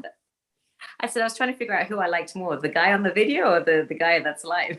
No, that's fake. That's fake. I'm real. No, I'm kidding. I think that was again like a COVID times a give back to society. I said, okay, even if a few people watch it and they feel better, I'm good with that. Yeah. And it's great to share your skill and your talent, which you clearly have, to kind of go out there and make a difference. And I, you know, what I liked about that video is you mentioned when something's negative, you should state it in the positive, right? Not say like you don't have money, you have like the abundance mentality. And I know we have Dr. Wai Ling here, and she's all the way in Ecuador, and she's all about the energy medicine. And I'm going to introduce both of you on, because I think that's a great combination of just that whole energy and energy field. So, Dr. Wai Ling, are you there? Yes, I'm here, and thank you so much. Thank you, Sharad. And it was just so inspiring to listen to your music. And also, I used during the COVID times, and as I mentioned earlier, I call it cocooning, because it's a time to really reevaluate one's life and really improve on it in all different ways. What you just said, and what you inspired so many others. So we are in resonance about the work that we've been doing for the last 2 years, and really uplifting people and making a difference this way. We just need reminders, as brothers and sisters, we just need reminders that, like when you're sitting with your friend who had just gone through a breakup, that we have choices and we have abilities to make changes, and especially with music and dance. As we know, Sheila knows that we have a dance segment here on Healing Our Earth, and it's usually really joyous. And we have dance and music, and I think that you should come on that sometime with some more. I'd love to have Sharad on there. Can you imagine? He'll make such a great addition. And I might actually come and dance. I don't know how to do all the classical dance. I know my hip hop moves, so I'll figure it out. I was in fact listening to you before I came on, and you showed your hair, and you were mentioning how old you are and stuff, and I'm like, no, that's not possible. And I was like, okay, she's my role model now. Like I said, wait till I'm 95. Yeah, but when you're my role model too, right? So I'm going to follow you now, and I'm going to see what you do. And I think that's the best part about the community that's working towards a common cause, is that we all can, learn so much, and I think constantly keep learning. So that's the beauty of a community like this. Yeah, and especially globally too. It's so great to see what everyone is doing around the world. And some people don't have the resources of being able to hire a coach or a therapist. And I've watched a lot of these sessions, and it's just made such an impact on people's lives, just by people showing that there's people out there that actually do care. And we really do care about our audience out there, globally, wherever you are out there watching. It really, the reason we're all here waking up at different times of the world zone is because we care and we want to make a difference, and we want to improve the world. And it's such a great platform and forum here. We're here every Sunday. And, episodes been going for two years now. I remember when we first started, and, and now it's been 2 years, and every week there's something fun. There is, cooking, there's dancing, there's festivities, and therefore no one ever has to feel alone. We're always here for you, no matter what you're going through. Just make sure that you know that you have a global community out there caring for you. Just wanted to remind our audience for that. And Sheila, I wanted to add just one thing, that it's so lovely that you guys are doing this. We guys are doing it, and I just feel the importance of mental health in our country really needs to be even more, because I think we somewhere have this little taboo of, we can't even talk about it. And I'm like, listen, we talk about our physical health, we go to the doctor, and we are willing to pay whatever amount of money that the doctor asks for. And I totally agree with that. And I just feel that, why not mental health? Why is there such a taboo about mental health? Why can't we go to a therapist or a psychologist or a psychiatrist, and and just talk, or even just a counselor or a friend, and just be able to talk the way one is feeling, and that's very, very important. So thank you for this community. But at the same time, I think we also need to just encourage that, yes, please tell me how you're feeling, and in a safe space, a non-judgmental space where one can really express themselves. So thank you for this. Shara, do you think it's a cultural stigma that like I know, growing up, that we never used to talk to our parents about emotion? I think it's a very cultural thing, right, Shara? So I was listening to Dr. Shefali, who talks about conscious parenting. And I think what she shared was that it's like the blind leading the blind.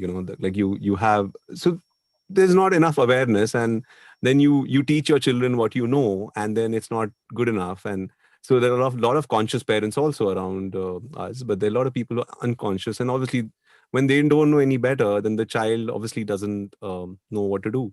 And at the 0 to 10 years, when all the problems happen in a child, stuff happens, is when they carry that forward.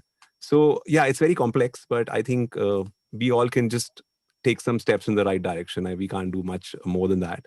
We just have to keep doing what we're doing and keep doing better and better at that. Yeah. And I know we've got future sessions coming up where we've got some parent experts that are going to be teaching how to kind of talk to your child about the mental health issues. Because especially here in the US, we have literally a mental health crisis right now. So many people are so depressed. The lockdown caused so much like anxiety and depression. And then some people and the children that went through schooling, then when they're trying to get out in the community, my patients are telling me they just don't even know how to interact anymore because they've been at home for so long.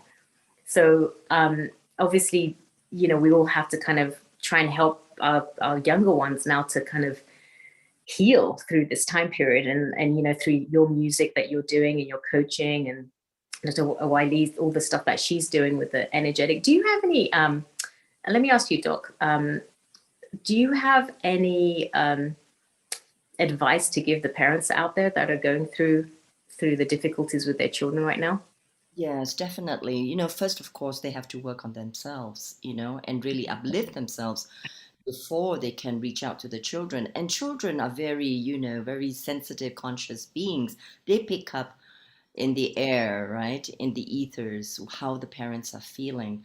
So I feel that the parents should not hide what they're feeling, their depression, their concerns, their fears, and especially with finance as well. Of course, that all parents want to protect the children, and we have to be discerning what we share with the children verbally, but also energetically. So the first responsibility of the parents is to take care of themselves and uplift themselves and raise their vibrations. And then they can embrace the children with love and protection, which is what they are. Parents are stewards of these young beings. And these young beings are actually not so young because they are actually great masters in smaller bodies. And they have wisdom for us. I mean, so often I've counseled people and the children chime in and the children have the solutions. Like one divorce case, and the girl said, and just as an example, Mom, your dad and you really don't get along. Why not just I spend 3 days with you, 3 days with dad, and the last day I can decide which one I want to spend time with. And she just came up with the whole strategy of the divorce. So anyway, in terms of COVID and the lockdown, which I call cocooning still, so it applies to the children as well. Because children, if they can play, I think play is really important, even indoors, and to have them listen to the right kind of music to help them raise their vibrations, especially healing music, the solfeggio music, the 432 hertz music, which can be played through the household. And without knowing, subliminal music is played even in shopping centers to make you buy. So why not use it positively? And yes, my dentist actually plays subliminal music during the dental treatments. Yeah, it's really awake. And then also the food, the kind of food that we feed the children, that it should be nutritionally high and not just eat the junk of the TV. So it's a time for parents to really upgrade themselves first, right? And then they can take care of the others. And I found many parents becoming more conscious because they have to take care of themselves, or it is actually then a viral infection. And also learning about detoxification. Another thing is embodiment, and really keep the body moving and active. And we have to transmute all those contractual energies, contractual energies, not the contracting energies, the yang energies, and keep expanding. And later on, I see Sifu Matthew is on, my associate on the Quantum Chi movie. That's our documentary, and Matthew is a very strong component of the Quantum Chi movie. I'm associate producer, and he's definitely a very main thread in it. And he'll be talking about wellness through martial arts. And so that's also bringing energy and embodiment. And at this time, we all have to be spiritual warriors, right, within ourselves. And with the different systems that are oppressive and with policies and ways that we do not agree with. So how do we become, sovereign within ourselves and do that? And parents have to do that too. Now, since to answer your question, what I think that parents have to be strong, more conscious parents than before. You stay for Matthew's. I think we lost it on the end there. Oh, so I hope you stay with that for Matthew's session with Sharon. Yeah, I think coming up. Yeah, I'm excited. Did you have any, Sharon? I want to maximize the time that we have with you here. What advice would you? I mean, you've got a global audience here. Give us maybe three tips on like leading a happy, healthier life. Oh my God. Okay, this is yeah. So start with one, if that's too much pressure. okay, I can do 3, I can do 10 also, but let me think of the nice ones. One is, I think I just heard over here, and I really believe that we're all one world, and our love can transmit, and we can just the boundaries are just there. But I think we can just connect to everybody now. So let's connect in a good way, and not in the way that we create differences. Let's create in a way that let's connect in a way that we can connect, and the way I'm listening to all of you. I mean, I don't think there's any, it's beautiful. It's just information, energy, love flowing, right? So I think people who haven't traveled much, I think my advice for them is to just start connecting, watch videos of people other than your country or, other cultures. And so we can learn from each other because there's so much to learn, such beautiful things, beautiful people. So one advice definitely is to transcend all boundaries. And that makes you, one, also just flow. So I think that when you transcend the boundaries, and then the second tip is for self-love, whatever's within you is what you're going to give out. So wherever one is really feeling hateful and one is whatever, that's maybe what we feel about ourselves. So let's go back to what is really how we feel about ourselves and keep working on it. It's not like, oh, I feel like this, so it's forever. It's always, we can always keep changing things. And the third is music. Listen to my music. Yeah. I'm plugging myself now. No, just listen to music. Yeah. I'm kidding. Humor is very important. Too many people are too serious nowadays. Everybody's like getting offended and getting very whatever. So don't take yourself so seriously. Have fun with yourself. Don't crack jokes on others which they don't like, but have a sense of humor, at least for yourself, so that you can be light in life. I think that's what I would like to say. I give you 4 points. Thanks. Do you want to give us one more? Because I mean, yeah, go on, give us one more. Because I know you said you had 10. I'll give you one more point. One more point is that appreciate the people in your life, and don't look at their flaws. Look at the positives. And if you feel there's a flaw that's coming in the way of their happiness or health, then point it out to them very gently. Because that is also concern and care, is when you point out a particular flaw, but it should not, first let's appreciate, and then let's come from really that space of, I really care for you, so I'm telling you this. And then people do listen, I think. Wow, what a beautiful summary of our time together. Thank you, Shard. So I'm definitely going to follow you on Instagram, and I know you're going to follow me too. Yes, absolutely. That's a deal, right?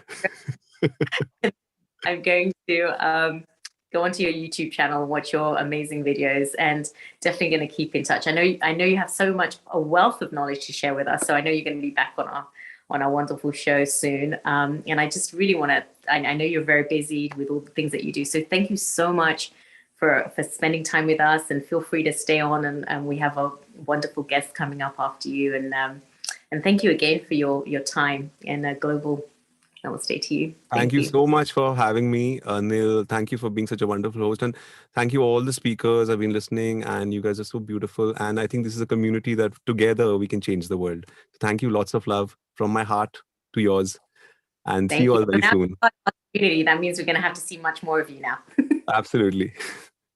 Well, Bye. thank you so much. Bye. Hello, Shifu. Is that how I say your name? Hi. Sifu is good. Sifu. Sifu or Shifu is fine. Either one. Shifu. What would you prefer?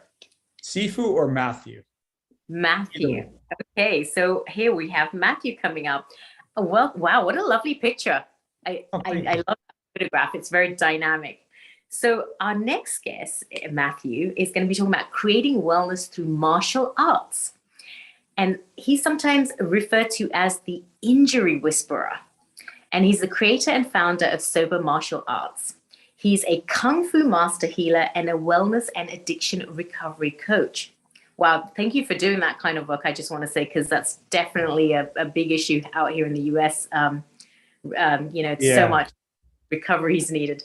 His healing, recovery, and wellness programs, drawn from 4.5 decades of martial arts trainings, have instigated new paradigms for many who were non-responsive to other modalities. Wow, that's great. That means stuff that you're teaching is working then when other things work. Definitely, yeah. His understanding of the body's electrical capacity and its ability to create dynamic change in health and performance through proper posture, intention, and direction is the driving force behind his success in helping people heal and transform addictions and injuries to visceral levels. Matthew runs his clinic in the US and abroad and teaches customized sobriety, wellness, and sober martial arts programs globally. He has worked with the Soho House, the Arts Club, and the Hale Clinic in London, and the Sheraton Hotel in Miami Beach. Wow, it seems like you have so much talent here. I can't wait to have you talk about all of this. And you also have a judo and jiu-jitsu masters. Wow, there's a lot going on here. You don't have to read all of it. Don't read all of it. Sorry. Okay, I was going to say we can talk about it briefly, and I'll explain it to you. Yeah, but you don't have to read all that. When I read your bio, I'm like, wow, this is impressive. And then yours, I just want to keep stopping and asking you questions. I'm like, wow, there's a lot of amazing stuff here, like addiction recovery, like martial arts. I mean, let's get started. Sure. So it's nice to be here with you, by the way. Thank you. And I really enjoyed the show before from what I caught. Yeah, there's a lot of great. Really excellent. Yeah. You're just going to have to go onto the website, Healing Our Earth, and kind of catch up with all the past guests that we have. And actually, we have many episodes where a lot of, I think your friends are on here too, like Sharon Rose. And, yes. And just sharing a lot of just that whole energy medicine, which is kind of new to me because I didn't really know about a lot of that stuff until I kind of Healing Our Earth. And I'm like, wow, there's so much like out there. And feel free to start sharing any of your wealth of knowledge. Oh, sure. I mean, I think what I'd love to help people to understand is what happens when things heal. Like, how do you actually do it?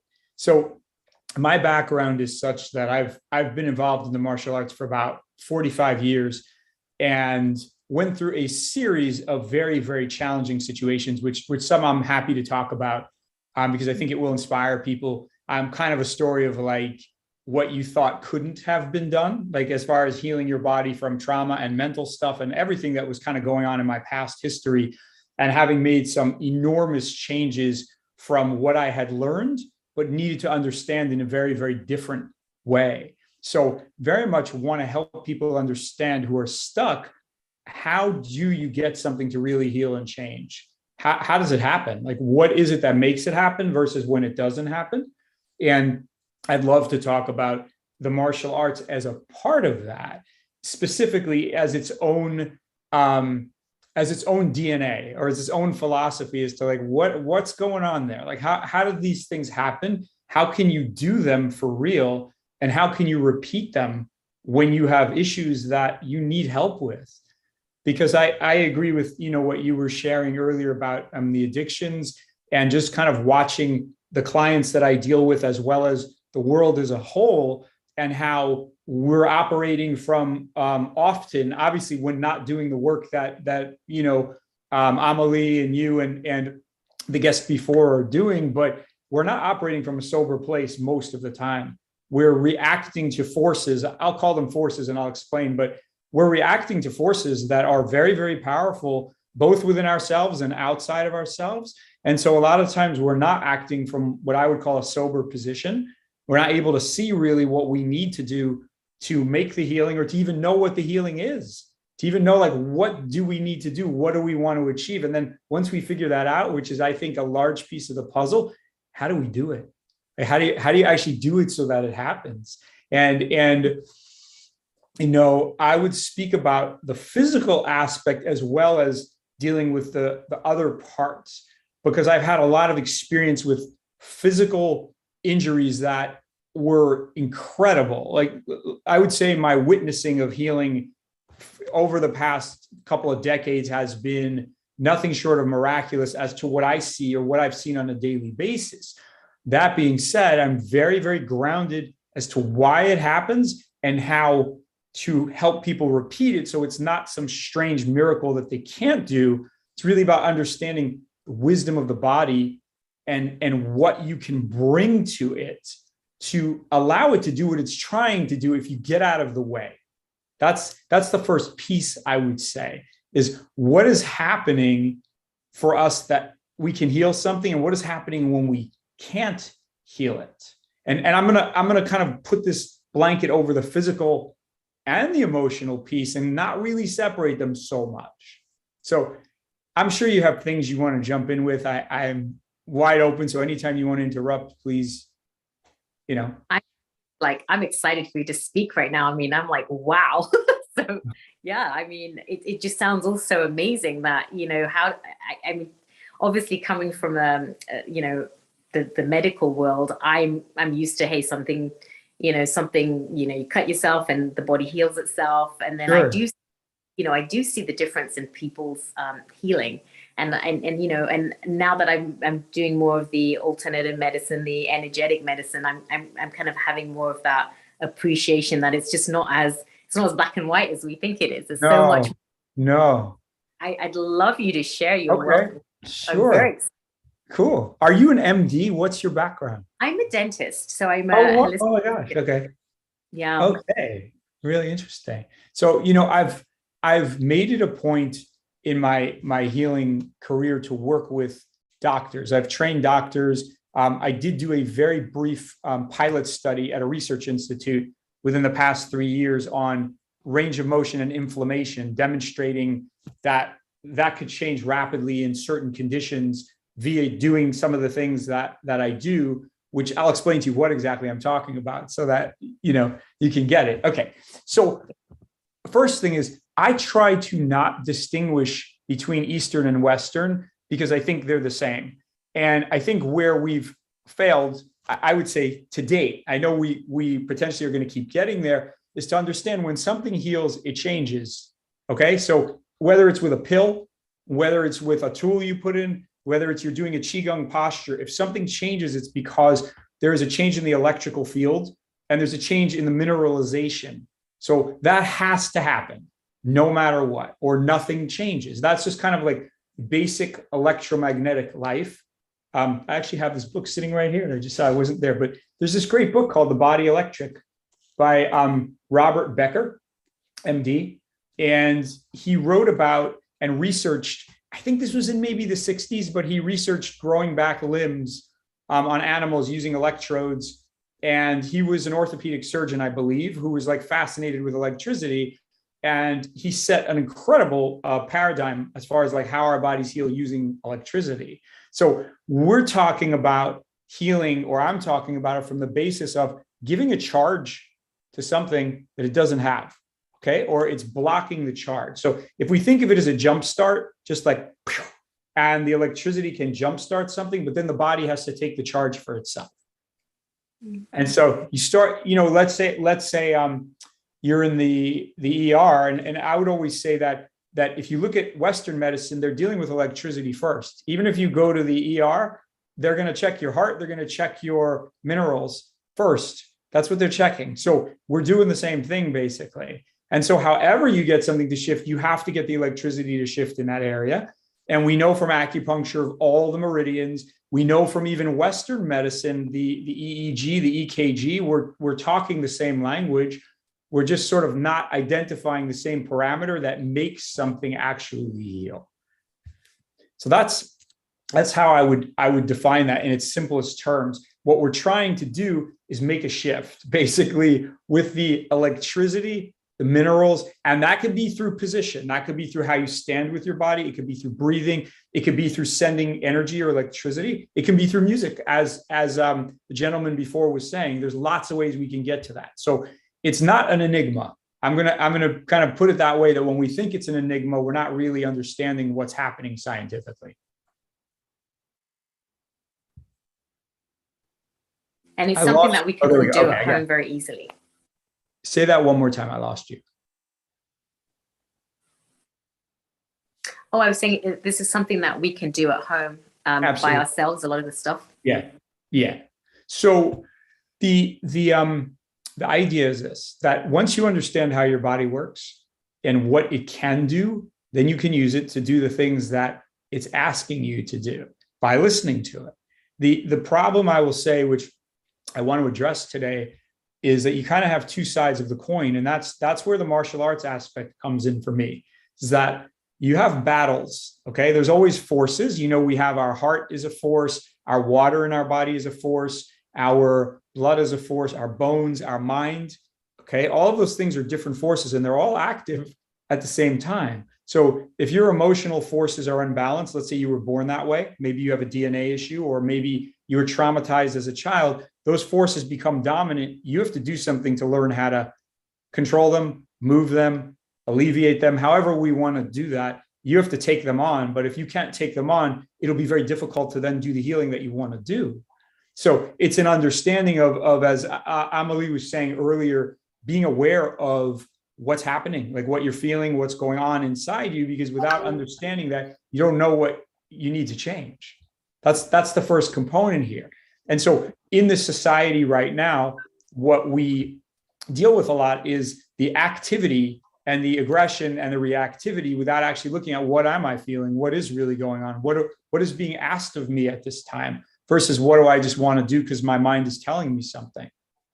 So if we go back to this point of the forces within and how they can be opposing sometimes, then we start to bring in the idea of how do we hold center? How do we become the power within to learn how to work with those forces and change them? And then we can be in more harmony. So that's what you're looking at from my vantage point with healing, is first understanding what's real. So if we don't understand what is real, how could we possibly heal something? I've seen, I'll give you a couple of examples that were just really fascinating, but over my career, and some of these videos are out there online, I don't really track them, but I've seen people who, there was a guy who fell off a roof. I remember seeing him in Seattle, and he broke his arm in like 40 places. Okay. His arm had been like this for, I think, 25 years. And we were chatting, and he came in, he's like, I have pain every single day. There's nothing I can do about it. I've tried everything under the sun. And I remember working with him on it and understanding from my perspective, how I understand these things. And I remember I worked with him for about 10 minutes and it was gone. He never had the problem ever again. It just disappeared. Okay. I have like probably hundreds, maybe thousands of those types of things where people have these types of issues and they disappear because of what the body's asking to be done. It's not a miracle at all. It's that his electrical force was bound up in the tissue so badly, and in what I'll call the signals of the bones and the nerves, and nothing was communicating properly, that when it got the right charge, it went back to what it was trying to do.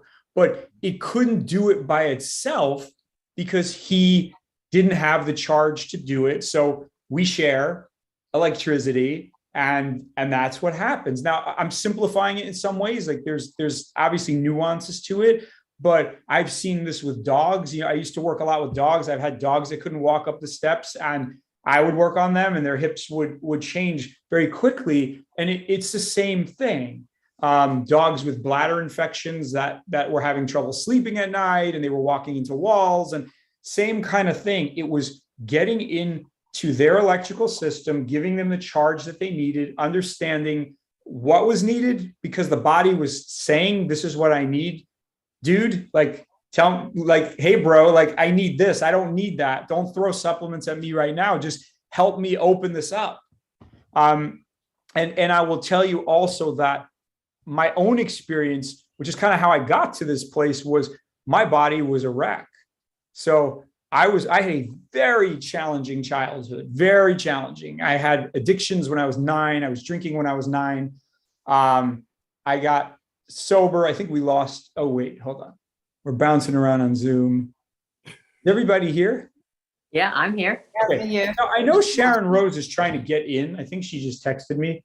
So I just want to make sure. She said she can't get into the Zoom. So I'm just letting everyone know she's trying to get in. Yes, that's right. We know that. So, Okay. Continue our exchange and sharing. So, I was dealing with addictions when I was very little and got sober when I was 22.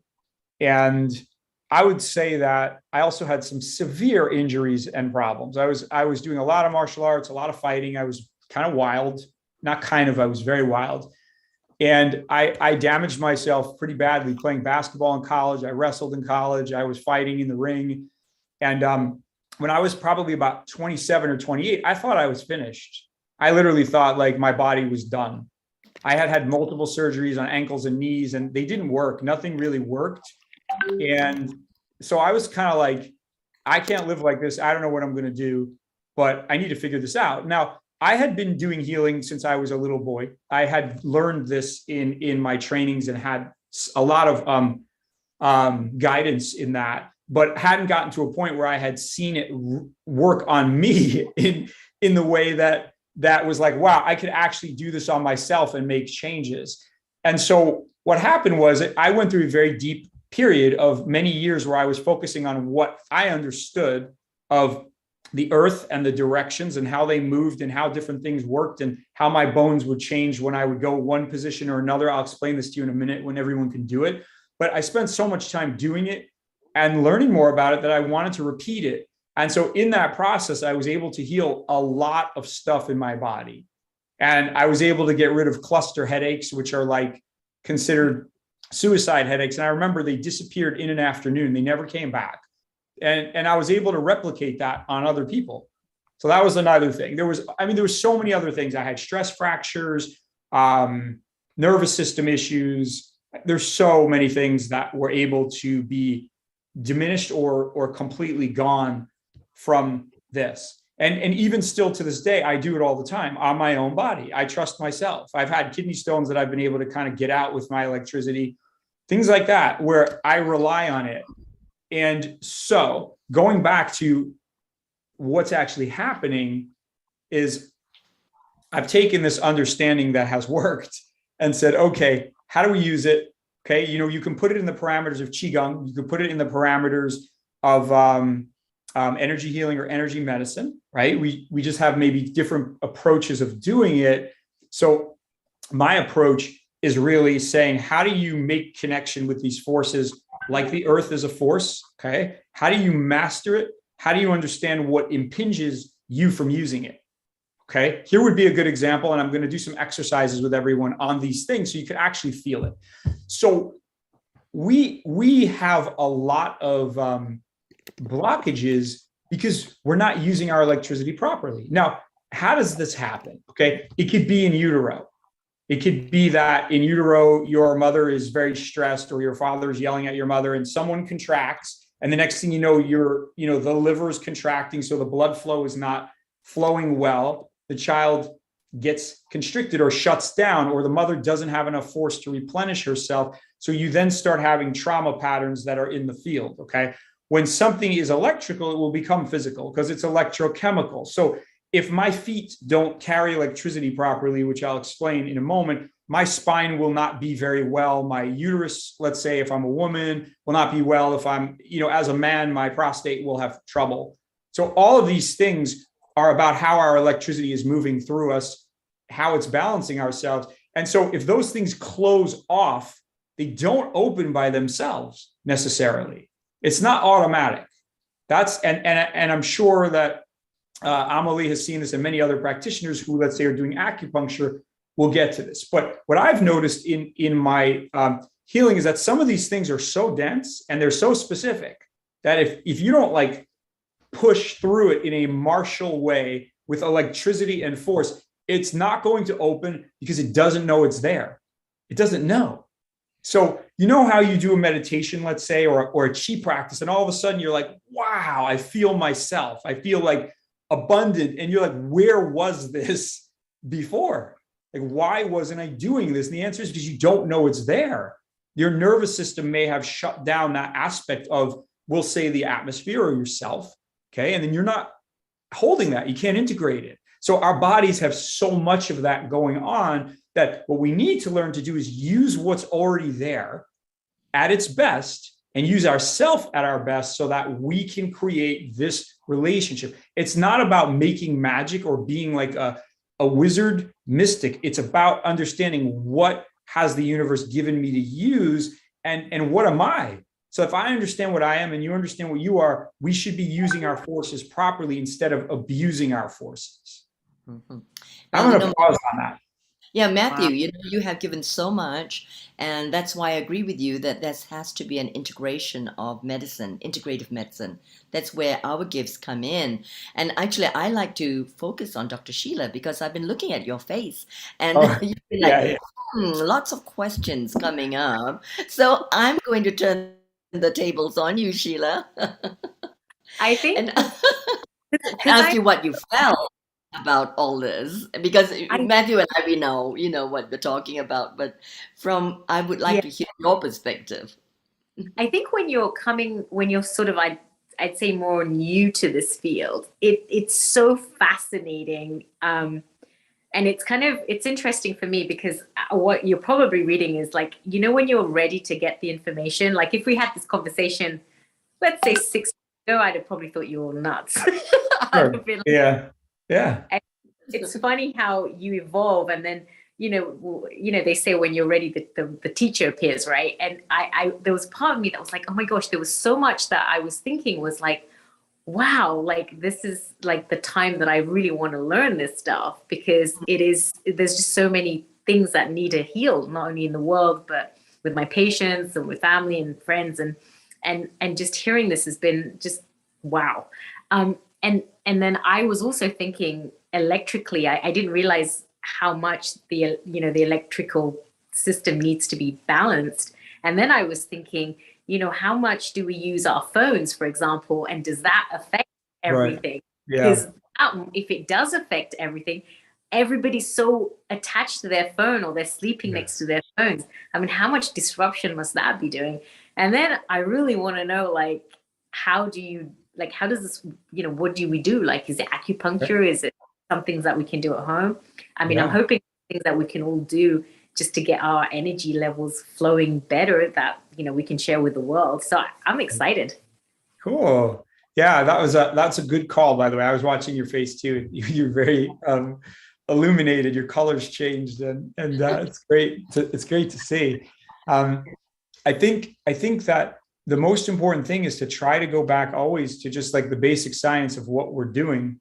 And that when we change the position of something's going to change. Like if you have a tooth that's in the wrong place, you got to get it out. You got to get it to move, right? So it's no difference with like if the shoulder's in the wrong place, you could get it to move with electricity. Why? Because ligaments are very electric and they hold it in place that way. So it's not really that it's not actually not far-fetched at all. It's just really making the model a little bit smaller, like a little bit more inclusive to see more detail, and also a little bit broader to say, okay, well, what is actually happening? How do I understand this?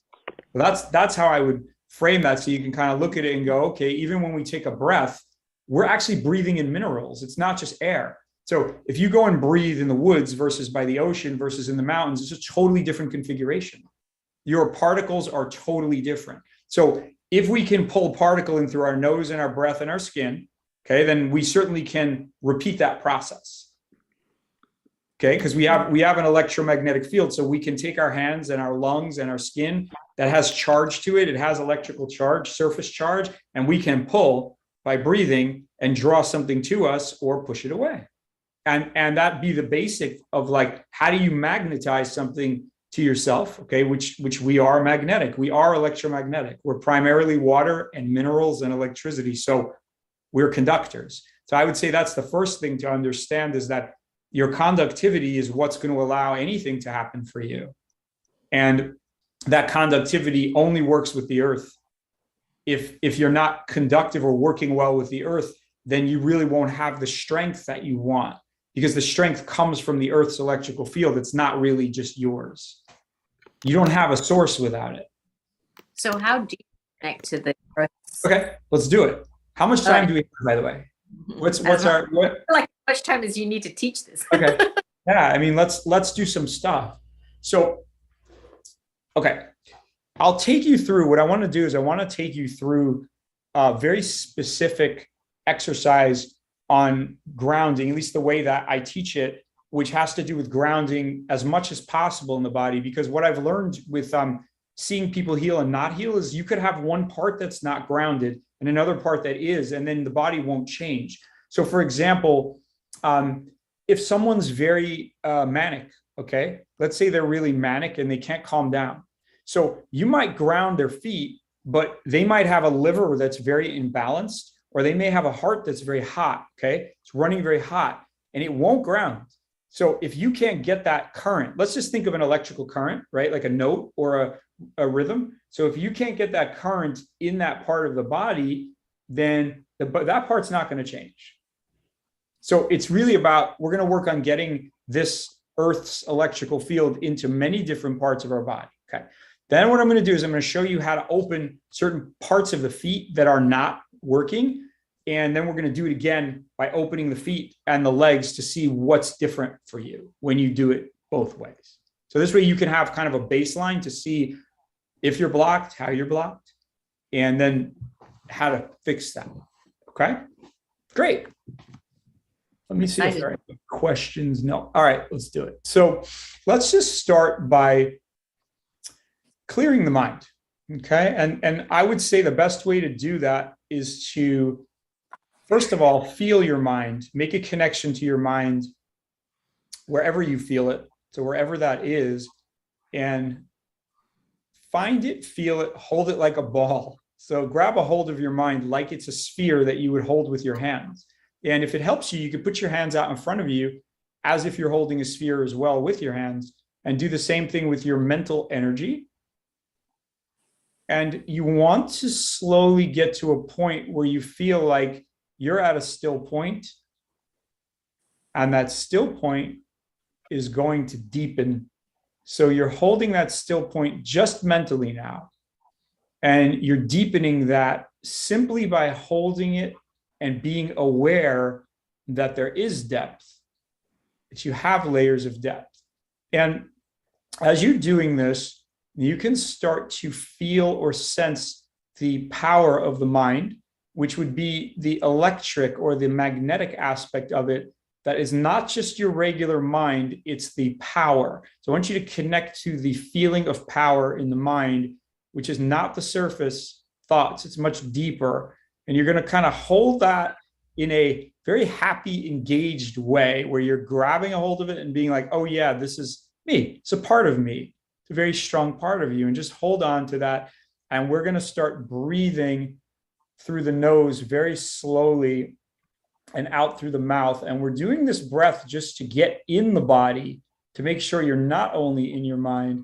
So I'm going to do a 10 count, and you breathe very slowly through the nose. 1, 2, 3, 4, 5, 6, 7, 8, 9, 10, and then slowly out. 1 through the mouth. 2, 3, 4, 5, 6, 7, 8, 9, 10. Repeat the process. Go in. And as you're doing this now, press your feet into the floor. Press your tailbone down. Keep breathing in. And you can start to breathe out when you're ready. And I want you to feel the heat in your body. So I want you to connect through your mind now to your heart as you're exhaling and relaxing, and try to feel through your core. So this will be your throat to your groin. You want to focus now on the throat to the groin and really feeling that depth of the heat and the electricity in the body, which is different from the mental energy that you were using. And continue to breathe in. We'll do about 8 breaths just so that you can really feel this concept of having a physical connection to your body, as well as a physical electricity in your body. And as you're doing your breathing, you're focusing on the physical heat or electricity coming from your center, your heart by the spine, as well as the depth now of kind of settling everything down. And you can press your feet into the earth. And let's take another breath in. 2, 3, 4, 5, 6, 7, 8, 9, 10. And then out. 2, 3, 4, 5, 6, 7, 8, 9, 10. And in. 2, 3, 4, 5, 6, 7, 8, 9, 10. Hold your breath for a few seconds. Clear your mind now so that you're feeling a sphere. So you can almost sense everything around you. So it's not just you in the front, it's you everywhere. You want to be able to sense the magnetism around you, around your head, around your heart. And you can start to drop down into the root heart. Some people will call this the lower dantian. I like to call it the root heart, to go into the root heart all the way in the groin and start to focus on that. And you want to observe the strength of that vibration, which is different from your mind. So you're creating like a magnetic connection to your inner abdomen, lower heart, between your thighs, behind your belly button, near your aorta, and concentrate on that. And then continue to breathe in for a count of 10. And you'll notice that everything slows down very, very deeply. And as you're doing this, you can start to become aware of the feet and aware of the inner thighs and just aware of the earth, which we're going to explain in a moment.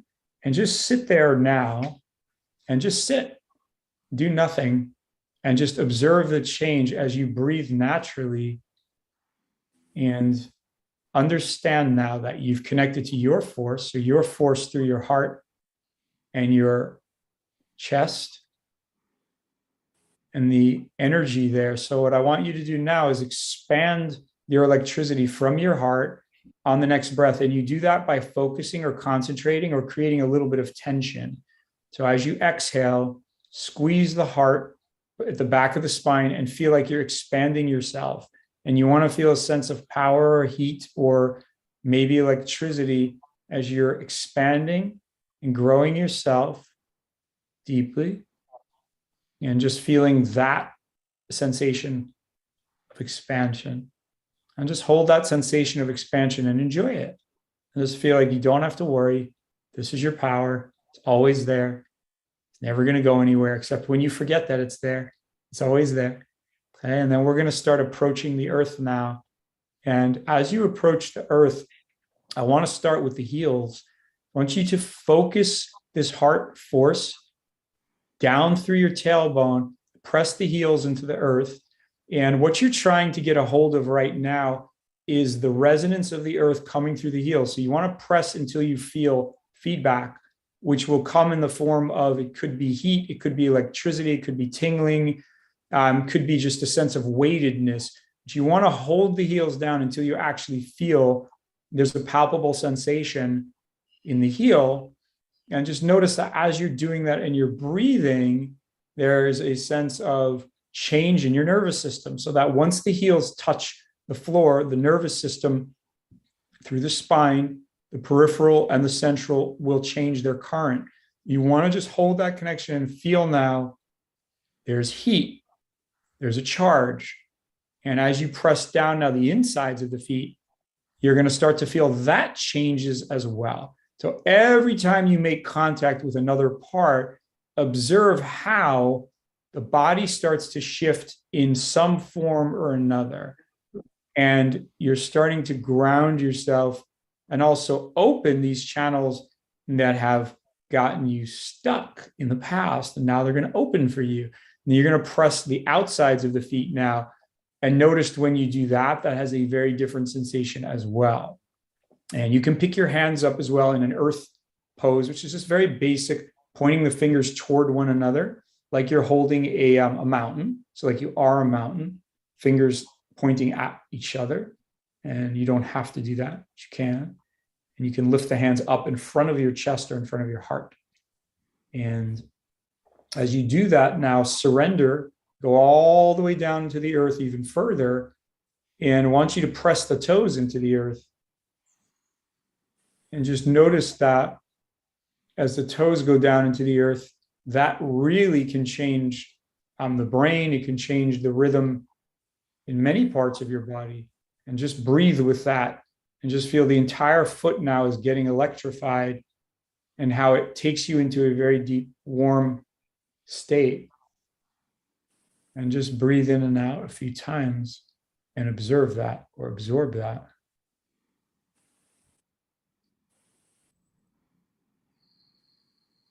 Okay, press the ankle bone down, and that's going to have a shift in the center of the brain. So feel that as you push the ankle down, that changes the electricity.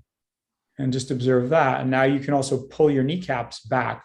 When you pull the kneecaps towards your hips, they will act like magnets and they'll pull heat towards you. So tense your kneecaps, pull them towards your groin, and then you'll feel the energy come up through your hips and inner thighs.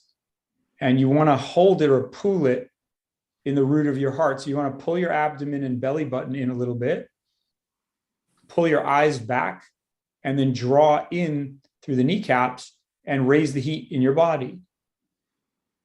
Pull all the way up and hold that and see if you can heat your body up that way. And breathe. Okay, very calmly now, focus taking that electricity up to the brain. So as you take your next breath in, you want to pull through the kneecaps, pull through the toes, pull through your glutes, and then you're going to focus it into the center of your brain. And just kind of observe as you bring it to the center of your brain and hold it there, you're creating a circuit and you want to hold that circuit. So now we're going to do 3 breaths, just focusing on the center of the brain to balance out the hypothalamus and pituitary as well. Breathe in and just focus the energy coming up or the electrical force right through the center of the head. Hold it there for 3 seconds and then exhale and expand out. And when you expand out, expand your skin and expand your entire body. So you want to feel all your channels opening. Everything opens from this electrical force. Your eyes, your inner heart, everything's opening. Everything goes down and then pull it up again. Hold it in the center of your head. Hold it there and notice, what does this do to my body? And then exhale it out and let it flow all the way through you. And then one more time, inhale it in all the way through you.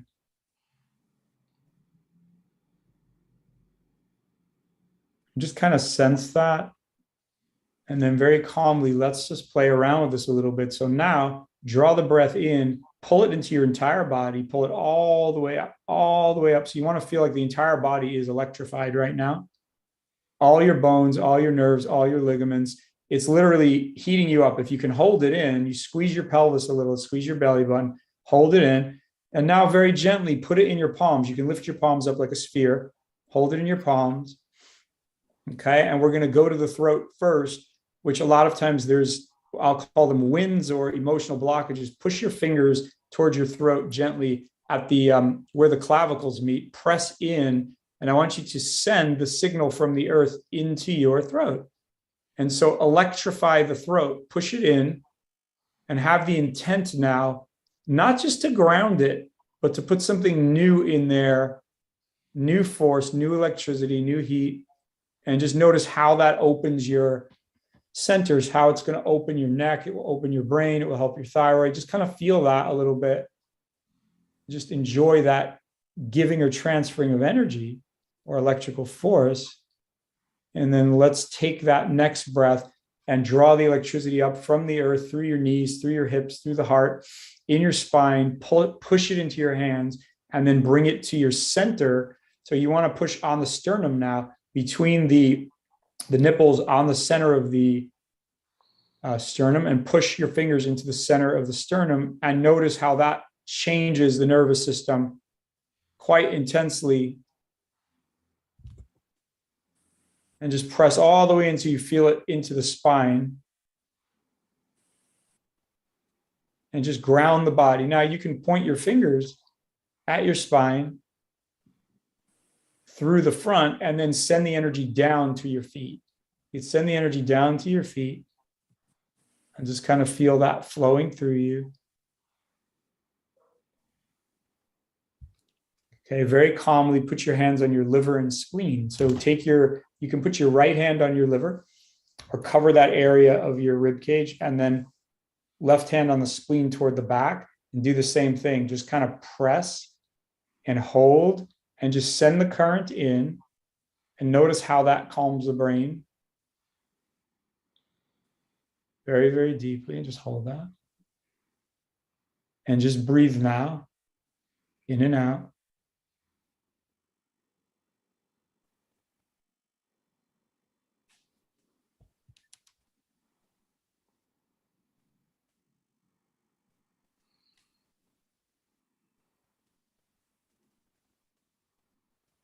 Okay, and then relax for a minute. Come back.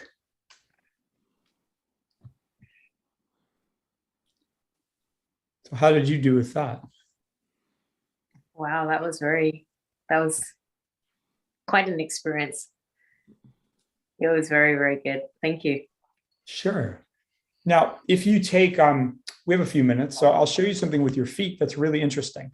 So if you take one shoe off, just take one shoe off. In fact, work with the left foot. It'll be a little bit better to do this, but maybe shoe and sock off if it's not too difficult to do. Okay. And what I want to do is I want to work, we'll do the center and then the tops of the toes. Okay. So what you're going to do is you're going to take your thumb. You can use your thumb, whatever's easiest. Thumb is probably best. You want to kind of go to the base of the heel, and you want to pull the earth electricity through your body, lift it up, send it from your heart into your fingertip in your thumb, and then press the heel really hard, push into your heel, and just see if you can feel or sense where you want to put it. So you want to push that electricity when you exhale, push it through the heel, press the heel very, very deeply, and see if you can just kind of give a little charge to open it up. So you're just opening it up. Okay, and then go to the next point, go about an inch up, so you're right in front of the heel, and press hard at the base of the foot. So you're just kind of pushing through. Okay, hold that point, and you can have an intent to break up. So this is where martial energy comes in, very precise, but you can have the intent to like break through what's there. So if you're feeling something like, like if you were breaking a board or a stone or something, you're focused and you're really sending the electricity very deeply into the tissue, trying to get to the fascia. There you go. You can be the foot model for us, since you got your feet up. This is great. Okay, keep going up. There you go. Right. Thank you. So keep going up toward the center of the foot, and press, hold for about 3 seconds. Okay. Each time just hold for about 3, and then send the electricity through. And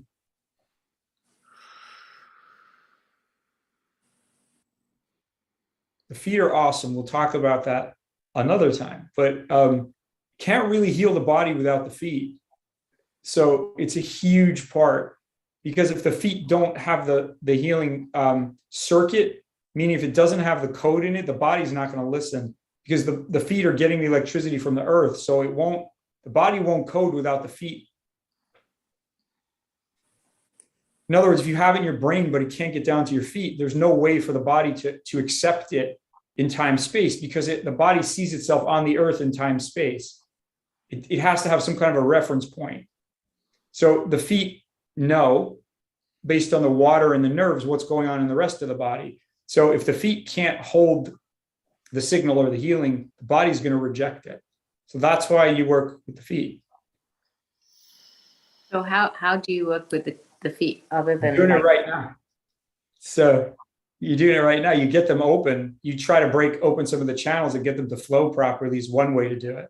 I mean, that's the best way. So what you're doing, press the tops of the toes, and then I'll show you something really interesting. So press like 3 seconds on the big toe, just push hard. And the intent is really to wake it up, just to send like a positive charge. Yeah, there you go. Thank you. And then go through the second toe. Okay, hold it for 3 seconds. And then the next toe. And just notice when you press the toes, they have sensitivities. They're all very different. They don't have the same feeling. Like one will be different from the other. And that's another topic. Okay. And then once you get through all of them, okay, as you've kind of gotten through all of them, I want you to put that foot, when you're ready, put the foot back on the floor and just press it into the earth. And I want you to notice the difference between the 2 feet and your entire body. I want you to notice what changes in your body in that electrical connection. Yeah, you can definitely tell the difference between the two. Right? Yeah. Do you feel how it like changes your brain as well? Creates a shift in your rhythms. I just started massaging the other foot because I felt off. I never thought I'd be doing that in this session. No. But, listen, it's really interesting. What you can do is when it's done, listen to the whole body, okay? And just watch what's happening between the toes and your head and the other parts of your body. Just see how that feeling in the foot and the electricity from the earth moves in a different way than it was before. Does it have to be that like what you're doing, or can you just kind of go in and just press the different points? You can. It just depends on what you're trying to achieve. Like, it depends on what you want to do. So I'm pressing the center because it's the fastest way right now to just get everything moving in the central aspect of the foot. And the toes, if they're not open, nothing's coming in really. So I would say do that first, like just hit the center and hit the tops of the toes. If you want to do a short, kind of quick version, that's what I would do. Get it. I'm just trying to find. There's so many ways you can do it. Like there's so many different configurations, because from reflexology, I might work a certain part to get to your brain, to want the whole channel to open from the foot to the brain, so that the whole thing is running well. Because if it's not, the same problem happens. Like the execution is not there. Meaning the brain's like, okay, let's do this, and then the body's not going to do it. So I guess the lesson here is the body's really smart. It's really smart. It's just doing it by itself. Okay. You see how you might feel a little bit different from doing this in some way? Yeah. It's interesting because I've been having some neck tension right here. Mm-hmm. And you can kind of really feel, it almost, it kind of makes you aware of your body a little bit more, if that makes sense. For sure. Yeah. So that's like the key factor. One of the takeaways that I want to impart to people is that the body knows everything. Our minds are not going to, they're not going to do what your body can just tell you by listening to it. And this goes back to people I've worked on over the years. I'm sure, Amelie, you've had this experience, but people come and they absolutely do not believe in the work. Like, they just don't believe it. They're like, I don't believe in what you do. I've had people come to you couldn't walk. There's a kid who had a car lift fell on his foot, crushed his foot and his nerves. It was so severe. His skin was changing color. I don't know. I don't even understand it. It was changing color while I was watching. It would go from white to then flush, and then he couldn't touch it even. And he was like, listen, he goes, I don't believe in anything you do. And he goes, but I'm here because the guy over there told me. I was at a convention. He's like, that guy over there said you're pretty good with this stuff. I was like, okay, let's see what your body wants to do. It healed so fast. like 45 minutes, but he was walking, the nerve, just everything disappeared. Why? Because his body got what it needed. So I don't care what you think. Like we could think about all these crazy beliefs that are going on in our world right now, but what's real is real. And that's the truth. And so healing will happen from an electromagnetic shift, and it's going to happen whether you like it or not. You know, I mean, if you want to deliberately block it, you can. So I can give you the jump in the car, right? Or you could do your exercise that I just taught you. And just that exercise alone, I'm kidding you not. If you master that exercise, you would be able to sleep a lot less. You would have almost no stress if you used it at the right time. Your organs would detox. There's so many things that just that one little thing we did could do. So it really doesn't matter so much about like your belief. It's more of like, you could believe in that or not. It's still there and it's doing what it's doing, whether you think it is or not. Right. You know? I so agree, Matthew, that Good. this is a technique that everybody can use before going to Yeah. bed, especially. Yeah. And that's what Yeah. I do every day. I mean, I'm Pisces and I have really problems with feet. So I Wow. have to clear it every day. And, I have Wow. bunions as well. So, we work with the imperfections of the human body. Of course. But if we know the techniques, Sheila, and these are very simple, as you know, these Yeah. are the Qigong techniques that we are teaching, you and Mhm. I, and miracles, so-called miracles, Sure. but it's because everything aligns itself.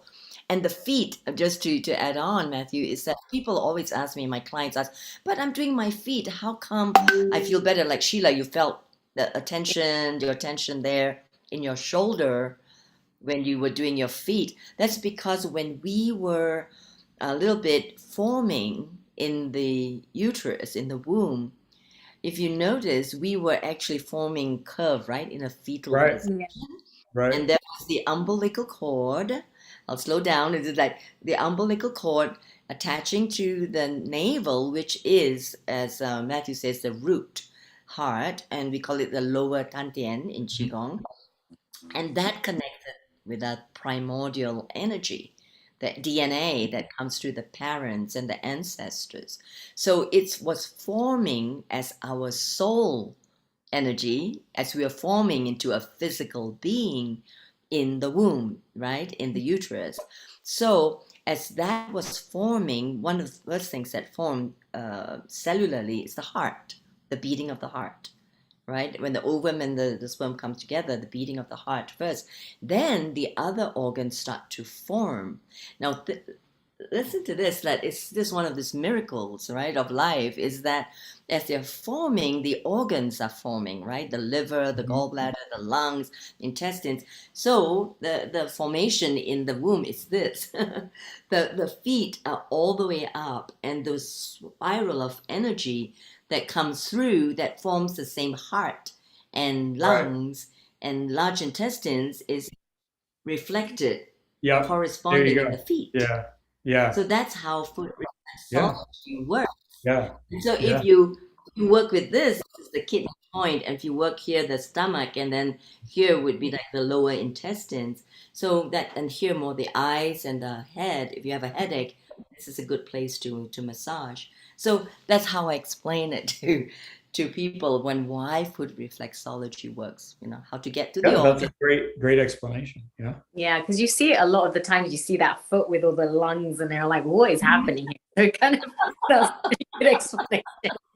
Right. Like, how's my tooth related to my foot and my? I was like, oh yeah, especially the teeth, because in holistic dentistry you have all the meridians connected to the molars, the premolars, incisors. They are connected to a lot to the digestive system, right? Yeah. Yeah. So if somebody, so from what you were saying earlier, Matthew, there's different ways of getting to to realigning your energy, right? Like there's all the acupuncture, there's acupressure, there's all the great stuff that Dr. Wileen does. Like I know there's things that you guys talk about that I don't even know what they are. Sometimes I'm like, I'm gonna have to ask her what that Taoism or whatever it is. I'm kind of getting you, and I know a lot of our audience is in the same field. So there's just different paths to getting alignment. That's correct, right? Yeah, for sure. And I would say that obviously you have to do which path works for you. I think the most important thing is for a person to learn to use a holistic practice that works for them, that is internalized. So it's important that you learn to do it for yourself so that you understand how that happens inside yourself, because that's what allows you to really know your organism well. Because, it's different. As I always say, like if I put a needle, let's say I put a needle in my hand or put a needle in someone's arm, it's different than running an electrical current from the inside out. It's not the same thing. It's not the same as like having a lot of electricity inside and then pushing it from the core out. It's a different concept. So sometimes you may, if your electricity is strong, you can penetrate from the outside all the way in. Like when I work on people, I can feel it go all the way through, to wherever it needs to go. But at the same time, it's very useful to know your own organism. That's how you can work on things. And that's, my recommendation. I've done that my whole life and it works. Like I trust what I do. I really do, because I've seen it work on other people and I use it. When I have injuries, go ahead. I was going to say, you've been doing it through that the martial arts. Yeah, through martial arts and also Qigong, but specifically, I guess it was a lot of my own understanding, which just came from doing it and what I learned about healing myself and the processes of what I was perceiving or sensing as I was doing that. And honestly, trying to make it really simple for people so that it has a scientific practice. I'm very committed to working with the different directions and how the body changes when you change a direction. That's something I do every day. And if people want to try this at home, it's really simple, but you could just do the little exercise we did earlier with the feet. And you can start by facing, let's say, north, then you go south, actually go north, go east, go south, go west. And you just stand in each direction and just notice what changes in the body, because that will give a different imprint to the body. So each direction has a different dominant force, different minerals, different fields. So each one will have a different effect on your body. So that's a nice thing to do, because it pulls the brain into not just balance, but also different rhythms, because each direction has different tones, right? Different pulses. So when you do that kind of thing, that can help your body too, without you having to do so much work. That's the idea, is like, you don't have to know everything. You don't have to do everything. You just put the body where it needs to go, and then let that work for you. If there was going to be one practice, and I'll open up this for both of you, give me a suggestion just for our audience that's very new to this.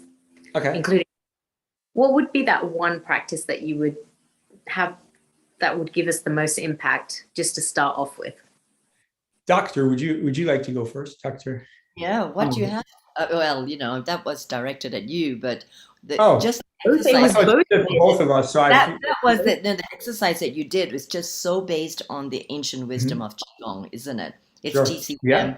and it's knowledge that has been there for thousands of years. That is, like you have brought it out to discuss the electrical aspects of it, magnetic electrical aspects, and you and I are on the path of bringing ancient wisdom to the modern science, right? And so I feel that just that one exercise that you did is exactly what I recommend for people as well. In the same way, just this one thing, going back to the basics of breathing, directing the energy, which means directing the mind's intent and the electrical impulses, which you did so well, into the different parts of the body will just heal. Yeah. Thank you. Sheila, that's just one thing that I would confer with Matthew, that if you do that, Sheila, you would be electrifying the mouths and teeth of all your clients. Yeah. Because I I train doctors too. I train neurosurgeons and I've trained pediatricians, and they don't want any certificates. They just say, I just want to know the techniques and just teach me. And people are healing so fast. Their clients are healing so fast on the operating table, and the children, which I felt, really a great service to train doctors and nurses now at this time, what to do. So that one. I think that's great. You said what I wanted to say. I would just say that, in my many years of teaching this, a lot of times I see students and I say to them the same thing: master this one thing, master it, master it, master it, master it, don't lose it, and everything will change. Just get that. And there's obviously many layers of how you can do that, but even just what we did today, that recording, if you focus on getting the heart to open fully open the heart in all directions, so that it's not your brain trying to move the heart, it's not your mind moving the heart, it's the heart itself, which is different. So it's where your focal point or your presence is. But if you're coming from the heart and then the mind and the heart are together, okay, it's different than using the mind to thinking you're moving the heart. It's a different feeling. One is really coming from that point of energy. When you come from that point and then you make that connection really strongly, so many things will happen. And then you become stronger at it. So you become much stronger at the ability to move it, store it. And there's lots of different practices that, can be learned after that. But without that, you can't control your emotions. You can't control your brain waves. You can't really even feel like you're really here on course because you don't have a reference point. So it's so profound.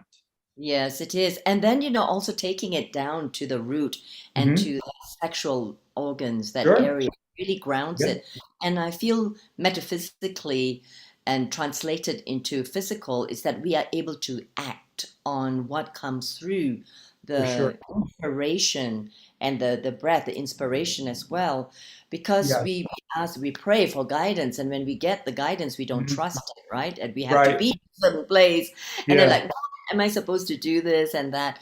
So I feel that taking it down to the sexual organs or the lower dantian or the first or second chakra, whatever we want to call it, really help us ground this inspiration, this new intuition, and then into the feet really helps us embody the new matrix, the new way of life that we need to embody. That's more important rather than, spiritual rhetoric, right? Just talking spiritual concepts all up in the air. We really have to live it with kindness and compassion with each other. So with this, I would like to ask you, Matthew, please say something about the martial arts aspect, because we both practice that. The martial arts, how does that, people say like martial arts, you're hitting people and you're intending to kill and hurt and maim people. Say, but it's an inner training, isn't it? I love the question. Not that, please. The first thing I would say is that martial arts is about redirecting forces. So if you think about what it is, you're learning to redirect a force. Now, it's not the same as healing. It's a different thing. Healing, you're creating energy often. So you're taking energy and potentially adding something new. In martial arts, usually you're taking something and taking it apart. So it's like something comes at you that's a threat. You put the head energy east, you put the feet energy west, and then you send a thunderous, whatever you're doing, depending on what you're doing, a lightning bolt through the heart to disperse it. So you're dispersing something or neutralizing it, or many, many things you could do. But what you're learning from the martial arts is the store of force in the body. So you're channeling energy, because if you think about when people break something or they move someone much bigger than them, there's a leverage quality, but then there's also the electricity aspect of this, where you're taking your intent and your will and your position, your form, and then you're letting the energy come through to deliver force very precisely. So there's a precision to delivering force in martial arts that's very different from any other sport. You don't really do that in sports. Martial arts, you're saying, I'm going to put all my force in one point, and then I'm going to transfer that through something. So the nature of practicing that can teach you how to channel electricity in a very, very precise, refined way.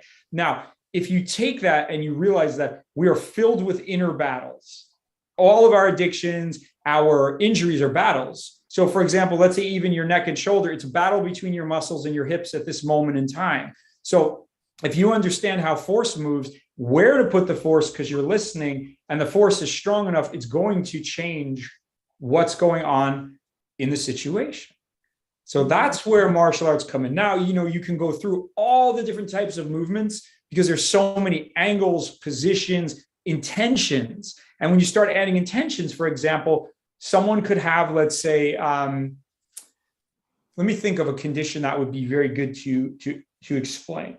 Okay, so let's say someone has a heart arrhythmia issue, okay, and they're out of rhythm, or they're beating really fast, and you're wanting to use your chi martial arts skills to calm that down. So you're going to have to first of all be able to penetrate from the skin to get into the pericardium and be able to make a signal with it. I don't mean poke your fingers through it. I mean actually just electrically have the intent to be able to send your energy to make a connection with it, okay? Then from that point, you're going to be working with the body and all the things that are sending signals that are off. So for example, let's say their liver is hot and overactive. You can't get the heart to calm down when the liver is throwing signals at it, saying, I'm not okay, I'm in a rush, I'm worried, I have trauma. So you have to be able to then go in there and go, okay, guys, here's the next battle. How do we get that thing to move? So in a sense, you're always dealing with battling of forces or healing forces, which is what you do in the martial arts. Now, so sorry to interrupt. I was just saying, please, so no, when because you're kind of trained in the martial arts space, and you've learned how to basically harness that energy, right? Mm-hmm. So just so that I understand this, you're able to transfer the energy that you have to an individual and kind of help them like realign. And then, but then how are you sensing that energy when you work? You can kind of, because again, in tune. Yeah, basically, the process, I could say that's really helpful, and this would be another top day to talk about it. But when you do these practices, you want to listen a lot when you're doing them, so you can start understanding what's actually going on. So my experience came. This is really fascinating. So I did a lot of an art called Wing Chun, which is like Bruce Lee's original art. It has a lot of hand sensitivity. You're learning how to touch hands and feel what's going on. And you do it blindfolded. And if you do it for like 20 years or longer, you start to really understand what's going on. So I started understanding what was going on in people's like everywhere in their body, not just like, oh, what's their hand doing? I could feel where their feet were off, where their toes were off, where their nerves were off, where their brain was off. And I'd know, I touched them and I'd be like, this person's nuts. This person's ungrounded. This person's hot. So when someone was hot, I'd pull them because I knew they couldn't slow down. So I would just pull them and they would come undone. So you start to learn how to really sense everything. And so the idea is, you have a electromagnetic field in your hand and in your bones and in your nerves. So when you project that field, it sends a particle, just like an MRI, it will send a heat particle into the body and it bounces back. It just bounces back. So then you learn how to interpret that signal, which is feeling. That's sensitivity. That's what we naturally do as humans, but we don't really listen to it a lot. You know how you could look at somebody, we could all look at each other, we could feel something, but then we just kind of move on. Like we don't stop and go, okay, what am I feeling from this person? What's really happening here? So if you stop to do that, you could then interact with it a little bit. That's a really cool skill to have. You can, avoid all the annoying people and all that. You can, by just feeling through and if you listen to it, you got to listen. And I'm sure everybody who's on this path knows there are times where you would really listen and times where you don't. And I can tell you from, just my personal experiences of having made mistakes in the past that I had to work really hard to undo. Not listening is the worst thing you could ever do once you start to make this connection, because your body's going to tell you. It's going to tell you. You're going to walk in somewhere. It's going to be like, you don't want to be here, or like, and then once you start understanding your own signals, you'll realize, oh, that's just my emotions being stupid today. I'm just being stupid. You could feel that and be like, oh yeah, that's my old trauma, versus like, there's danger here. And so you learn that language by doing the work. And that's just practice, Wow, that's amazing. Oh, great. What do we have here? We have this is what I thought we would show. Oh. And that's us in quantum chi. Oh, wow, okay. And it's from subtle arts to martial arts. That's so cool. Great. Yeah. And this will illustrate, Sheila, what Matthew has been speaking about. And is this the documentary that you're on? Well, that's me in Bali. Nice. Wow. Neil, we are not hearing the sound. There's no audio. Hey. Oh, nice. What is the beginning? We should start. Oh well. Martial art include all we the have to go combative forward. arts like karate, judo, Chinese kung fu or Chinese boxing. It's a combative form of fighting, the art of expressing the human body. Kung Fu, it means time and effort together is Kung Fu. The muscle power, the right position, the right spirit. More than that is the internal qi, like a battery. The beauty of these qi cultivation practices is that you can enter in anywhere. The qi in qigong is obvious because it says qi work. With tai chi and kung fu, it's still qi work, it's just called something else. Qigong, qi skill, is the energetic core of Tai Chi Chuan and Wushu. The skill of delivering power in a punch is not that different from what is required to move qi within the body for self-healing. When you exhaust your qi from doing fast physical activity, as one might in martial arts, you need the qigong to bring everything down, to settle the energy, to come back into repair mode. So through practice, you feel in your heart and your whole body full of love, full of qi. All of the history of the martial arts, it came out of the need to protect oneself, to protect your property, your family from being abused by someone else who was overpowering your forces. If it's a threat of someone harming you, the best thing is to try to avoid it. But if your life is at threat, you need to know how to save your life. There is a physical protection, there's a mental protection, and there's a spiritual protection. Most of us in modern life don't have aggressors attacking us. Most of our martial battles are emotional, are against stress, finances, money, our own internal voices in our heads. So how do we stay protected against those attacks? The best way to protect yourself in a martial situation is to have mastered relaxation and presence. Then it's very difficult for somebody to harm you. To be a quantum warrior or warrior of the Tao, we have to be brave enough to enter into unknown parts of ourselves and to bring forth the places of power and the places of shadows that we can transform into light. The essence of martial arts is not to be aggressive. It is to be secure in yourself so you don't have to accept the challenges of others. Martial arts, Tai Chi, Qigong.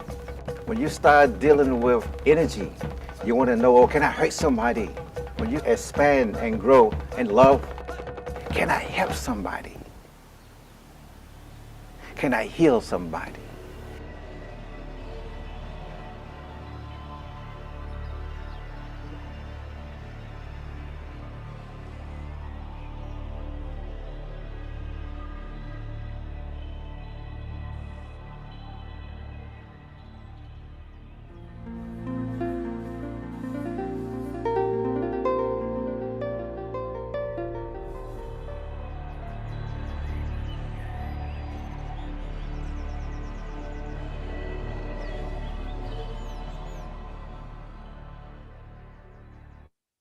That was Wow, great. amazing. Yeah, right? That Beautiful. looked like something I'd watch in IMAX and be like, da, da, da. So great. Oh, let's hope to get it there and get it in the schools. That's what we want to do. Oh, that's amazing. It's such a shame we can't get a hold of Sharon, right? She was supposed to be joining us. Yeah. But she's I here. would have- So. She's here. And I'd have loved to have her join us and you know, as we conclude this amazing session. Do you have any last words, Matthew and Dr. Wiley, to our wonderful audience here? Just some advice to help everyone on their healing journey. Yeah, just don't let yourself get overwhelmed by anything, period, no matter what. So my recommendation is take the practice that I showed you today, spend a lot of time exploring it, and every time something comes up, whether you're afraid, and even if you rationalize it and say, no, I need to be afraid now, I need to be this, or I need to be off balance or angry or upset or fearful, go back, to that. Start with that until you can stabilize yourself, because I find everything else will come from that. If you can create a stability, then so many things will happen. And the other point is listen to your body more. So if your body hurts, stop. Don't push it. If there's something going on, pay attention to it and see, just get a sense of like what is going on today. You can listen first and then act after. It's very good practice, So I recommend even people who are already practitioners. I know there's a lot of people who can work on listening better. I've worked a lot on that too. So when you go out and you start, see what's there first. Just listen, see what's happening. Assume you don't know, and then see what's coming. So that's my advice. Oh, thank you. Sure. And what is your advice, Doc? Oh, I so second that, and I think what I feel what Matthew said was the listening, the profound listening. It's so important to in the practice of a spiritual transformation or just being human.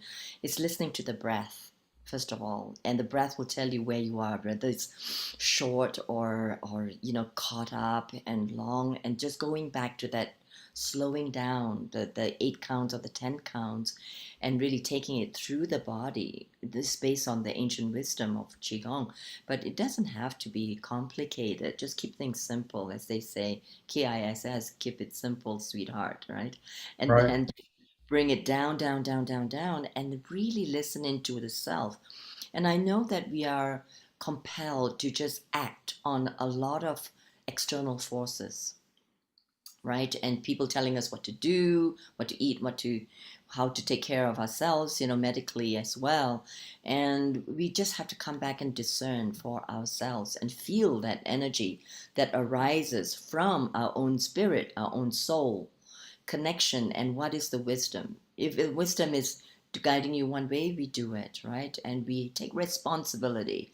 I think that's also important, the ability to respond and take responsibility for ourselves. And at this time, especially when it's so complex, like financial issues, health issues, decisions, we have to train ourselves to be more of a spiritual warriors, like in the martial arts, and work with the forces. Yes, so we have to learn how to, I think, align our shadow and light side, as I mentioned, and look at all the fears and limitations and really bring them up. Don't be afraid. Go step into it, like the Jedi, right? The Jedi going into the unknown territories and the forms, and really there's some thing that's coming, and the word that you use, Sheila, is evolution. And that's the evolution. That's an evolution of humanity that's occurring right now. And we're refining ourselves, believe it or not, And the whole viral issue is actually a blessing. And we give thanks for the souls who have made their lives sacred by making themselves available to learn and have passed on. And so if we look at life being eternal, then we have to learn from this. We all have to learn something, some soul learning from this moment. And so coming back to basic, coming back to simplicity, the breath. Wow, what a beautiful conclusion for such a wonderful, wonderful event. And before I give my thanks to both of you, I just want to go through the future events that we're going to be having at Healing Our Earth coming up. And next week, we have Integrated Health, Transforming Healthcare. That's going to be Sunday, the 3rd of April. And then after that, we will be having our next session, which is going to be Prayers and Global Peace. And I think that's something that we all need to be practicing daily from everything that's going on in the world, is just uniting, and this being a prime example how a community can get together and make just a simple channel can just make such a big impact globally and unite everybody. So that's Sunday, the 10th of April. And those are our following 2 Sundays coming up. And I just want to deeply thank you, Matthew and Dr. Wellbeing, to coming on and just sharing such a wealth of information and wisdom. And I'm like I'm just like a little kid in the candy store. Well, it's a bad analogy as a dentist, but I so much just to learn, and I want to learn everything. And I just feel like I got a good start, and I do want to, like, I'll report next week, like my homework that I'm going to try and work on stuff that you guys taught me.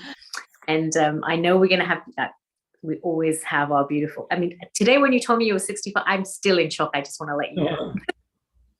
I'm still in shock. Wow. And you are like a soul that's literally, when I look at you, I'm thinking 30, right? So whatever you're doing, I'm definitely going to be doing that. And thank you, Matthew, for your time. I know we're going to have you, since you're part of our Healing Our Earth team here. So I look forward to, again, hopefully hosting you and learning from your wealth of knowledge. So global namaste to everybody. And I'd like to give our warm audience a chance to say thank you so much for joining us here from all over the world. Just know that we're here for you every Sunday. Please feel free to go to healingourearth.com and look at the past sessions and today's sessions and Matthew's exercises, so that you can, join along this healing journey and live a happy and healthier life. And thank you to everyone, our supporting team, and Neil Kumar, our producer, that's put together this wonderful show for us.